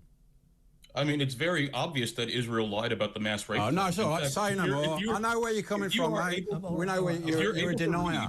You're a denier. If you are able to read, and I don't know if that's the case, there was an excellent article published in Middle East Monitor. I know you think you're very clever, but you sit there like a complete and utter stupid fool. You look like an idiot. Wearing a piece of clothing. Why don't you go and live in the Middle East if you're such a fan oh my fucking God, I hate of it. the Middle East? Why don't you do that and do some use instead of sitting there talking complete and utter what we would use the word bollocks probably in this country? Oh, it's bollocks, is it? Well, I could explain to you why it's a dumb question, or we could talk about serious issues. Bye-bye. No, explain. All right, bye-bye. No, I don't want to talk to the bloke anymore. I don't want to look at the scarf. He's a complete... What a snowflake. He can't even look at the fucking scarf. He's a national security threat in the wherever he is. I'm sorry. Thank you, Matt Saigon. I'm trying my hardest to find some sensible conversations about the Middle East. You know, all the protesters at the campuses here have all gone on holiday for the holiday break. Well, of course, they've got very wealthy parents and they're taking them away. Yeah, they get so offended. What little butthurt... I totally agree, but they're such little snowflakes, aren't they, Splendinavia? Like, they can't handle anything. You know, the university's lecturers seem to be completely unable to instruct younger people in the history of this nation. And, you know, sometimes I think if the British Empire still existed, the world would be a safer place. Well, they've been ordered... Are you... What? What? Who the fuck is this guy? Seriously, I've never seen this guy before. Who the fuck is this? James Whale? What is he talking about? I cannot believe it. I cannot believe it. Oh my God. It's so rare to hear a Brit, any Brit, like, to say they want the fucking British Empire back. I mean, I know there's people out there like that, but Jesus Christ. No wonder he doesn't give a shit about genocide and shit. Matt's like, I know from my perspective it's rare because I don't live over there, right? It's more shocking to me when I hear it.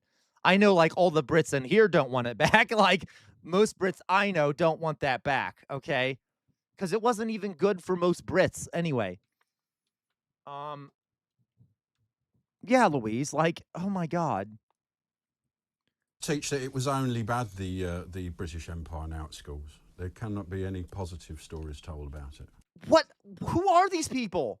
Well, where would other countries be if there hadn't been an empire? Yeah, exactly. What are we talking about? Oh my God, I'm going to lose my mind. I'm going to lose my mind. What the fuck is he talking about? Yeah, call in and tell us. You know. Oh my God. Oh my God. I can't believe it. All right. Okay, we need a fucking palate cleanser. I really need a palate cleanser. Let's do a palate cleanser. Oh my fucking God, these people. Oh. You know what? Lacroix sent us something that is going to make me probably Brad smile. Lander went on CNN and spoke with that? Dana Do I hear Bash Emma? a few days ago. And oh, that was weird. Okay, so let's watch this. This was sent to us by Lacroix. Yeah, that was Talk TV. Just give me a second. Whew, I need to breathe. I need to get my blood pressure down. Okay. This was sent to us by Lacroix. Yeah. Outer signal, Jesus. This was sent to us by Lacroix. This is, I interviewed dogs about the World Cup. This should be cute. Let's watch it. Let's watch dogs being interviewed about the World Cup.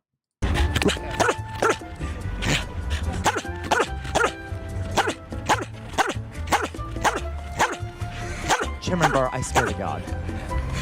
Okay. Aw, World. Okay, so this video is a little different than the rest of them. It's World Cup, and the energy here in Vancouver is crazy. So I thought it would be fun to go out and interview dogs about the World Cup or the World Pup. All the AdSense revenue that's generated from this video will go directly to helping me tell more stories and having a bigger impact in the world. So if that sounds good, watch this video, send it to the people you love, enjoy it, and I am gonna go interview some dogs. Aw. What's your dog's name? George. George. Hi, George. Who are you rooting for in the World Cup? France. You need to go all the way. Aw. Sit. Oh, that's good. That's good. Sit. I'm so excited. That's good. Yes. Oh, hello. Oh, hello. Nice to meet you both. Oh. Who are you rooting for in the World Cup? Yeah, thank you, LaCroix. This is good. Oh, You I don't have say. the same little mic. That's a long answer. Okay. Can I help you? Aw. He's like a magnet. Is this your Frenchie? Can I interview him? Like, what's his name? Hugo. You gotta step back. I'm really bad at, I don't know many dog types. I gotta tell you, they're just dogs to me. I'm not really good at types of dogs. You know, I have lots of holes in my knowledge about like random things. This is one of them. I don't know different dog types. This is a pug, really? A little bit. Your breath. I don't fucking a little know. stinky. Do you I know like the basics. I know like the basics. Like I know what a border collie looks like, and a German shepherd, and a what is that, wiener dog or whatever, a doc, whatever. I don't fucking know. I don't know what this thing is. The rules of soccer? Whatever it is, it looks like it's been bred to hell, so it has a weird face. Anyway, I'm sorry. I don't mean to insult it. It's not its fault. I'm just saying this thing looks like it's been overbred. But it looks cute. Butter dog. Okay. Okay. Yeah, we're friends. We're friends now. Abby, that doesn't look very comforble. What are you doing with your back legs there, honey? Okay. Who are you rooting for in the World Cup this year? Oh, Abby. Oh, okay. Are you holding out because you know I have treats? I think that's a clear yes. Okay, here you go. There you go. You've earned it. Aw. She's a... She's pretty indifferent. It's okay. And the less we pay attention to her, the more she might bark. How old is Charlie? Charlie's 10. 10? Oh, yeah, outer signal, yes. I do have an encyclopedic knowledge about the evolution of fascism, but I don't know too much about dogs, okay? Are you sure? Yeah. Charlie doesn't look 10 at all. Charlie, who are you rooting for this year? Messi or Ronaldo? Okay. Oh, hello. Yes. You want to stay in one Grade spot? one. Okay. Totally. If you outer- played soccer, No, honestly, that's true, though, outer signal. Literally. I'm also bad at a lot of pop cultural stuff. what position would you play? Hello, it's Cody. Oh, okay. Yeah, just go pee. Sure. Oh, hello again. This is George. Yeah, you know George? Oh, yeah. George knows where my treats are. Look at you're so smart. Oh, they're so Funny 'cause he cute. barks like his head off usually. Yeah, yeah. I just Dachshund interviewed him. God, Is your thank dog you, allowed to have Ingrediente. beef liver treats? Yeah. Okay. Up, up. Oh, wow. That was good. Ow, ow, ow, ow. He's got some sharp teeth. Come on, come on. Up here. Oh, hi, George. Go ahead. A beagle and a corgi. Thank you guys for naming these dogs for me. That thing is cute, though. What is this, a corgi? I do know this. I think this is a corgi. I've always wanted a corgi. Is that so? Okay. Tell me more. Aww. England go. Ouch. Is England doing well? Okay, one more. Who's winning the World Cup? Who's winning the World Cup? Is it still going on? Listen, I know I'm really ignorant, but like, is it still going on? I literally don't follow it at all. Let's not talk about it. Okay, Jonas, I guess it's not going well for England. There you go. Wow, quite a difference in the... It's like, I'll just bite your finger, yeah. Excuse me. Oh my God, the racists beat England? The Argentina beat England? Uh-oh. Which dog is yours? This one? Can I interview your dog? Sure. Want to sit? Oh, that's good. Oh, hello. Sir Bart says, let's just say we've settled in the Falkland matter. For you. Messi or Ronaldo? It's nice to meet you. Thank you for your thoughts. Are you vocal now? Sorry, give me one sec. Abby, is that you? Abby, what is it? Okay, okay. You little... Okay, go ahead. What do you got to say? What is it? What a little trickster. I know you are very smart. Can you give me a paw? Paw? Aww. What was that? Wait, are you serious, Jonas? They Okay. literally brought out a sign that said the Falklands is ours. That's dark, Jonas. That's very dark. Okay. Okay, that's good. Charlie, what's this? Oh, I know. So scary. That's kind You of like rubbing squeaky toys? in the face. Oh, what was that? Oh, what is that? Oh my God, that's a cute one. What kind of dog is that? Hello. Okay, one more pet. Okay, listen. This one, what is this? This is a French bulldog. They look so. Well, One I more don't want to pet. be mean. Yes. Okay, Charlie, I just want to say you're beautiful, okay? You're beautiful too, don't worry. Dog is like glue. Yes, hello. I like you too. Yeah. Don't get jealous. Who are you rooting for in the World Cup? Morocco. Oh, you got sharp teeth. Okay, good. That's good. Okay, Finn, Messi or Ronaldo? Leo, who are you rooting for? Oh, look at this one's so happy looking. Okay. Do you have a favorite player? Yum. Alfonso Davies. I don't even know who these people are. If you played soccer, what position would you play? Oh, thank you for the beat. penalty Romeo, taker? do you have a favorite player? If you played soccer, what position would you play? Oh, really? A Springer Spaniel and a Cocker Spaniel? Astro, what team are you rooting for? Oh, look at this thing. This thing is cute. This Oh, one is okay, cute. okay. Do you have a favorite player? Is that so? This isn't a treat, What you know real that, life right? daddy If game? you played soccer, what position would you play? I literally, Marzipan Power, I don't know who Holland is. Who the heck is Holland? I don't know who any of these people are. I'm sorry. Is Holland a soccer player? Let's take a look. Holland. Yeah, nah, he's not my type. Not my type. Definitely not my type. Yeah, definitely not my type. Okay. If you're asking for a rating, okay. Okay, fine. Fabian, Saturated Doden, welcome. He's super good at soccer. Yeah. Okay, wait, there's too many people throwing names at me now to look up, okay? This is not going to become a okay, fine. We'll search a few. Fabian, we're doing objectification. Why not? Fabian Shar. They're rich. They'll be fine if I objectify them. Oh. Oh my God. Well. Now,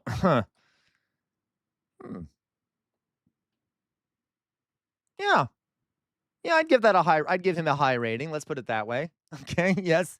Fabian Shar. Yeah. That's a heavy brow bone, right? I know, right?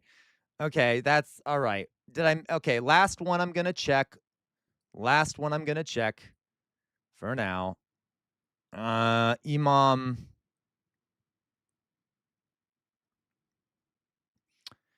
Iman Shahur. Copy. Paste. Go.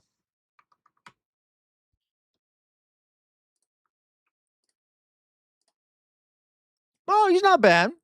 Iman something is not bad. Okay, I like the last guy more.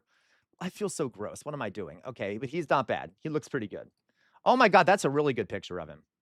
You know what? I like him. Yes, he's very attractive. Okay. Anyway, moving on. Let's go on here. Before I don't know. People are gonna hate me now. Let's just finish watching the puppies. Can I am ask not your being gorgeous... horny, Jay Williams. How dare you? I am not being horny. I am following the will of the community. Scott Sterling, I hear his face is a brick wall. What the fuck does that mean, Sir Bart? I'm not doing this, Sir Bart. Dog, a question. Sure. What, LaQual? What did I do wrong? I hate all of you. How dare you judge me? I'm doing the will of the community. We're having a fun moment right now, okay? You will let me have my fucking fun. Okay, you will let me have my fucking fun. We're trying to relax. We are fucking relaxing. Do you understand me? You all better fucking relax. Okay, anyway, let's finish watching the puppies. His name? Tiny. Her name, right? Her name. I'm so sorry, Tiny. Tiny, you are gorgeous. Oh my goodness. By the way, You- I think I broke my stick. I broke my stick during the Gaza segment because I bashed it on the table. And then I just bashed it again, and now it's broken even more. It was already broken, but now I shattered it. I need a new one anyway. We're clearly very friendly here. I'll introduce myself. Hi, it's nice to meet you. To be on your YouTube? Yeah. Sure, Is that Bart, okay? why not? Yeah. Sit. Oh, you are so smart. Who are you rooting for in the World Cup? Oh, that's good. That's good. Okay. Oh, yes, I know. It's so confusing what I'm doing here. Chat's not paying for what? What do you mean chat? I know chat. Well, chat, you will be paying for it because that's how I survive, okay? So you guys will be paying for the stick, basically. Kind of. Well, I might actually make one. It's fine. All right. We are free. Sam needs his season 2 wand upgrade. I do. I need like a nicer one. Can you have beef liver? Oh, this is a cute one. This is a cute thing. Right here. There you go. Those were my treats. That was good Oh, that's a cutie speak. pie. Downtown. Excuse me, beautiful lady. Oh my God! Hey, how are you? How are you? He's got his balloon. Who the fuck is she? Mickey, you Did got you a choose red the chair? I haven't, Matt Side Guy. I'll let you know, I guess. I guess I'll send you one. one. If you want to. Who is your favorite team? I agree, Jonas. I hate pitbull Canada versus discrimination. Switzerland. Who's going to win? What do you think? Okay. What is your favorite part about the World Cup? Aw. When it ends, yeah. Kano, what team are you rooting for? Oh, look at this one. This one's, I like the hair on this one. It's pretty. Oh, you don't say. Chickpaw? Oh, so good. Messi or Ronaldo? If you played soccer, what position would you play? Red setter. Aw. Okay, guys, this is a longer video, so we're just gonna stop there. I've gotten my fill of the puppies. Okay, the doggos are cute. The doggos are cute. We Tater Tot, I don't care about your opinion, Tater Tot. Tater Tot says rather watch dogs. I don't give a shit, Tater Tot. Okay, I am the dictator. I do what the fuck I want. You understand me, Tater Tot? I'm just kidding. I'm being an asshole. All right, let's I love the doggos, but guys, it's like a 9-10 minute video. Okay, God, you're such a millennial. You're such a millennial. Fuck you, real life. Look, I'm losing viewers because I've stopped the dog video. Whatever. You know what? Just to spite all of you, I'm not going to go back to it. Okay, it was cute. Dogs are too political for Sam. I hate you, Pet Combat. I hate you. Okay, don't you dare. Anyway, let's watch what Chairman Bart sent. Welcome back to our coverage of the game of the year between Yale and North Oh, God, I'm already annoyed. Carolina. Okay. If you're just joining us, we have witnessed an unbelievably well-fought match tonight. No, Resident Union Thug, you don't get to help me choose a new boob stick. You don't.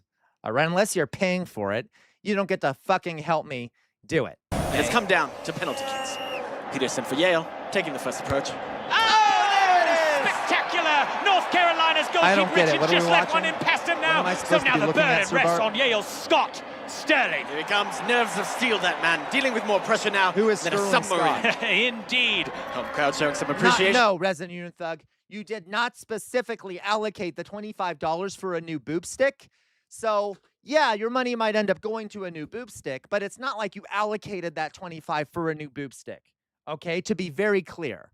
All right. So, no, it does not count. Okay, towards a new boob stick. So, no, you don't get to choose a fucking new boob stick. You understand me? Anyway, I'm sorry. Voice note on Discord, if you may, please. What the fuck do you mean? I'm sorry. What am I supposed to be watching?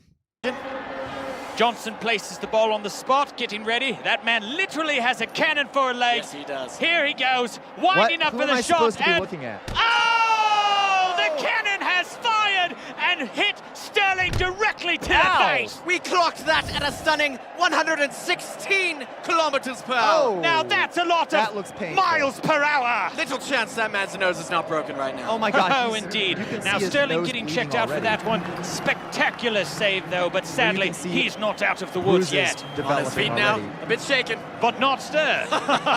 This crowd absolutely He's a loves unit. this man. And Sterling. Who am I supposed to be looking at, Sir Bart? Whatever. I give up.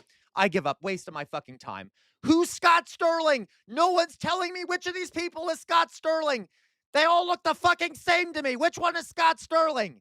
The goalie? Oh, okay. Yeah, he was pretty good. He looked pretty attractive. He looked pretty attractive. Okay.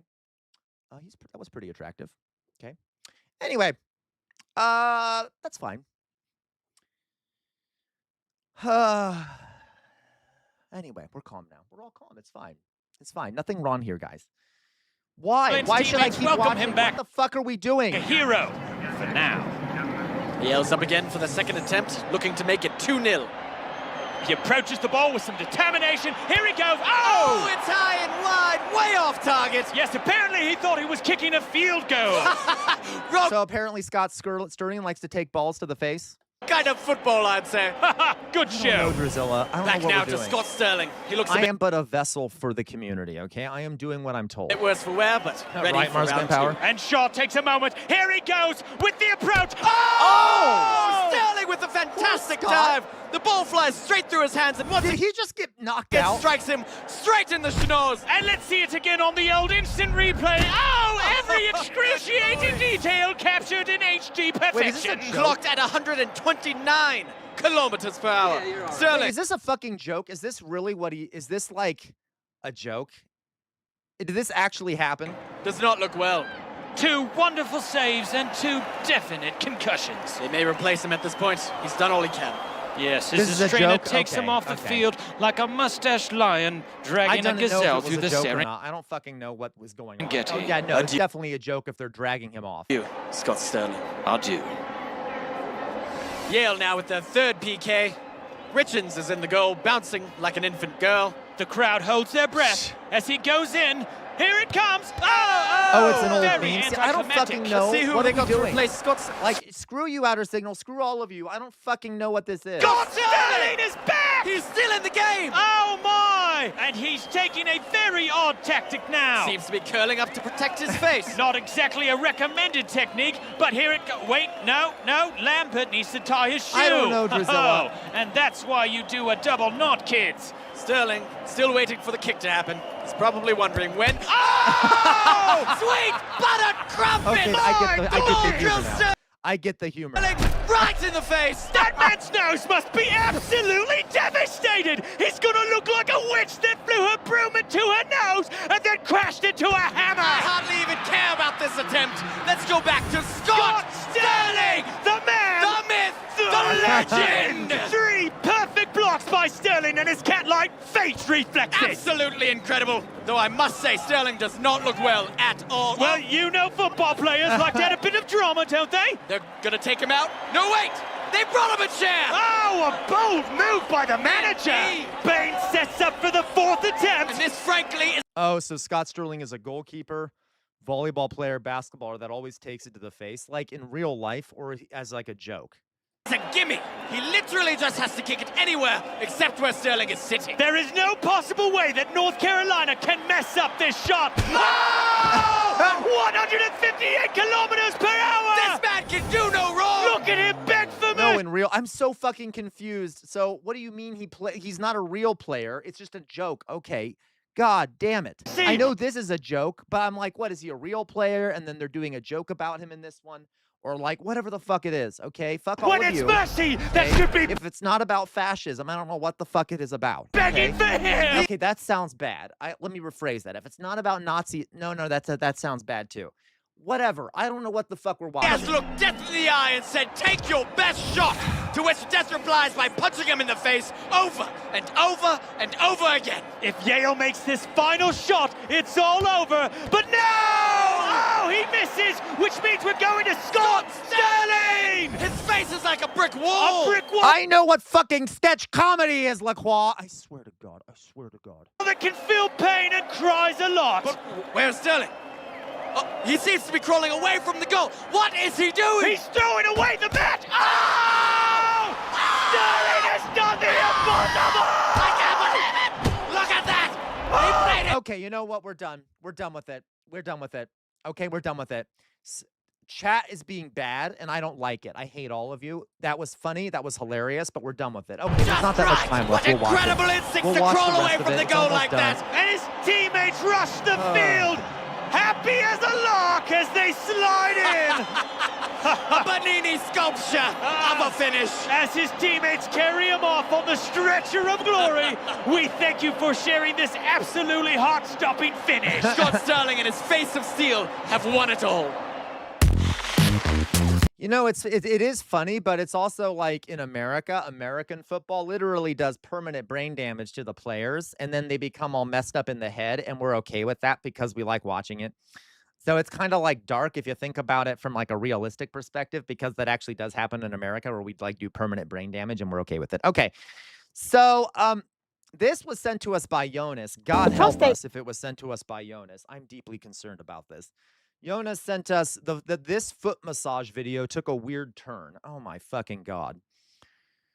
Jesus. So Jonas, that I used to play soccer. I literally used to play soccer. I loved playing soccer. I was actually really good at it. I'm not even joking. I was really good at it. I was considering playing it in college and stuff. Of course I stopped. So I used to play soccer. I just never have watched many sports. I used to play basketball, soccer, and baseball. I hated playing baseball. I was okay. I wasn't that great at basketball, but I was always really good at soccer. I did for a while. I enjoy going to hockey games because I think they're fun to watch, but I don't really follow it. So like I'm okay with like going to a sports stadium and like watching a game. It's kind of fun. It's a bit capitalistic and of all the advertisements and shit, but you know, it can be fun if you're with people you like. But you know, I'm just not that into sports. Let's put it that way. Okay. All right, let's go on here. Really outer signal. Nobi Styles, legendary English footballer, died, and apparently all the headers contributed to disease and death. Jesus Christ.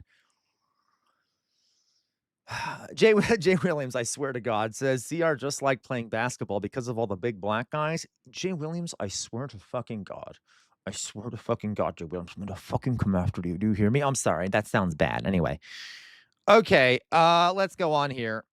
The prostate gland in the male is found on the insides of both your feet, and we can isolate that area by providing a little measuring technique. If you put the third finger... Did she really just say the prostate glands? ...finger on the ankle bone and the thumb on the tip of the heel, and draw your mid finger in line with it, you'll find the prostate gland reflex just there. And to work this area, we hold the... What?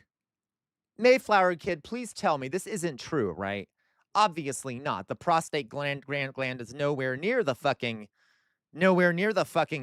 heel. Like, what the fuck is she talking about? Put in an outward position, and using your index finger, work upwards towards the ankle bone. Julia Child! You'll find it very beneficial in reducing the congestion in the prostate gland.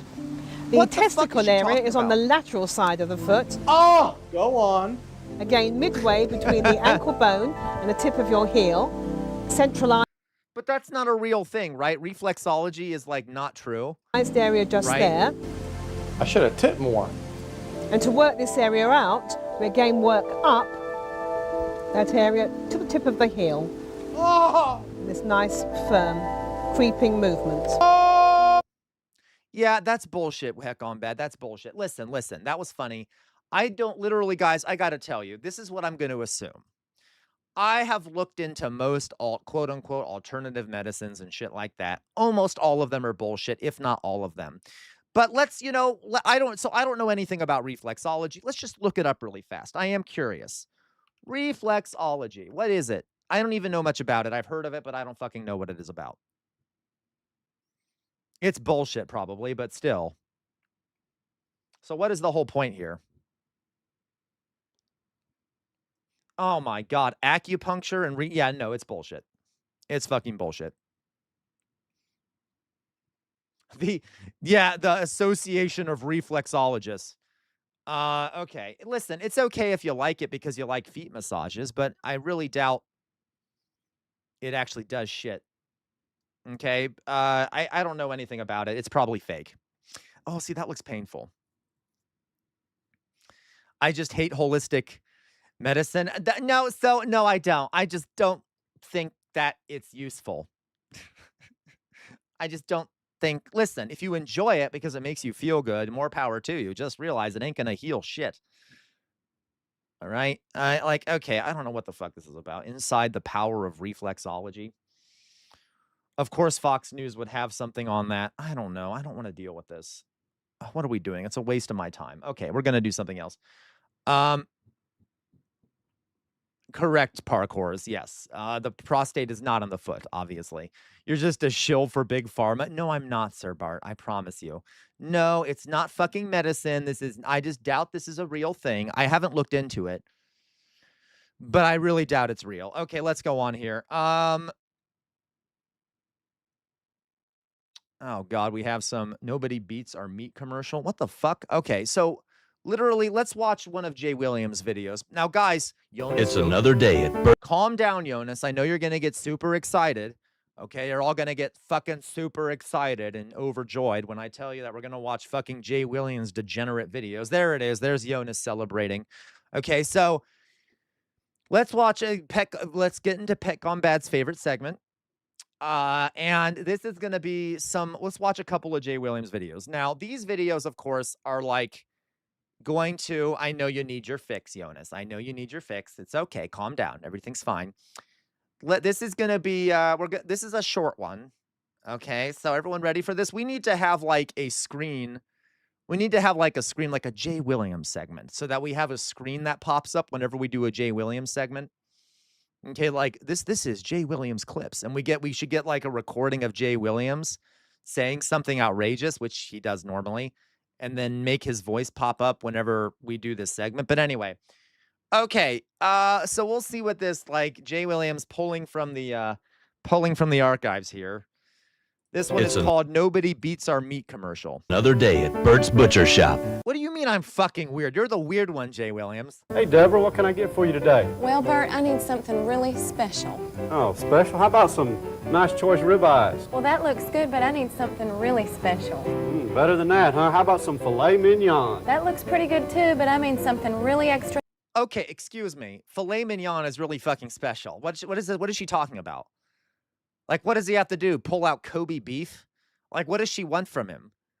I'm pissed off at her. Okay, filet mignon is very special. I can't afford that shit. And she's like, no, filet mignon isn't special enough. Okay, that's very good though, right? Isn't filet mignon really good meat? Is it, it has to be Wagyu or something? Ribeye is better than filet mignon. Is it? See, I don't fucking know. Maybe I don't know what I'm talking about. I thought filet mignon was like super expensive. Special. Well, hey, how about a nice fresh slice of bear? What? Oh my fucking God, I did not see that. Somebody hold his steel. Wait a minute! Hi, I'm Bear O'Brien, and I guarantee you, at Bert's Butcher Shop, you might beat his prices, but nobody beats his meats. Okay, you know what? I thought that was really funny. I approve. That was actually a pretty good commercial. I approve. That was pretty fucking funny. That was very clever. Okay. Yeah, we need to have like a title screen that comes up that says this is a Jay Williams special report. I told you she wanted his man meat. That certainly looked like it, outer Le Quabois. All right, you know what? Let's watch another Jay. That was a short one. Let's watch another one. Oh no. No. No. No. Why do you found all the clown videos possible? So we're gonna skip those because I fucking hate clowns. Not that they're scary, but because they're competitors and they're garbage. So this is basic training for boys. I don't know what the fuck. Why are we training boys? For what? For what purpose? Okay. All right, let's watch. This is another Jay Williams segment. Probably Le Quabois. For the race war. We keep hearing about our generation. Adults call it the X generation.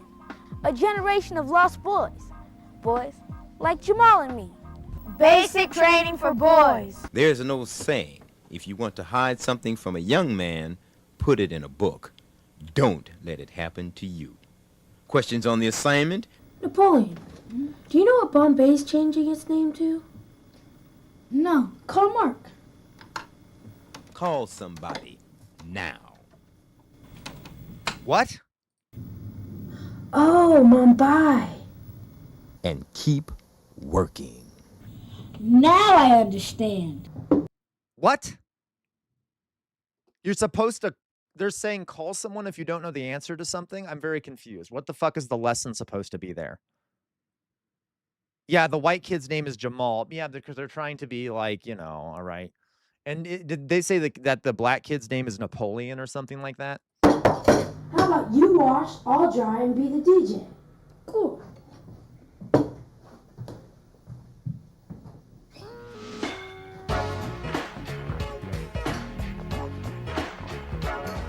I'm very confused. What is this supposed to be teaching us?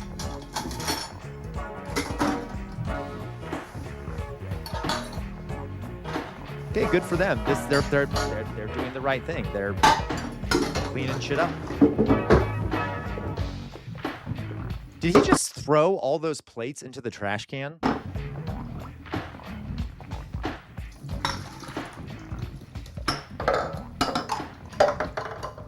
When you are ready to wash your dishes, run a little dishwater. And add a squeeze of detergent.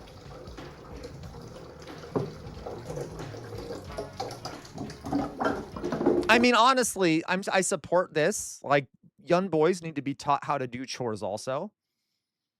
Seriously, like there's a big problem with young men not being taught even how to do laundry or do chores or like clean their own dishes.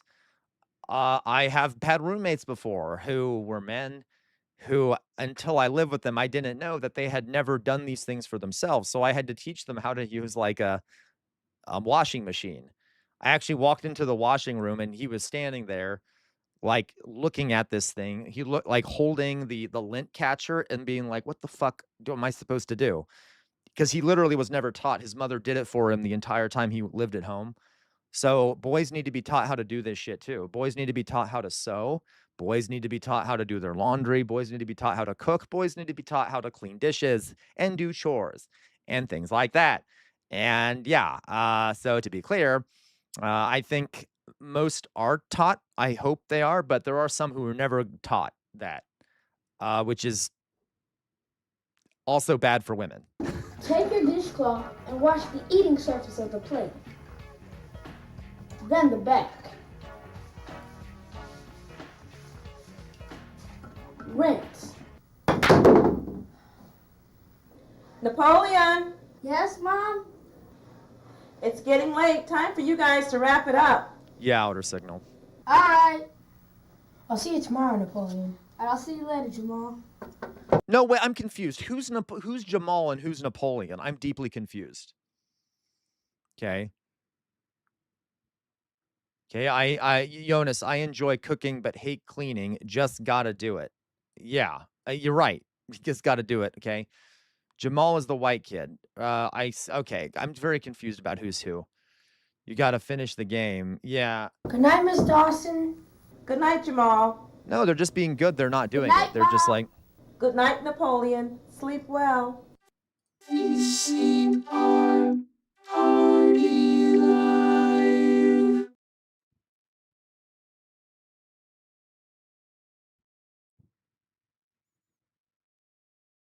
Was that it? Okay. Okay. What do you mean racial bias? What the fuck are you talking about, Jay Williams? I hate you. Okay. All right.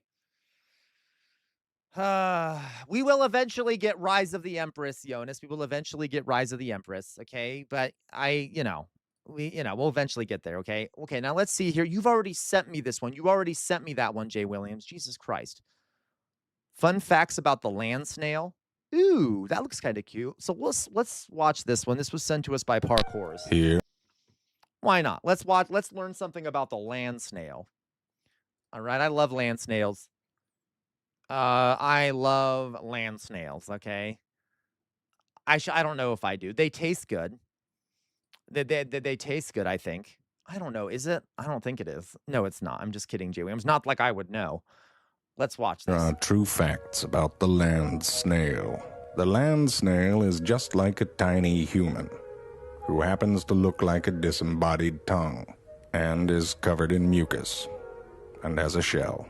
The land snail breathes air just like the peoples do, and it eats with its mouth hole.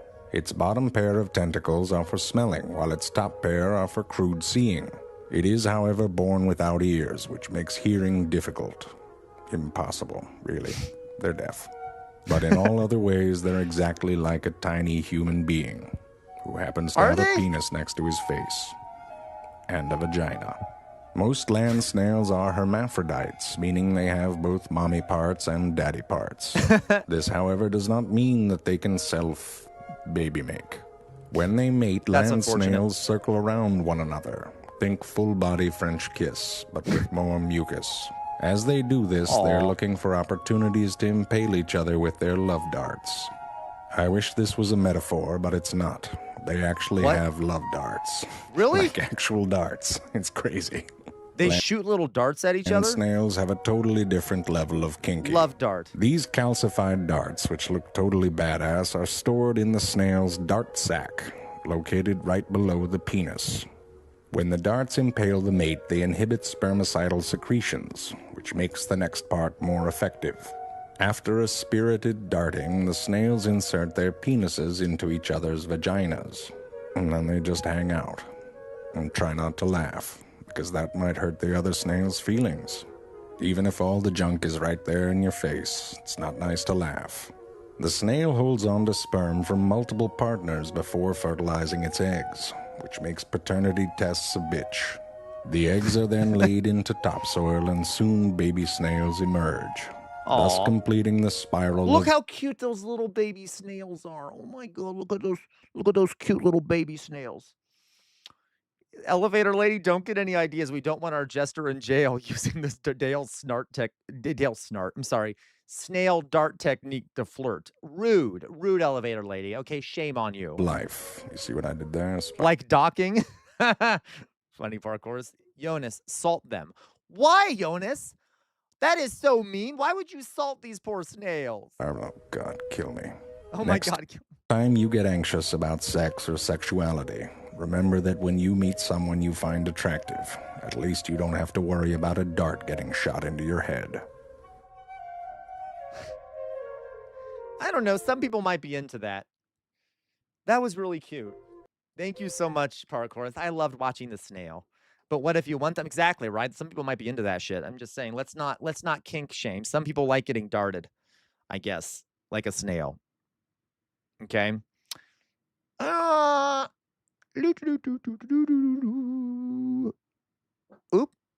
Boop, boop, boop.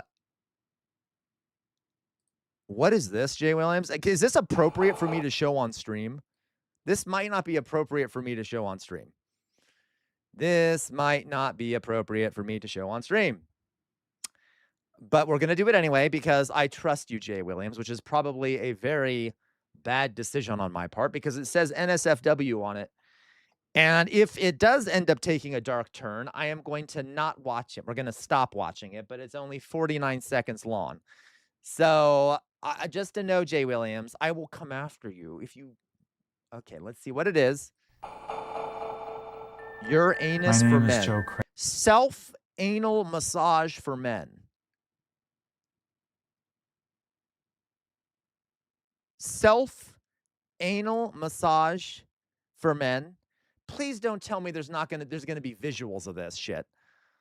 Oh my fucking god. Okay, well, we might as well just watch it and get it over I'm a with. massage instructor. We were taught that there are places on our body that we should avoid, and the asshole is at the top of the guess list. so, Cody. Until I was 30 years old, I hated my asshole. Twice I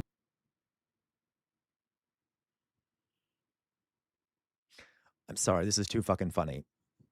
even had surgery on my asshole. Not fun. I recommend clenching your asshole in rhythm with your breathing. What results can you expect from anal breathing? Well, less tension in the asshole. I have relaxed and healed my asshole.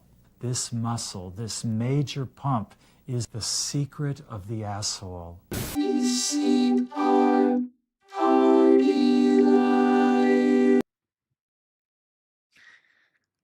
Okay. Well, at least that was really short. I'm not sure what that was supposed to be telling us. Like, he didn't even, like, tell us much about... that was not about an ass massage. I don't know what the fuck he was... You know what? It's fine. It's fine. That was pretty awful. Jay Williams, shame on you. That was pretty awful. I don't even fucking know what that... What, just clench while breathing? What the fuck does that mean? Like, he didn't even tell us, okay, Lacroix, at least he's learning to love his body. I'm proud of him. Hey, me too. That's better than nothing, I guess. What the heck is anal breathing? Like, what is he? You know what? Okay. You know what? That was interesting. Let's go on here. Thank you, Jay Williams. Thank you. You always have such great contributions to this community. Thank you. Thank you, Jesus Christ. Okay, that was great. Okay, we're banning Jay from any more of these today. Let's see here. What else? I'm just kidding. I'm just not. We're gonna find someone else's shit to watch. Let's find something. Speaking of A that, big announcement from the Pentagon now. this is more on that. This was sent to us by Philly Cheese. We already talked about the self-explanatory. Is it not? I guess Oxpecker, but like, what was the point? It kind of looked like it might be satire. Like, I'm not sure what the lesson there was. You clench your asshole, like, and then release it. Like, what's okay? Yeah, I know his mustache was way too groomed for comfort. Probably because he uses it for something else, elevator lady, and he had to make sure it looked really cleaned up. So, listen, let's watch this. This is about Pete Hegseth's testosterone shit. It's just a news clip that Philly Cheese sent us. Maybe it'll give us more details. Since we just watched the asshole clenching bit, maybe this will be fun. Hello, Cheshire Cat Smiles. Welcome back. I don't know. You might have been here the whole time. An interesting one. The military is going to start testing the testosterone levels of some service members. They're going to check their testosterone, according to this post, this video from the Defense Secretary. This is like a fucking onion. This is like the Onion. Pete Hegseth, captioning the whole thing, the high T Department of War. High T, high testosterone. High T. Watch this. This initiative, it's not about no peck on bad. It's not AI. It's about restoring and optimizing your natural capabilities, protecting your longevity, and ensuring you have the biological foundation required to sustain the fight. Hegseth also says the military will then recommend hormone therapy for members if they need it. This new apparent policy comes as we're seeing a bigger push from the Trump administration to expand access to testosterone replacement therapy. This is not AI. What do you mean this is not AI? This is not AI. This is literally happening. Let me bring in Dan DeLuce on this one. What's going on? Well, this is very much a trend. So this administration's already lifted restrictions. They're big on the T.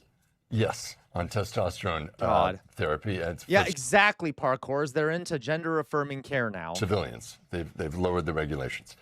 And there are some experts, and there is some medical research that has been put out there specifically about military troops, that there is some advantage potentially for Scandinavia. combat operators, special forces, people who are in high stressful situations to have access to this kind of treatment. Okay. It is not... Of course, yeah, Lacroix, they've always been okay for gender-affirming care for cis people, 100%.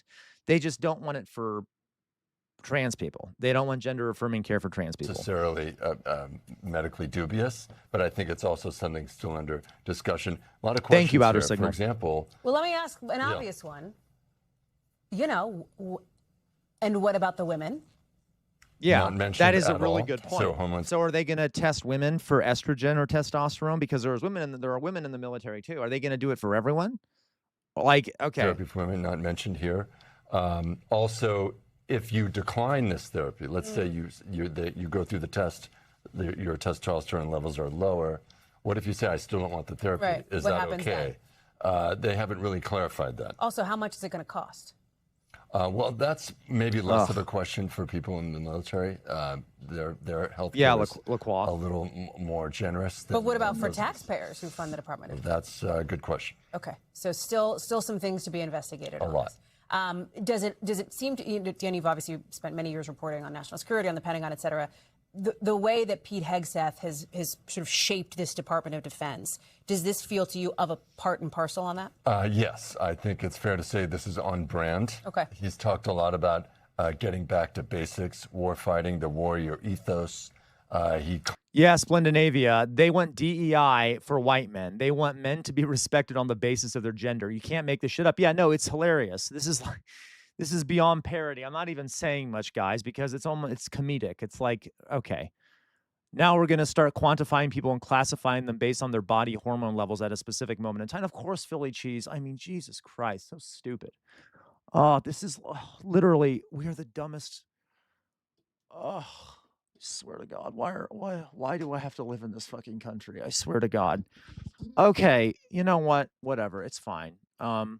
Whatever. Okay, outer signal. P only wants cis fascist men in the military. Of course he does. That's not even an exaggeration. Splendinavia, this is pathetic. Of course.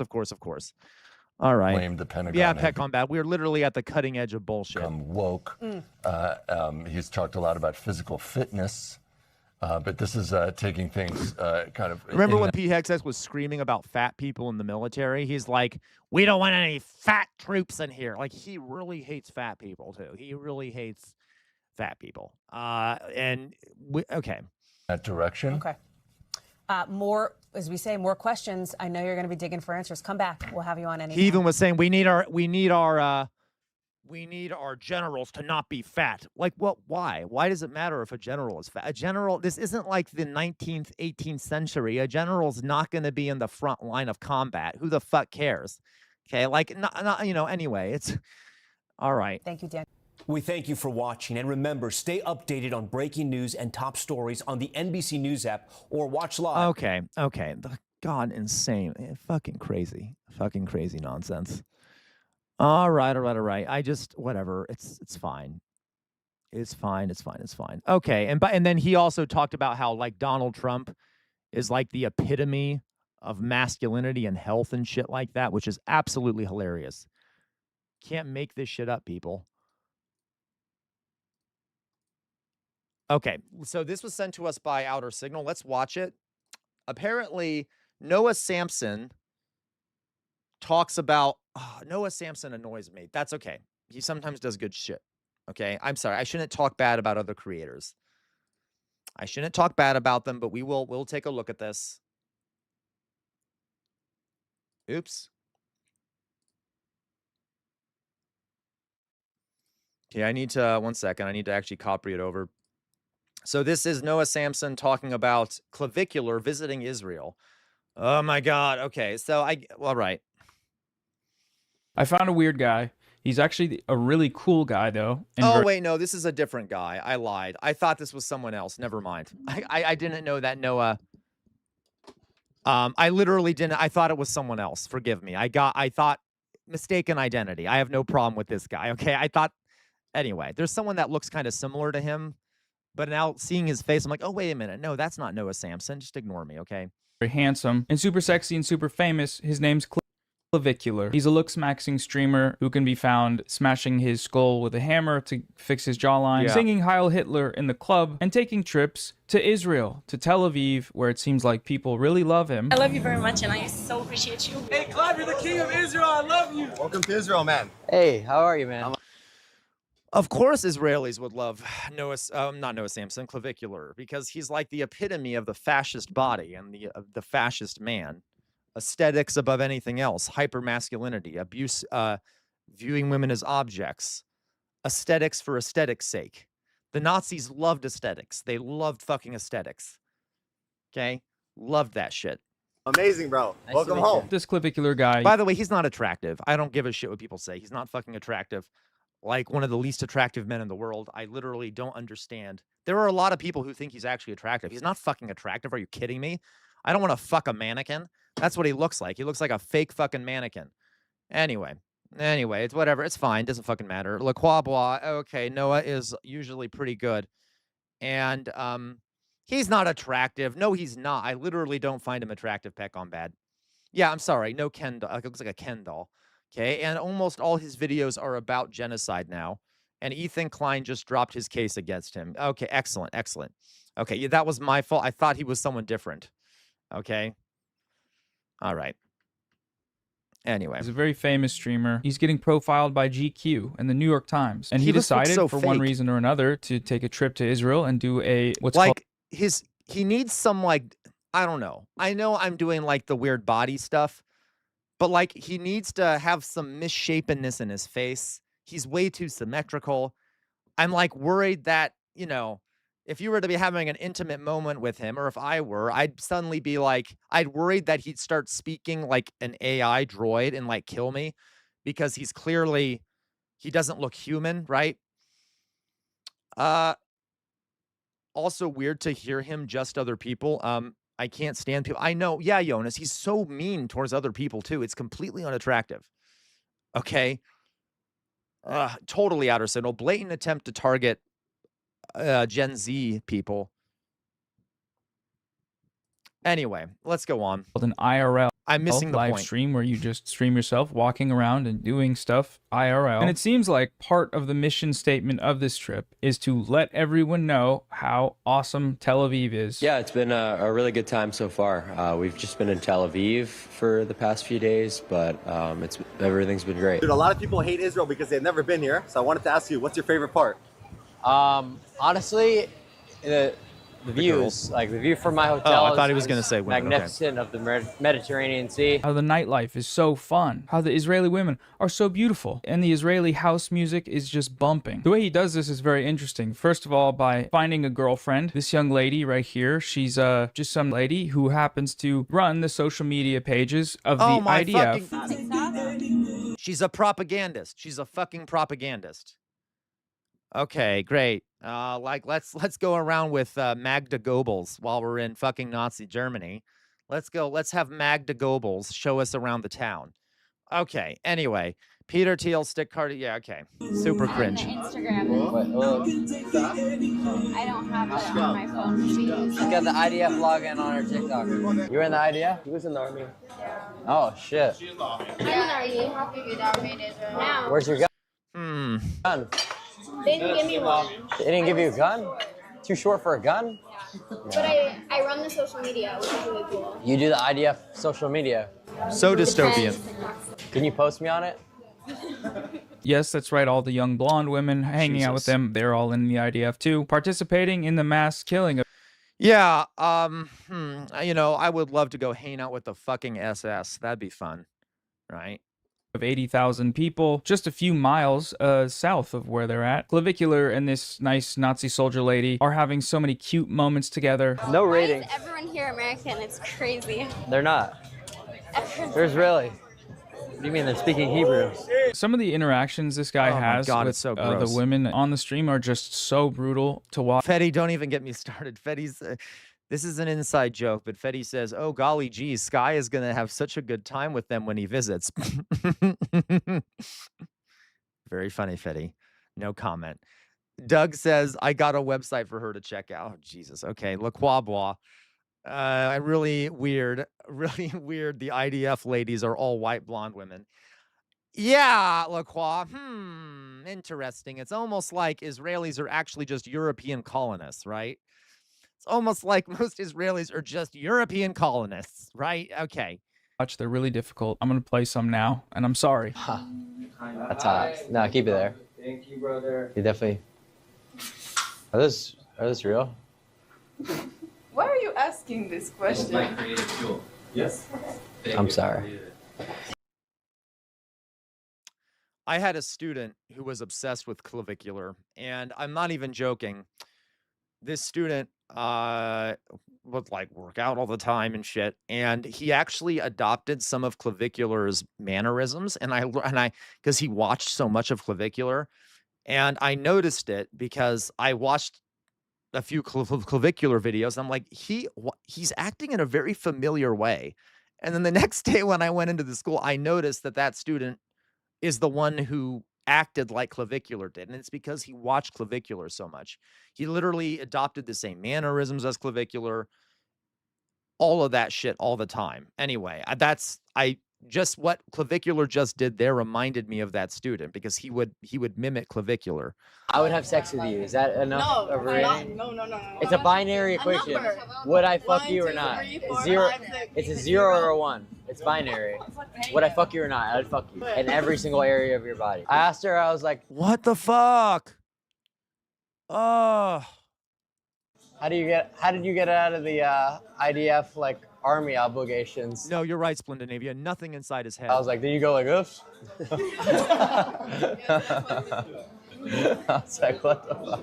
You know what I'm saying? She was in the army. Oh. A lot of the discussion around Clavicular's trip to Israel is about whether or not he's being paid by the Israeli state to come promote Tel Aviv and make it seem normal. And there's some evidence to suggest this. I feel like one of the first people him meeting being a literal IDF soldier. Yeah, if a Miami strip club in a Ferrari had a baby, right? Jesus.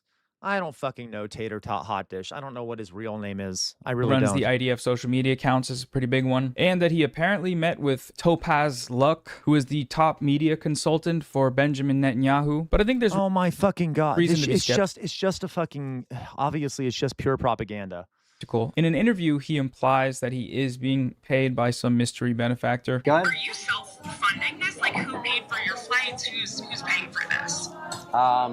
Those are questions you don't want to ask. So that's confidential, you know? Okay. But right afterwards, he also... Jesus Christ. Of course. Is his name Braden? Are you serious, Blendinavia? Well, that makes it 1,000 times worse. Of course his name is Braden. Says that he's just trying to make a clip of... Nothing wrong with the name Braden, but you guys know what I mean, okay? There are certain male names that have stereotypes attached to them. And if you match the stereotype, it makes the name worse. Okay. Moment for his chat. Okay, understood. That's obviously going to raise way more questions, like with your Yeah, I just said that because it's a viral clip. I actually don't even know. I can guarantee you that there's no government involved. That's for sure. Yeah, no, I'm just. No government money. Yeah, no government money. He admits to meeting. That guy in the background was really quick about that. No, there's no government money. No government money. No government money. Okay, whoa, dude. Calm down. It's okay. Right. I'm sure there's no government money involved. I'm sure it was just transferred into his account from a third party after that money was received from the government. But anyway. With these big-time officials. But the reason he gives is that these officials wanted to know how Netanyahu could look smacks. They said, hey, Bibi's been having a lot of trouble with humanizing himself to the younger generation. They think he's too old and out of shape. Would you want to do like a gym stream with him or something? Oh my God, no! Oh my God, no one could pay me enough money to watch Netanyahu going to a fucking gym. There is no amount of money in the fucking world that I would accept. That's a lie, but you know, that I would accept to watch Netanyahu go to a gym. Okay? I mean, I probably would accept money for that. Like if you're going to pay me $1 million to just watch a video of Netanyahu in a gym, let's admit it, I'd probably do it. But you get my point. Theoretically, I would not watch Netanyahu go to the gym if I were offered $1 billion, okay? Like that, and if I had any ideas about like his fitness thing, because he's getting into sports or something, and I was like, sure, man, I'd be happy to help. So obviously, it seems like not everything he says is 100% serious. He also fairly nothing was 0% on what he says is serious. Asks about the $7,000 payments they're doing. Don't they pay people $7,000 to like post for Israel? Is that true? How do I get that? What are you talking about? I thought that was like a campaign that was... Or in the stream, he makes multiple references to Gaza. I swear this is the one place you can leave something and it won't get stolen. What about Gaza? What if he's also just dumb? He's really fucking dumb. Like, what the fuck does that mean? Why is he at... Or is he just doing that? I don't know. Oh yeah, we're talking about objects, you know. We're like going to the phone. Gaza Strip tomorrow. Well, we should do it after we get out of this entrapment here. This is the Gaza Strip. That's also something I assume would be on the blacklist of things to discuss. And life, Jonas. Not only freedom, but life. If it was a strict Israeli propaganda trip. Shira Braun, the IDF soldier lady, no relation to Eva Braun, I think spiritually. Now, that is pretty fucking funny. Her name is Shira Braun. Oh, my fucking God, that's hilarious. Oh, my God. Is she related to Hitler's wife? That's pretty fucking funny. I told you they're Nazis. Though, definitely. But she should follow her namesake's path in life. She should follow her namesake's path in life, especially how it ended. She was actually punished by the IDF and removed from her post for hanging out with Clavicular. And the reason for that is Clavicular's Heil Hitler thing. This was Clavicular 6 months ago, partying in a club in Miami to Heil. Listen. What the fuck did they expect to have happen? What the fuck did she expect to have happen? It's clavicular. She thought he wasn't gonna Heil Hitler? Okay, you know. Hitler with people like Nick Fuentes, Andrew Tate, et cetera, et cetera. Now he's in Israel. Which is something interesting. It's kind of exposed a bit of a rift in the Israeli mindset. The older generation is more averse to the... That actually is a good point, Outer Signal. His right-wing audience generally hates Israel and supports Gaza because of anti-Semitism. That might be why he's doing that, is because he's getting pushback from the audience, so he feels he has to bring up Gaza. That's possible. Okay. Israel actually doesn't care. Doesn't care. Of course they don't. Look, Heil Hitler thing. What's wrong with apologizing about singing Heil Hitler? No, this interview is over. Just apologize. Why don't you apologize to me for? Why don't you apologize? I need to apologize. Why don't you apologize to me for wasting my time? Why are you afraid to apologize? Obviously, these news anchors don't actually really care about genocidal maniacs because all of them are that, just for Palestinians. But the younger generation is seemingly willing to look past it because they know just how bad. Literally, I do not. This might be a hot take. I don't want to hear a word about Hitler or the Nazis out of the mouth of any single Israeli. I just don't. I'm saying that also as an historian of fascism and the Nazis and things like that. I don't want to fucking hear a word out of their mouths about it. Okay? I don't. They have no right to complain about what the Nazis did. If you're in the midst of doing it, then you don't have a fucking right to complain. That is a basic moral principle. If you find it is okay to do genocide, then you have no right to complain about a genocide done to you. If you feel like that's what, if you're doing it, I know that sounds really dark, but to me, it is gross. They are benefiting Hitler by, claiming that people that are anti-genocide are pro-Hitler. Or anti-Semitic at a Nazi level. Like, that to me is like a pro-Hitler sentiment. If you're trying to equate like Hitler and like Hitlerian anti-Semitism and being pro-Palestine, that makes Hitler look pretty good, right? So if anything, they're pro-Hitler when they do complain about it. And it's just like, listen, I'm not talking about Jews, by the way, okay? Non-Israeli Jews have, of course, Holocaust was horrific. They were massive victims, and the massive, trauma, obviously. But, like, I don't want to hear a word about it from an Israeli. Not one, okay? The public image. Splendinavia, the Israeli government actively endorses every single far-right party in Europe, like the German AfD and Orban's party in Hungary before that POS was ousted. Oh, 100% Splendinavia. Of course they do. Of course they do. Yeah, Jonas, Palestine wasn't included in the promise of Nether again. And to be clear, guys, if they want to keep talking about Hitler and the Nazis and complaining about it, I hate clavicular, and yeah, he shouldn't be saying fucking Heil Hitler. He's a fucking Nazi lunatic. I don't want to hear the Israeli press complaining about it. Okay? I just don't want to hear that. I just don't. Palestine won't be. Yeah. If, okay. It's just, I just don't want to hear about it. Situation is for Israel right now worse than it's ever been. So they'll take what they can get. The thing is, we can't ignore that this guy has enormous influence. I don't like it, but he is one of the leading voices with the next generation online where we are getting crushed in the she looks ill. Is that her? I don't know. War. Clavicular told me the trip wasn't political. To be clear, guys, I know. I just want to be clear. I feel like this is going to be taken out of context, okay? But to be clear, we do know that that is re-victimizing the victims of the Holocaust, right? By making it seem like by doing what the Nazis did to the Palestinians, you are like kind of excusing the crimes did to the victims of the Holocaust. So if anything, by denying the genocide in Gaza, you're being an anti-Semite. You see what I mean? All right. And if you think I'm exaggerating, there have been many survivors of the Holocaust that have come out and condemned Israel and said that it's a genocide. Okay. And then the Israeli government turns and says, no, it's not. You're lying. That's not true. Okay. Oh, wow. Great. Yeah. Tell a fucking, yeah, like tell the Holocaust survivor that they're lying about what it's like to be in a genocide. Okay. Anyway.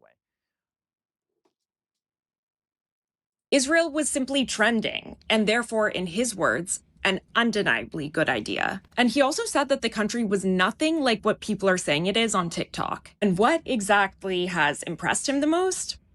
I know. The women. All these women are good looking, he told me. So far, he spent the... Let's just look at this real fast. Okay, Netanyahu Holocaust remarks. What did he fucking say? I can't even. What? This attack and other attacks on the Jewish community in 1920, 1921, 1929 were instigated by a call of the Mufti of Jerusalem, Haj Amin al-Husseini, who was later sought for war crimes in the Nuremberg trials because he had a central role in fomenting the final solution. He flew to Berlin. Hitler didn't want to exterminate the Jews at the time. He wanted to expel the Jews. And Haj Amin al-Husseini went to Hitler and said, if you expel them, they'll all come here. So what should I do with them? He asked.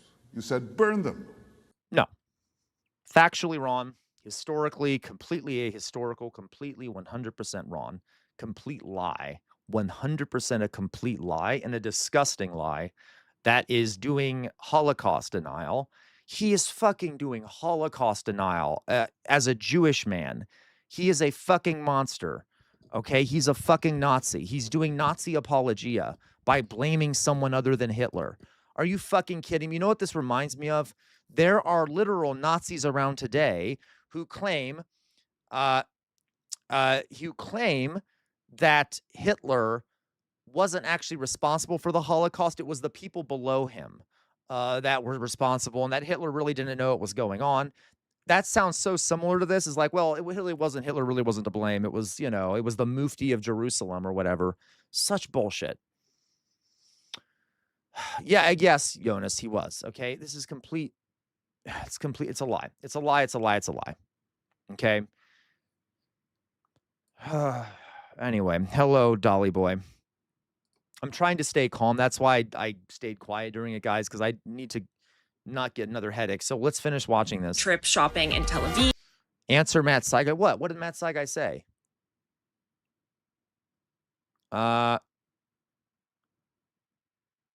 Revisionism. It doesn't really matter. It doesn't matter if it's denial or revisionism. I don't really see much of a difference, to be honest with you. I don't see much of a difference. You're denying the reality. It's a denial, right? You're denying the reality of it, so it doesn't really matter. Partying at a beachfront club and is planning an event at a local gym for Monday. Honestly, I think that this is a pretty progressive outlook in which he is an equal opportunity partier. He says he's there because it's kind of fun and the women are beautiful according to him. So again, he says it's not about politics. It's about having a good time. And he says he's having one in Israel. And that's another thing Clavicular keeps referring to over and over is the fact that he's not a political guy and that this trip is not a political statement. Anything in Israel. Let me give you an example. So that's actually a good question, Matt Saigai, about denial or revisionism. Let's say 20 years from now, someone looks back at what's happening in Palestine and they say, yeah, all these Palestinians were killed, but it was Hamas that did it. Is that revisionism or denial? To an extent, it's both. Because you're denying that a genocide happened. Because, though I guess in this case, the idea, I'm just thinking out loud here, the idea with Hitler, he didn't say that the Holocaust didn't happen. He just said that it wasn't Hitler's idea. So I guess to an extent, that is more revisionism. I misspoke in that case. Relating to Israel is going to be political, but The women in Tel Aviv are absolutely gorgeous. You know, it's really just me traveling to a different place, like having a good time. It's nothing political about it. Oh my, you fucking lie. Well, clearly he's aware of what Israel's doing. Like he understands the problem, at least at a subconscious level, but for some reason thinks if he's randomly alluding to making yourself look hotter, then that just cancels itself out, and none of that is. I disagree. It doesn't really matter, Splendinavia. I disagree. I think you can do denial and be lying about it, right? You can say the Holocaust never happened and know that it did happen for political purposes. It's a matter of like academic definition. Is it a denial or a revision? I would say it was a revisionism, and I think Matt. Yeah. So Matt's like is a good question. It's a good way to talk about, but it doesn't. You could be right, Splendinavia. This is I'm nitpicking. Is actually happening, and he's aware that showing people how awesome Israel is doing them a huge favor. But ultimately, if the Israeli government actually did pay for Clavicular's trip to Israel, then that's a very good thing, because it shows just how desperate they are, that they'll throw money at something that obviously does not have any real significant propaganda effect. We came here to explore Tel Aviv and kind of show that it's a really fun city, and you know, because there's a lot of misconceptions about it. Like, you know, when you look up on TikTok about Mykonos or Ibiza or all the frequented summer spots for by the way, something that doesn't get talked about enough, guys. This is unrelated to him being in Israel. Is the classism of like these TikTokers, the class component of this. A lot of folks younger folks in the United States kind of live vicariously through people like Clavicular. They get to see places that they're never going to be able to afford to go to. There is a class component to this too that gets reinforced that no one ever talks about. We look at Clavicular and we think about the gender stuff, the body image shit, the hypermasculinity, the manosphere, and things like that. There's also a big class component. Like he's going to fucking Mykonos or whatever, all these other places, videotaping himself. A lot of the people that watch him will never be able to do that. Okay. And it's kind of a way of living vicariously through others, and it's horribly bad for your mental health. It reinforces capitalist power structures. You know, well, you're not successful. He's able to do these things because he's successful and famous. Okay. I don't know. There's also sort of a superstructural reinforcement that happens with things like this. If you guys have ever been on like Instagram, I'm sure you have, or TikTok, there's a lot of videos of people in really expensive, going to very expensive vacation spots. That is so bad for your mental health. Like it's always showing attractive people doing amazing, highly expensive things, and it makes you feel left out. It gives you a sense of being left out and being inferior, and that there's something wrong with you, and then why can't you do that? It's also just really bad. Okay, it's very bad for people's mental health, and aspirational, right outer signal. But it also gives the false impression that this is a lot more common than it actually is. There are very few people like Clavicular who can go and afford this shit. Peck on bat. I live vicariously through my AI girlfriend. Is that unhealthy? Yes. European summer. You see a bunch of Philly Cheese says, I've lived vicariously in Ohio through CR. I'm so sorry. Things like, you know, clubs and great things about the city to do. But when you look up Israel, obviously it's just a lot of stuff about, like, you know. It also, produces a sense of FOMO, you know, the fear of missing out also. War and stuff like that. When the reality is it's a very fun city. So good to show everyone that. Berlin, Berlin, we talked about today, Berlin actually wasn't fun during the Nazis, but that's like being in Berlin during the Holocaust and being like, hey, Berlin was a fun city at least. You know, this is the real reality of Tel Aviv. You know, aren't we always saying that we would love to bring AOC or Mamdani or Bella Hadid to Israel so they could see the reality with their own eyes? So why wouldn't we take that opportunity here? You know, in fact, if Nick Fuentes... of course. Of fucking course they would. Of course they'd mention Nick Fuentes. Hassan Piker. Even if Zoran... I love how these people are always putting together people like Hassan Piker and Nick Fuentes. It blows my fucking mind. Jesus. Mamdani was willing to come to Israel, I would roll out the red carpet and lead that tour myself. But the truth is, they always decline to come because deep down they already know the truth. And they know that seeing Israel first. Oh my God, Philly Cheese, that freaked me out. I did not expect that. I thought that phone was in her video. So like when her face started fuzzing out, I'm like, what the fuck, is my computer breaking down? Thank you, Philly Cheese. That was lovely. Thank you. Don't you laugh. Don't any of you laugh. Not fucking funny. Thank you, Philly Cheese. And undermines the narrative that their platforms depend on. The issue the world has with Israel isn't that Tel Aviv is boring or scary from war. Nobody wants to go to Tel Aviv. It doesn't need tourism promo. The issue is the genocide thing, the mass slaughter, the starvation facilitated at the hands of all of the people in this video. And if the goal is to show that Israel's like a progressive place, then the fact that Clavicular is there and likes it, it's not super great evidence, I feel like. I would have sex with you. Is that enough of in every single area of your body? And so I feel like if Israel What does brought that him here mean? and What is he gonna? Whatever. It's they fine. love him. It's not. Oh, thank you, Dolly Boy. Dolly Boy, you're the best. Thank you for the kiss, Dolly Boy. Aw. Ew, thank you, Dolly Boy. Thank you, Dolly Boy. You're the best. Okay, really. Thank you for the kiss. Good. That's not a good thing for your country. If the people that love genocide. AMA, that was rude. Why'd you do that, AMA? What did I do to you? That was rude. AMA threw a pillow at my face. Rude. AMA, rude. Okay, what, you want to start a pillow fight or some shit? Hello, AMA. Hope you're doing well, by the way. Fuck you. Love you. That's bad for you. But it will boost his, social media numbers. That's how it is now. You just do crazy shit, do controversial shit. I was about to mean, was he going to have sex with her ear? That was really weird. I'm going to have sex with you all over your body. What, like, yeah, as you said, LaCroix, her armpit, her ear? Like, what the fuck do you mean? Oh, damn, I kissed you because I haven't been here for a couple days. That's okay, Dolly Boy. I forgive you. In nomine Patris et Filii et Spiritus Sancti. Amen. Okay, you're forgiven. Jesus, the light of Jesus is shining on you right now. And keep it moving, and you make money. So I don't know what to tell you. Doug. That's what I found this Doug says the back of the knee is a top secret spot, don't you know, right? week. And now you know about it, and I hope you enjoy that piece of content. Noah Samson's pretty attractive, though, I will say. Anyway, oh God, it burns. There you go, Dolly Boy. That was really interesting. Fucking Clavicular is a monster. Fucking monster. Fucking monster. What? But the other question is, who is running the teleprompter tonight after this report that the other guy is now under investigation for making money off of reading the president's speech? Obviously, I'm aware of the report. The president is too. I spoke with him about it. He believes it's This is interesting. Real fast. So this just popped up in my list and I just read the description. I didn't know about this. Apparently, the guy who operates, what is it? Trump's, let me reread that. Trump's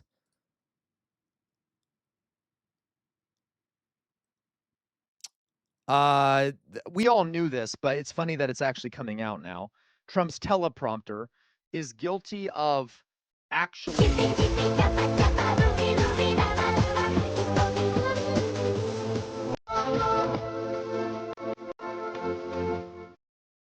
Thank you, Peck on Bad. That was lovely. Thank you. Okay. Apparently has been found to be betting on Trump's speeches on like an online betting platform, which we could have guessed. Remember, we thought that what's-her-face, the lady that we just saw, was actually betting on the length that she would be doing questions from reporters because she always seemed to end like 15 minutes in, which there was a bet on online. So let me just watch it real The other fast. question is, who is running the teleprompter tonight after running this the report teleprompter. that the other guy is now under investigation for making money off of reading the president's speech? Obviously, I'm aware of the report. The president is too. I spoke with him about it. He believes it's deeply unfortunate and frankly a disgrace. And the individual that was cited in that report is complying with the CFTC but has been put on paid administrative leave. Right, So there will be a teleprompter operator tonight, of course, but it will not be the one, unfortunately, in that story. What steps is the White House taking to ensure something like that? I agree, LaQual. Guys, we need to ban prediction markets. They need to be gone. They need to be fucking gone. We need to get rid of prediction markets completely. All right? Like, that needs to be illegal immediately. The room for corruption is absolutely insane. The room for, like, making horrific government decisions for the sake of personal gain, absolutely insane. I mean, obviously, right? All right.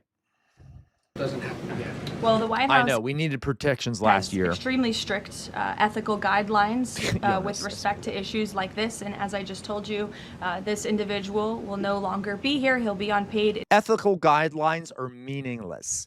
Meaningless. It needs to have the force of law.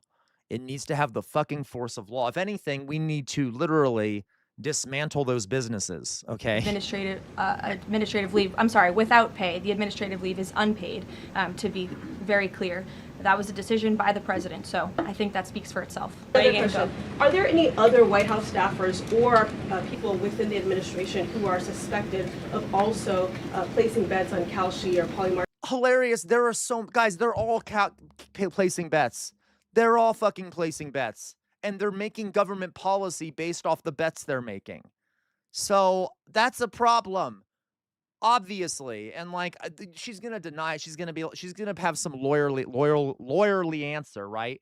I am not aware of it. I'm not aware of it. I don't think there's anyone else there. We have no reports. Okay. Or other things with some of this yes, Borders Collie, all of them. Okay. Information. Not to my knowledge, Welcome, not that Collies. I've been made aware of. And as you saw, I think this played out exactly how it should. Kalshi notified the CFTC of suspicious activity. They investigated that, identified the individual, and he will now no longer be working at the White House. So I think that answers all the questions on this matter. Right. Okay. So Matt Saigai, there was Trump's teleprompter operator was betting, right, Borders Collie. Trump's teleprompter operator was betting on, I don't know, he was betting something about Trump's speeches, and he was found to be making bets on Kalshi about Trump's speeches. All right. By the way, how often has Kalshi sent a message to the Trump White House that hasn't been responded to or hasn't been addressed? We don't know. We don't even know if they are sending these notifications all the time. It's so fucking crazy. I know, Matt's like, but like we all knew this would happen. We all knew this would happen. But Borders Collie, good for him. It's legal. Let's put it this way, Borders Collie. I agree that like, hey, if they're going to enable it to happen, of course that's going to happen. It's not good for him. That is massively corrupt and should be illegal. He has the ability to affect what happens in this country, right? He's a, so even if it's legal, that doesn't mean it. I'm saying it should be illegal, right? Because this will keep happening unless it's illegal. So, all right. Let's see here. Suspected insider account nets 2.4 million on Polymarket Iran war bets. Of course, 98% win rate. This is interesting. Thank you for this, Philly cheese. So 9 connected Polymarket accounts have raked in more than 2.4 million in betting, almost exclusively on U.S. military actions, in what digital detectives said from data analytics firm Bubble Maps have identified as a potentially egregious case of insider trading. Yeah, of course, because the Trump administration absolutely makes a ton of money off these things by doing insider trading. Okay. The anonymous accounts made winning bets on the specific dates of pivotal moments in the war with Iran, the first U.S. strikes, the removal of Iran's supreme leader, and the announcement of a ceasefire. Of course. To be clear, guys, we knew that this was happening. We have actually talked about this before in here. Okay. So like, it's predictable.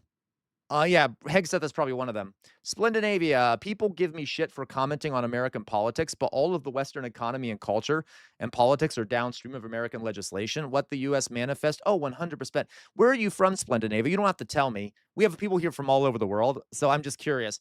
Yeah, the politics here are always is like, it trickles down. We piss on everyone, okay? Oh, Splendinavia, you're from Iceland. That's amazing.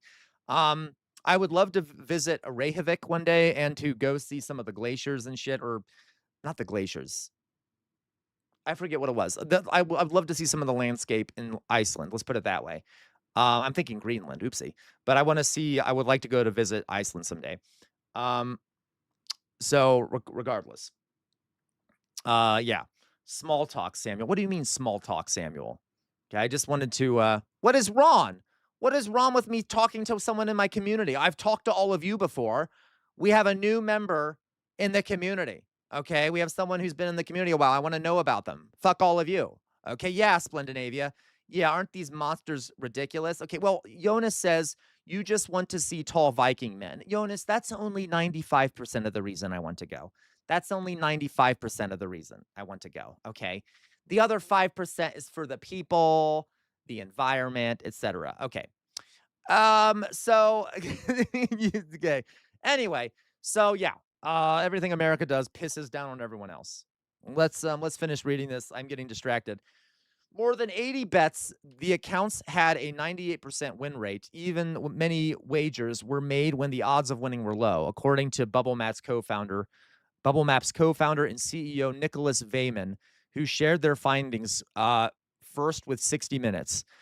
This might be the most insane pattern we have found on Poly Market so far, Vayman said. Luck alone cannot explain these numbers. No shit.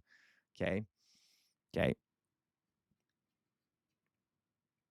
What the fuck is wrong with me saying I want to visit Reykjavik? I do want to visit Reykjavik. So fuck you. Fuck you. All right? I do want to visit Reykjavik. Anyway, God, hate all of you so much. Exactly. Yeah, Matt Saiga, you're just jealous. Whatever. I'm getting distracted.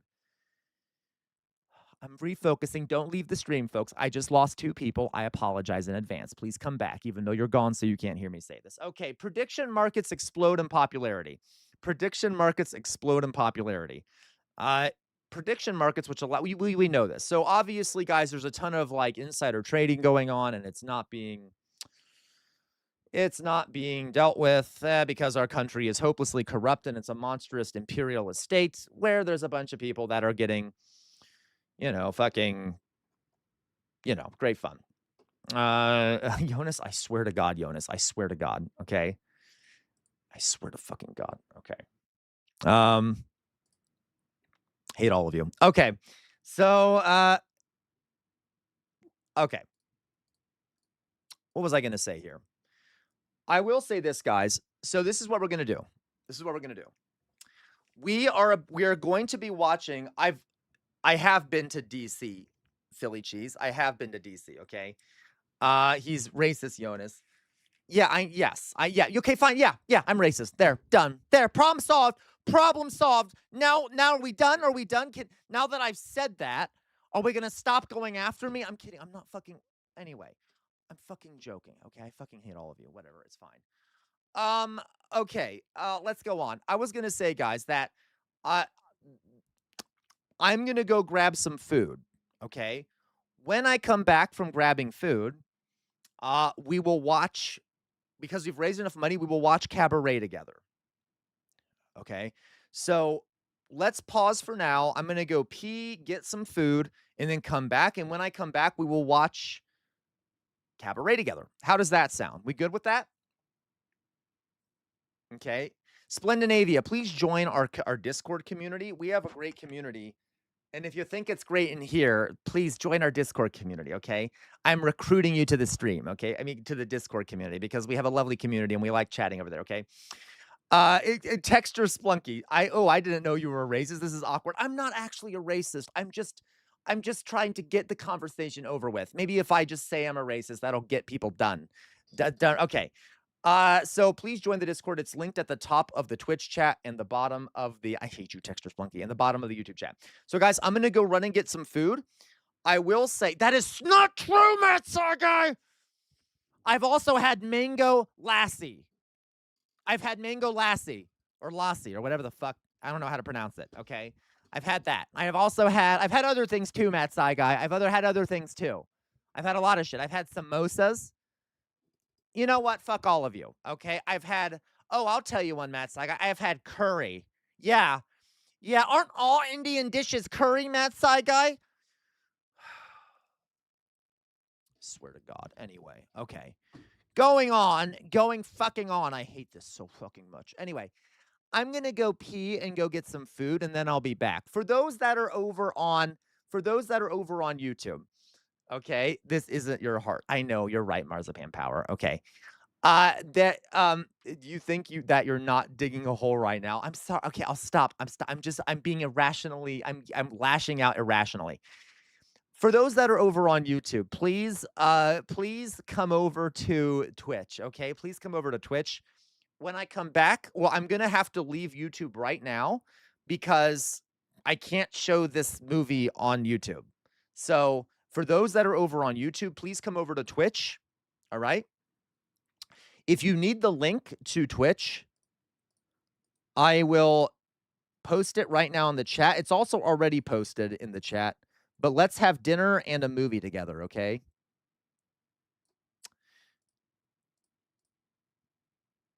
How do I? Well, I don't know if I can post it. Well, I can post it. We'll just do this real fast. Give me a second.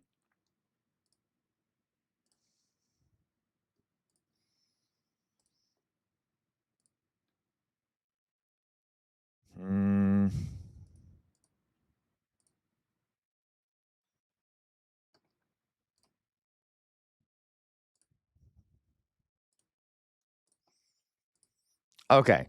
So for those that are over on YouTube, I'm posting the link. That's the link to our Discord. What am I doing? Okay, one second. I posted the wrong link. Let me post. I don't know what I'm thinking about. I'm hungry. That's why I'm distracted. I don't know what I'm thinking about. I'm hungry. That's why. Shut up. I don't want to hear myself. Okay, so here, let's do. Here's the link to our Twitch page. I mean, the Twitch page. Go join that. So, go join that. Okay, and I'll be right back, guys. So for those that are over on YouTube, thank you for stopping by. We will stream more. I'll stream more tomorrow if you're not coming to Twitch, but I recommend you do. Okay, so I'm going to quickly cut out of that. Bye-bye, YouTubers. Love you very much. Bye-bye. All right, for the rest of you, please stay around.